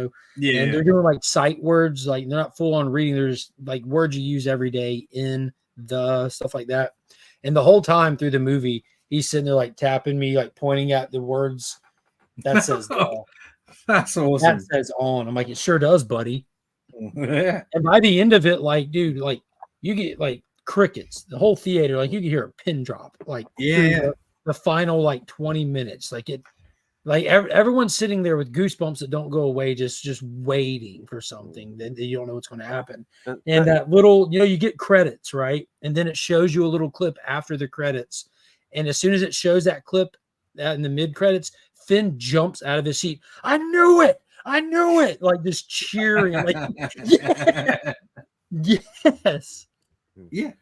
And it's subtitles in foreign films aren't for everybody. Like obviously, like I've grown up, watching never. I've grown up watching, a lot of Asian movies, some European movies and stuff like that, all with subtitles and things like that. And I've gotten used to it. But some people getting introduced to it in an adult for the first time, but like, oh, I'm not watching this shit. Where's the dub stuff? I feel like it's not for everybody, unfortunately. But when it comes out on disc, it'll have the option. So by the time, like, if you haven't seen it and you don't want to watch a dubbed movie or you don't want to watch subtitles, you won't have to, because when it comes out on disc, you can just fire up the dub. Yeah, exactly. I think you guys in America got spoiled by sort of the freedom, the kung fu movies that came out that were like dubbed like predominantly, like you wouldn't have any reason, but also at the same time they were like a fundamental part of movies that you watch. You watch an awful lot of kung fu movies that were dubbed constantly, whereas I don't think we had that so much. Like no, they're terrible. Like I've got a bunch of them on DVD, but like we didn't have that on TV. and therefore they just didn't exist. You had them on video, so it was you had a ton of bad dubs, and then that permeates, right? So why would you listen to the foreign language version for a film? And sometimes even translations, especially back in like the 70s and 80s, a lot of the translations were subpar at best. Yeah, they just completely rewrite the damn movie sometimes. Yeah, pretty much. And whereas now, sure. production teams are actually hiring linguistic specialists to actually do the proper subtitles and things like that. So you're actually getting a truer representation of the translation, which is a lot. But they just didn't have the money for that sort of stuff in the studios back in those days, and that's why sometimes a lot of English-speaking countries purely got a really bad dubbed version, like the old, spaghetti western, stuff and things like that, because they just didn't have the budget to do that.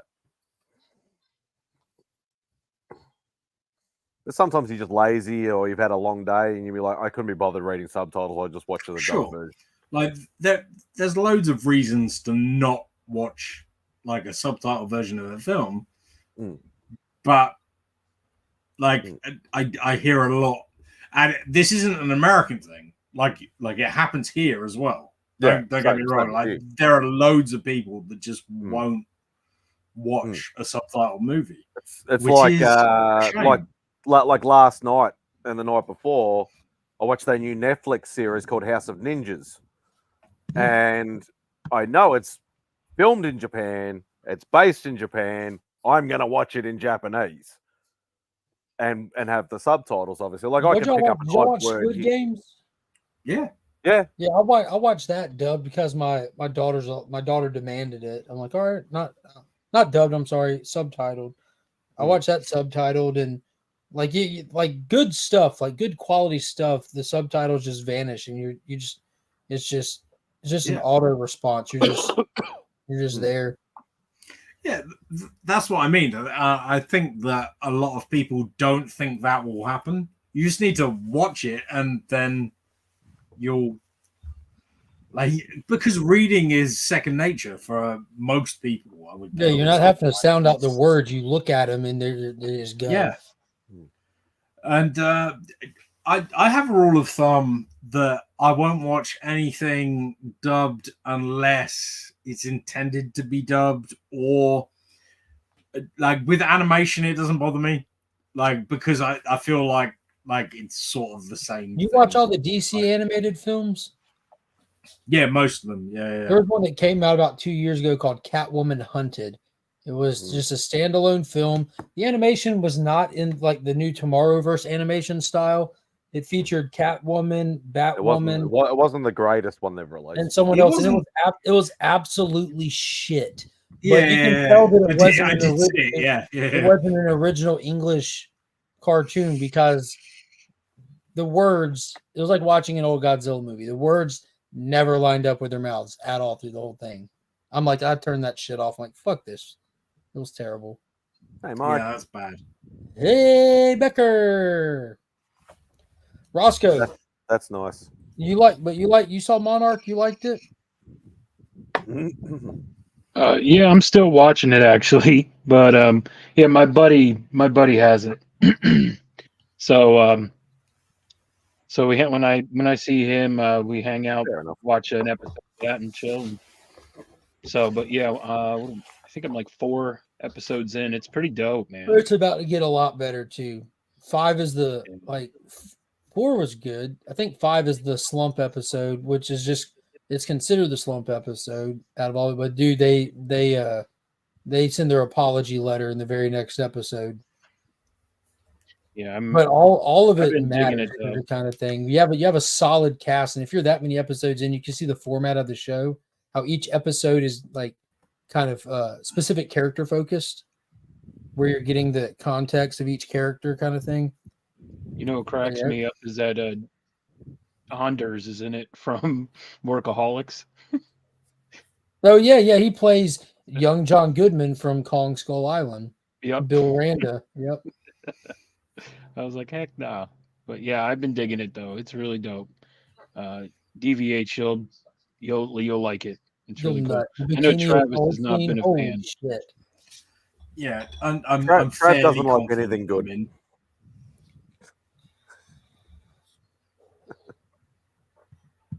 Yeah, I can't wait to see what they do. Like, because they introduce an entire new concept and mythos. Because I don't want to ruin anything for DVH. They don't, because like in Kong Skull Island, we go to Hollow Earth. Alexander Skarsgård's brother died trying to get there before the movie started. That's why they went to him, because he's familiar with the research about getting there. You had Axis had the technology to get there. We actually spend time with not Monarch in Godzilla versus Kong. It's a secondary company that's doing what Monarch does, but with different goals. The people who made Mecha Godzilla weren't bad guys. They were just other rich think tanks with other goals. They weren't trying to dominate the world with Mecha Godzilla. They just didn't want humans to not have a fighting chance, kind of thing. But going to Hollow Earth, they have to have the heaves, because you go and you hit that point where you travel over 1,000 miles in 2 seconds. And then in Monarch Legacy of the Monsters, there's more to that trip, which is just opens up an entire world of possibilities. It's super cool. Is Hollow Earth the place where Hitler's riding a dinosaur? We haven't seen him there yet, but we cannot confirm that it's definitely not. watch that though. Iron Sky 2? Yeah, Iron Skies is great. Iron Sky 2. It would get my money much quicker. The first one was the moon. The second one was the Hollow Yeah, Earth, right? well, that was the Nazis had run away during World War II to the dark side of the moon and established a base on the dark side of the moon with their spacefaring dirigibles. Mhm. And then when America found them, they then all came to Earth, back to Earth to take Right, over the T-Rexes and shit. Well, that would be in this. That's in the second movie when they end up in the center of the Earth, hiding there in the land of the lost, essentially. But yeah, that movie. When I got hooked on that just when I heard that Leibach was attached to that movie. I was like, oh, I'm in. I think the first one came out in like 2010 or 11. Yeah, we're gonna make him into a black man. What? It's just so spacefaring dirigibles, man. I was like, yes, I'm in. So asinine. Sorry. No, don't be. There's never a wrong time to talk about Nazis riding dinosaurs at the center of the earth, unless you're in the UK. No, well, maybe if you're. I mean, I don't know. It depends on whether like YouTube appreciates it. I'm not sure. We're not on our channels. We're not talking like that they're in their glory. We're just saying that they're the bad guys in the movie. And that's something that's serious though, because like you can't, like, for a while I think it's loosened up, but for a while it doesn't matter the context. You want to avoid saying that word. You wanted to avoid saying COVID. Like, and even now, like, typically just saying the word COVID or vaccine will put a note on your video to, like, a link to information kind of thing. Still, like, doesn't matter the context. The algorithm just picks up the word and adds a link. But they were just straight striking people for a while. You violated terms of service.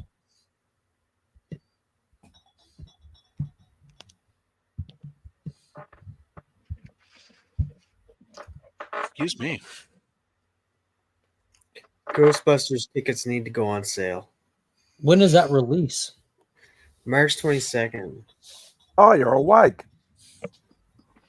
Oh, for my anniversary. Good.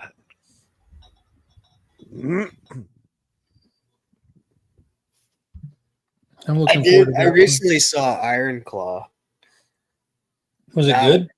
It was good, but you gotta walk into it knowing you're not gonna feel good during the movie. It's a heartbreaking movie. Without the Von Erich, If you know about them, you're gonna understand. I had no idea who they were, so I walked in blind to this movie, and let me tell you, wow, yeah, that's gonna be a bit dark. Yeah, yeah.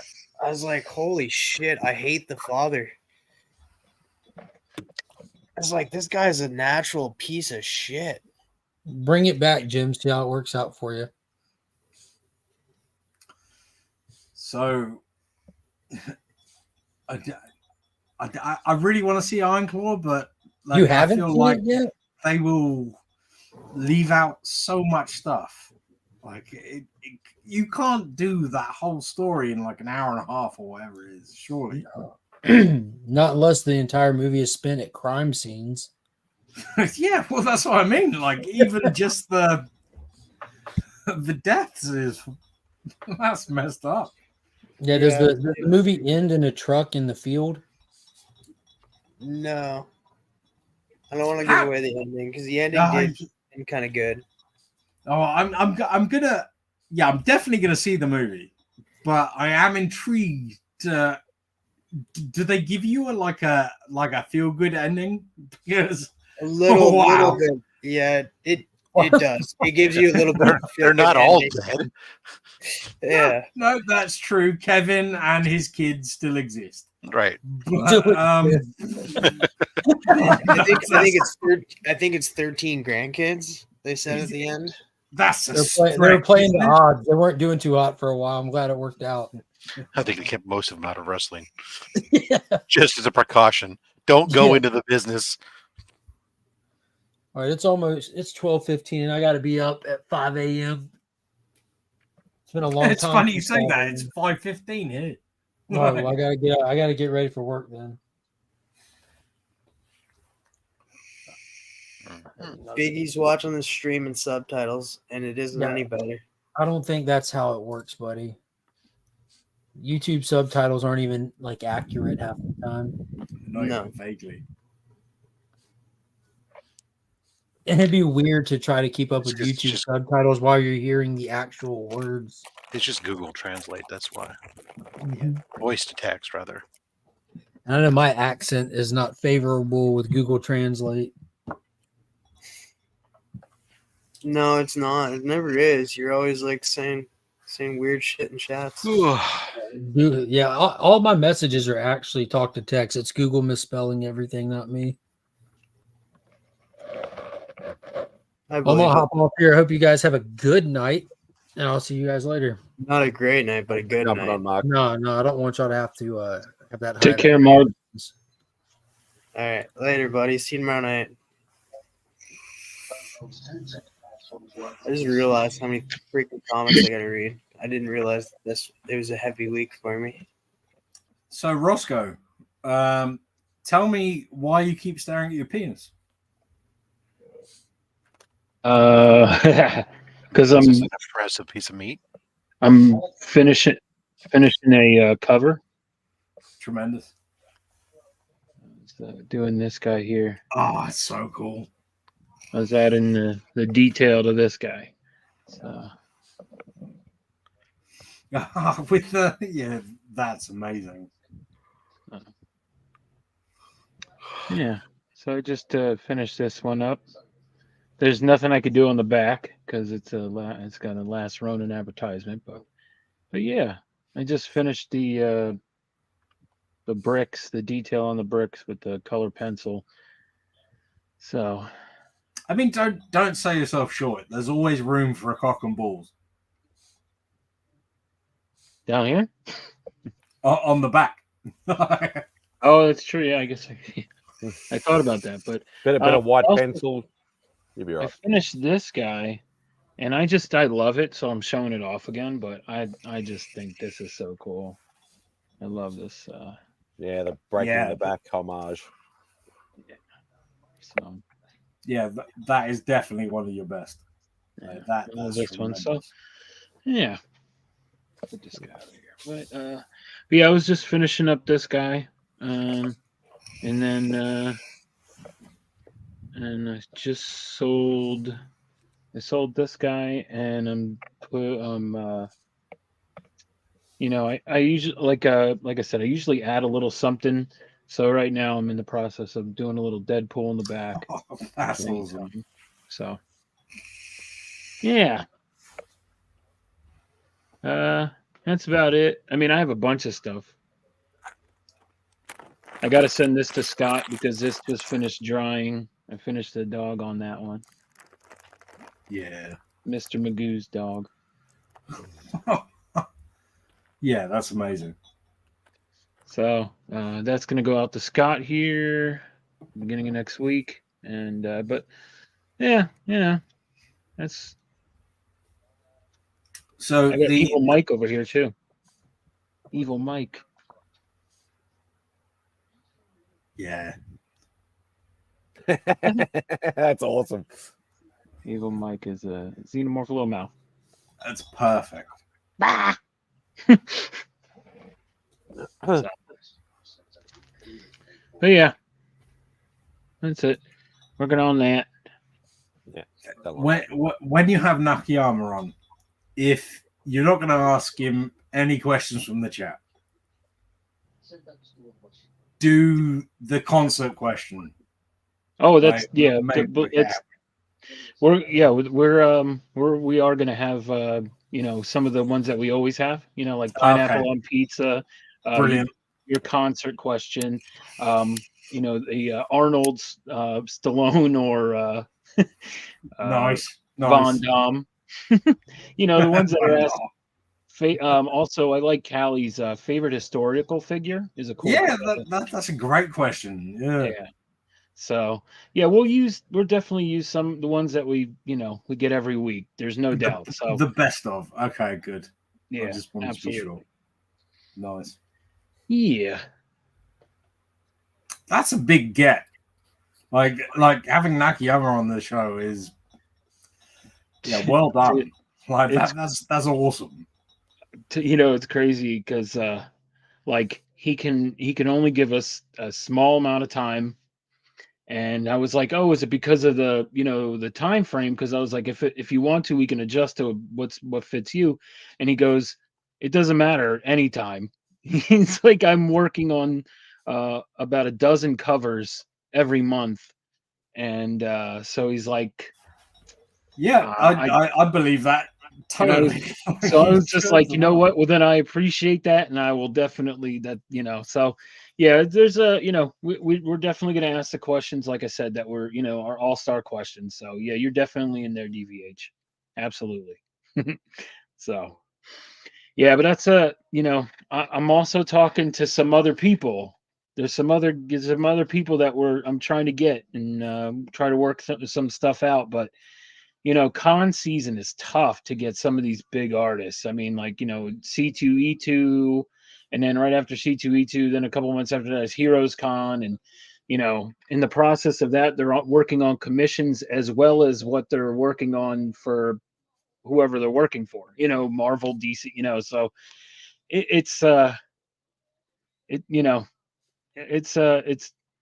it's fun to talk to some of these people because like when you do interviews and they're like yeah, and then when I tell them the basis of the show, then they kind of like go, oh well, that's pretty neat, so kind of like it kind of gets people, it breaks the ice a bit. Yeah, absolutely, because everyone's like, oh, interview show, okay, whatever, I've done those a million times. But then when I say, well, we draw and like the chat ask question, so there's non-food questions from my this or that when it comes up. Oh, absolutely. You just tell me a question, man. And like I said, we're gonna try and get as many questions as we can, and I do want to try and get in this and that, this or that, though. Like I would like to get a no. You're missing what he's saying. When Papa comes on, you got to switch it up. You can't ask him food related questions. Oh, I'm sorry. I thought you meant Naki on. My bad, brother. When you come on, I got you. 10-4. I got you, brother. Don't worry, I got a ton of them. You know that. I got a ton of them. But yeah, Muppets will be our longest show. yeah. So I'm gonna. Don't worry, I got a bunch. I'm gonna have to come up with a whole bunch other ones just for you, so we can do a long this or that too. The longest this or that, you can have that over a Comic Journey's head too. Oh, that would be great. Go longer than Comic Journey, but like, Well, that's the whole point. Bob wants to go an hour over Comic Journey, Screw that guy, Papa says. so that's 5 hours and 11 minutes.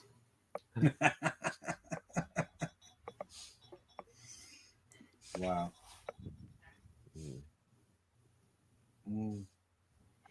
I don't know. I don't even have to book anybody anymore. Cliff is booking people for me. So your talent agent, is he? Yeah, well, that's what happened today. Well, on with Tim Latte, and Cliff was just like, "Yeah, well, this is TM." I was like, "Okay." Couldn't even explain the show. Nobody. So you had 3 people, Roscoe, explaining the show, and I wasn't able to explain the show. And they all explained it differently. What do you mean they explained it differently? I don't know. Each one explained it differently. Mike explained it differently. Cliff explained it differently. DBH explained it differently. Like everybody explained it differently. I felt like it would be better to try and get somebody on if the person that ran the show wasn't the guy trying to, like, if everybody else was like, "Oh, you should do this," rather than the one guy that is part of the show should, no, just me. Try and give a I word know what from you mean. the. I know what you mean. So he's saying like that other people should get. Yeah, it's like we're saying like it's great, we love it, we have nothing to do with the show, but you should do the show. In other words, you're saying like try and give a view from the comic book reader, not the guy who wrote the book. Yeah, exactly. Like it's from the consumer, not the actual. Yeah, exactly. That was my thought process. I feel like Cliff's thought process was, "I like that guy. It'd be great," but like he doesn't sound like that. But but I think that was spot on. Also a valid point. To be fair, like I'm fine with it. Yeah. No, it was funny. It was funny because I was just sitting there listening to you guys. Like I couldn't even. They're like, "Yeah, this is TM. Does a show with Roscoe," and that I'm just sitting there and I'm just about to say like what the show's about. Like it's like, oh, he's like, "What's the show about?" And I'm just like, I'm about to say it. Then I don't even know who chimed in first, but somebody chimed in. Then Mike is like, no, this is how it is. And then I was like, what the hell's going on? Yeah, pretty much. That's exactly what happened. I was like, I thought I was going to talk about it, like, give my. It's the whole reason for me coming on. I thought that's what it was. I was like, oh, okay, go ahead. I like that guy though, man. Talking to him, and he's just like my favorite. Like I had to come on after he started talking about. He's just like, yeah, my favorite Robin was Tim Drake. I remember the annual that he had back in the '90s that was tied to the Calypso Darkness Within. I was like, dude's talking all my language right here. Fan of Tim Drake, fan of Eclipso. I gotta ask, you fan of Animal Man? And he will be now. He's going to go get Animal Man and read it. So, hey, Chris. But that's the guy that we're talking about. Roscoe is Tim Latte. He's the artist on Teenage Mutant Ninja Turtles Saturday morning cartoons. Yeah, you told me earlier. Yeah, I wasn't sure if like you knew who we were talking about at this point though. He looks like Bradley Cooper. I did hear him. I did like watch it a little bit briefly, and I did see the part where he's talking about where he did some of the NECA box art. And I was actually like, if I didn't have to go, I was actually going to pop in and say whether he knew an Australian artist friend of mine who actually did a lot of the NECA box art for a lot of the Aliens and Predator figures. But I didn't get time to jump into the chat properly and ask questions. he does work on quite a bit of stuff that I didn't realize that he did. And like I see, he started talking about Ghostbusters from IDW, and I was like, oh shit, you must know Eric then. Like he works over at IDW, he does a lot of writing over there, and he wrote a lot of the Ghostbusters and of course Beast Wars. And he's like, yeah, no, I know Eric, and that Eric's a good guy. It's like, oh shit, nice. So yeah, who I forget. I'll ask DVH, but there was like a cross between everybody on the panel was calling him Bradley Cooper tonight. Tim Latte, and I was just like, I was at the bottom of the screen. I was like, I bet you didn't know you're gonna come on a panel full of dudes complimenting you. He's just like, I know, I did not, because that's all it was. They were like, yeah, you look like Bradley Cooper, and who I forget who the fucking other one was. DVH will know. But he's a good guy. Better than Tim Frappe. Frappe. I found two Biggie. You'll find one too. I will start an Animal Man when I get the first appearance. I think you should. Don't encourage him, Biggie. He won't shut up about Animal Man otherwise. Yeah, you guys haven't read it. I haven't read a lot in a long time, so I'm not missing anything. Oh no, well this Animal Man by Grant Morrison is the most notable one, like everybody likes. But when I found Animal Man was through the New 52 Animal Man. And that's done by Jeff Lemire. And I absolutely love that series. I like you like me, Biggie. You like old stuff. Well, to be fair, Grant Morrison's Animal Run is kind of 80s. Is 80s. Like kind of. Yeah, that's old enough. Yeah. Yeah, I do like I've been like I got through book 1 of Morrison's run, but I'm saying like Lemire, I find Lemire's run is a lot better. Maybe I would have thought differently if I read Morrison's run first and then went to Lemire's, but who's to say? I'm not sure what Callie read first, but yeah, that's just me. He's very Save the Whales. Yeah, that plays into Morrison because Morrison is also a vegetarian. And Animal Man, like the Lemire run, it really goes in deep with the Parliaments, like the Avatar of the Red, the Avatar of the Green, which is Swamp Thing, the Avatar of the Rod. It shows the Parliaments one can't live without the other. It dives really into that aspect through the Lemire run. DVH, what were we calling? Well, I don't think I called him that, but Tim. Everybody's calling Bradley Cooper and then a mix with somebody else. Who was that mix? I forget.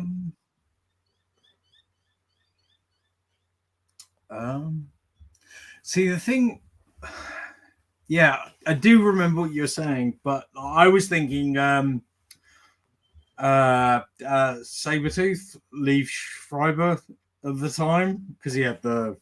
But I can't remember what the other thing was. That was just in my head. I don't know. You have to rewind and watch it. Yeah, because it was all on live, but I think everybody said Bradley Cooper. And that was a fun talk. Pretty much. That was like not a normal interview at all. Well, I didn't realize it was an interview when I came in.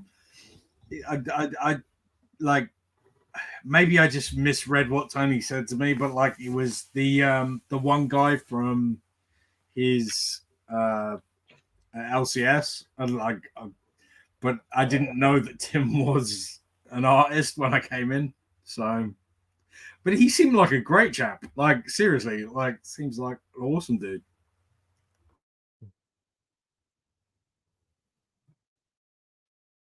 As long as the comic is in subtitles. No. It's not, man. I apologize that the comic is not in subtitles. You're gonna have to listen to the comic. I do apologize.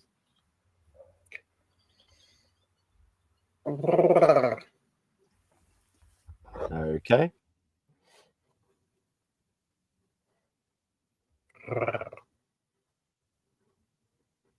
What the hell is that? That what? Did Remy put a new clip on my thing? What the hell's it? You know what the difference is between you and me? I make this look good. He did. He snuck a new clip on my thing. To be fair, that's a great clip though, isn't Cheeky, it? Like, cheeky fucker.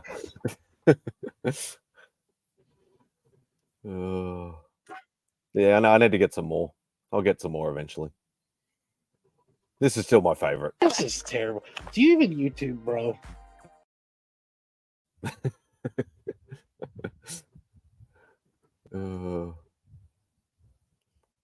I did not even notice.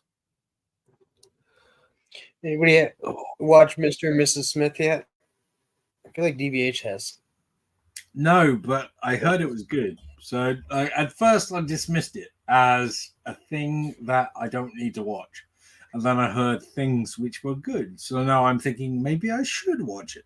Tell me more about that, TM. Let me understand. What service is it on? It is on Prime. Okay. Oh, almost Yeah, lost it. it's really good. So it's a little different from like the regular Mr. and Mrs. Smith, where they were spies who were married, like, and then they find out that they're separate spies and stuff. In this, they're spies who their cover is to get married, and they're considered the Smiths, and they're not the only Smiths around. There's the low-level Smiths, there's the medium high-risk Smiths, and there's the high-risk Smiths. So each one, Okay, like I need to pause you. I've just found out I have 1% battery, so I will see you later. I will be in the chat. See you later, guys. All right. There, mate. He didn't like that. He didn't like it. No, I hated it. It was awful.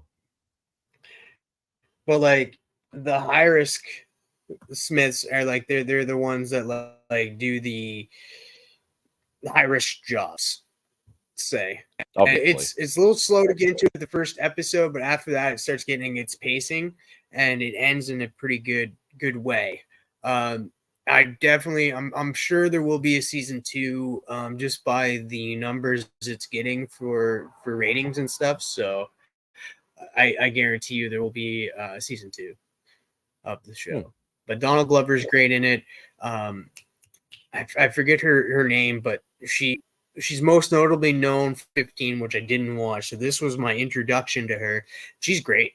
She's great. I absolutely enjoyed her acting in this, and them playing off of each other. It was pretty good. A little bit. Yeah, it was. I think that's what you were going to kind of expect from like what we're going to see with kind of crossovers. Because like we got like a Captain America crossover in a way in Free Guy. With Chris Evans showing up. Anything else you checked out or watched recently, Spidey? Oh, I knew that House of Ninjas series on Netflix that just dropped. Oh yeah, I remember you were telling us about that last night, weren't you? Yeah, on CJ's thing or whatever like that, and it's funny how like I'm such a movie buff and like series and TV and stuff like that, but I always struggle to describe a movie or a series or something. I'm just not that good with words. Like I just say like I loved it, I really enjoyed it and things like that, but trying to describe it is not always easy for me. I don't know why, but it's just the way I am. I'm gonna call it Spidey. Yeah, I thought you might have been. I've been disengaged anyways for a while, but it's like back sitting here too long today. Need to go to the recliner. Actually, what I need to do is get up on the treadmill and walk for a bit. Yeah. All right. Thank you very much for hanging out. Greatly appreciate you as always. Take care, Rob. You know, we say Good seeing you, brother. back in the 80s, yar dude. Hang 10. Hang loose. Look at you and your little fancy shiznat. Whoa. You at a concert? What's this happening? You want to rock? Do that and say like, let's rock like a hurricane. Yeah. Hello, Cleveland. No. Sweet baby Jesus. Smoke bomb. I still don't know how to activate the other ones. I know how to, like, 'cause I can press them as buttons, but I can't actually, I don't know how to activate them. You thumbs up? Doesn't that do something? Yeah, thumbs up does the little bubble thing, and then you got the heart one. You're trying to figure out the rain, aren't you? Yeah, I don't know how to do the rain. But I wonder if the rain this. Because I think you were doing that. Remember? I'm like, yeah. No, do like the things like hold your hands up towards your face and do the rain kind of dance like I was doing last night. Don't. No, I hit I didn't activate it. I hit the button that time when I did. I actually haven't activated it. With, don't listen to Ross to do it. And I think that's the balloons. I think. Oh no, that's the fireworks. Which is weird. Like, Well, two thumbs up gives you fireworks. Waving is the balloons. It's waving the balloons. No, I can't remember. I can't remember how to do the balloons now. Hold both hands up. No, I don't think that works. No, I think both hands have to be in focus. One hand was out of focus. No, I don't think it's. I thought that was. Nah, I can't remember now. Yeah, because I know, like there's thumbs up, there's the peace sign, then there's that which Caroline actually worked out for me, and then there's the heart one, and then the thumbs up and thumbs down. I can't remember how to activate the balloons now. Yeah, It doesn't exactly tell you how to do it either. It just you can just press the buttons and it just does it. But I want some more. I want some different ones. What's that? That's that. That's the light show. Sprinkles. The hearts. And the balloons. There's only 8 there, so it's not. But they also have this studio light. I think you can, you sort of change the lighting a bit. And there's portrait where it'll fuzz the back a bit, but it'll stay focused on me. Yeah, it's something to play with. Oh. Well, obviously, Bubs has obviously gone to sleep or he's too engrossed in his UFC. I should just leave it running with his blank screen on there. I would. Yeah. Yeah, it might be a. I'd expect, be good. Yeah, I expect you to do that even if I fell asleep too. So. Yeah. Which has happened a few times. Not necessarily on mine, but where you've fallen asleep on streams. Oh, I always do.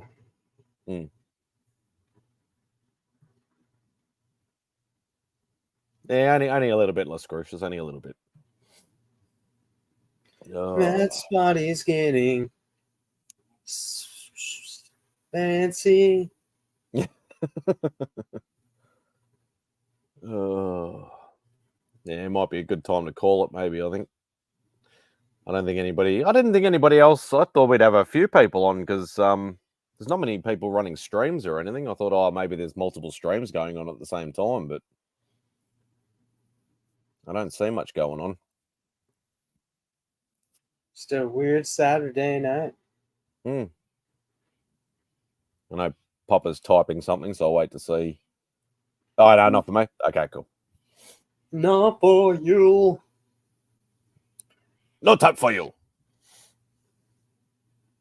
Oh, well, might as well call it then. I don't know whether anybody wants to plug anything. I'll plug you. I know. I worked. I stepped into that. But promote anything. I don't know whether you got anything coming up much because you've just been running live streams just to get your hours up a bit lately, more than doing pre-recorded stuff. Yeah, there's going to be a video, like a weekly video, going to be coming soon. Hopefully, after I get things organized. But yeah, no, it's chatting with the comic community every 2 weeks, between the lines every week on my channel and Geek Out with Roscoe's channel. And then every Wednesday, tomorrow tonight, where Papa will be joining me in that. And then for Papa, he'll be over on the Council of Comics this upcoming Sunday, and they'll be talking about the Dark Knight trilogy. I think the first one, right? The second one, Dark Knight Returns, or Dark Knight, sorry. So they'll be talking about that, and then Thursday at 7 Mountain Time, he'll be doing his wrestling show with Beckerman and Biggie Shack over on Papa Wheelie's channel. Very nicely done. Don't necessarily need to wait for Roscoe because you've already plugged between the lines. Yeah, he has a lot of great people coming on his show, so go subscribe to Geek Out with Roscoe. He has Nakayama's going to be on his channel. Bill Morrison's going to be on his channel. Laganza's going to be on his channel. So he gets, and then for me, it's going to be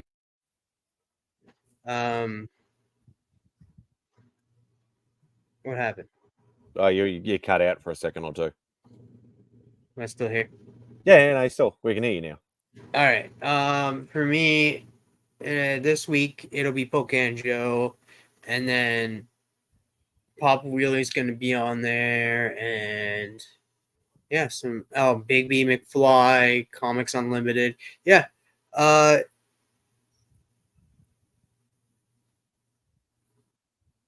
You will be there too, won't you, TM? Oh, church in the AM. Will I be at church, Biggie, or the wrestling show? I have no idea. Nothing. I know nothing about wrestling. I watched that. I watched Iron Claw. That was about it. So I'd be useless. Oh, on Roscoe's show? Like, yeah. I'm always on Roscoe's show. He's always on mine for Between the Lines. We do that show together. So, yeah, that's about it. That's what Roscoe has a lot of good people coming on for Between the Lines. So yeah, I will be there too. Yeah, for Bill Morrison, for David Nakayama, and all that stuff. Very, very nice. I'd ask Bubs, but he's too busy watching UFC, so won't worry about him. You've already gone through Popper stuff. I'll obviously have Spidey's Outback next weekend. Is that all you have coming up, Papa? Is that all you have coming up? Yeah. Yeah. Okay. Cool. I was supposed to do another one of my artist series. I actually recorded it, and then I was like, "Oh, I'll release it tomorrow night," and then that was Friday, and now it's Sunday, and that's all right. I'll release it during the week at some point. And then whatever other random stuff I decide to do during the week. Hopefully, when the box comes from Bubs, I'll do it. Even though I think everything in there is actually for the missus and not me, I'll probably still do an unboxing anyway. Excuse me. And then just whatever random stuff I decide to do. I'm going to get back some back issues soon. Been chill last week. Awesome. But yeah, thank you everybody who's been on the panel. Thank you to everybody who's been in the chat. I greatly appreciate each and every one of you. We all know I suck at running live streams, so it's actually nice for people to come and keep the conversation going, and just to basically hang out. I do appreciate it greatly, more than you would know. So anyway, peace out, take care. That's not a knife. That's a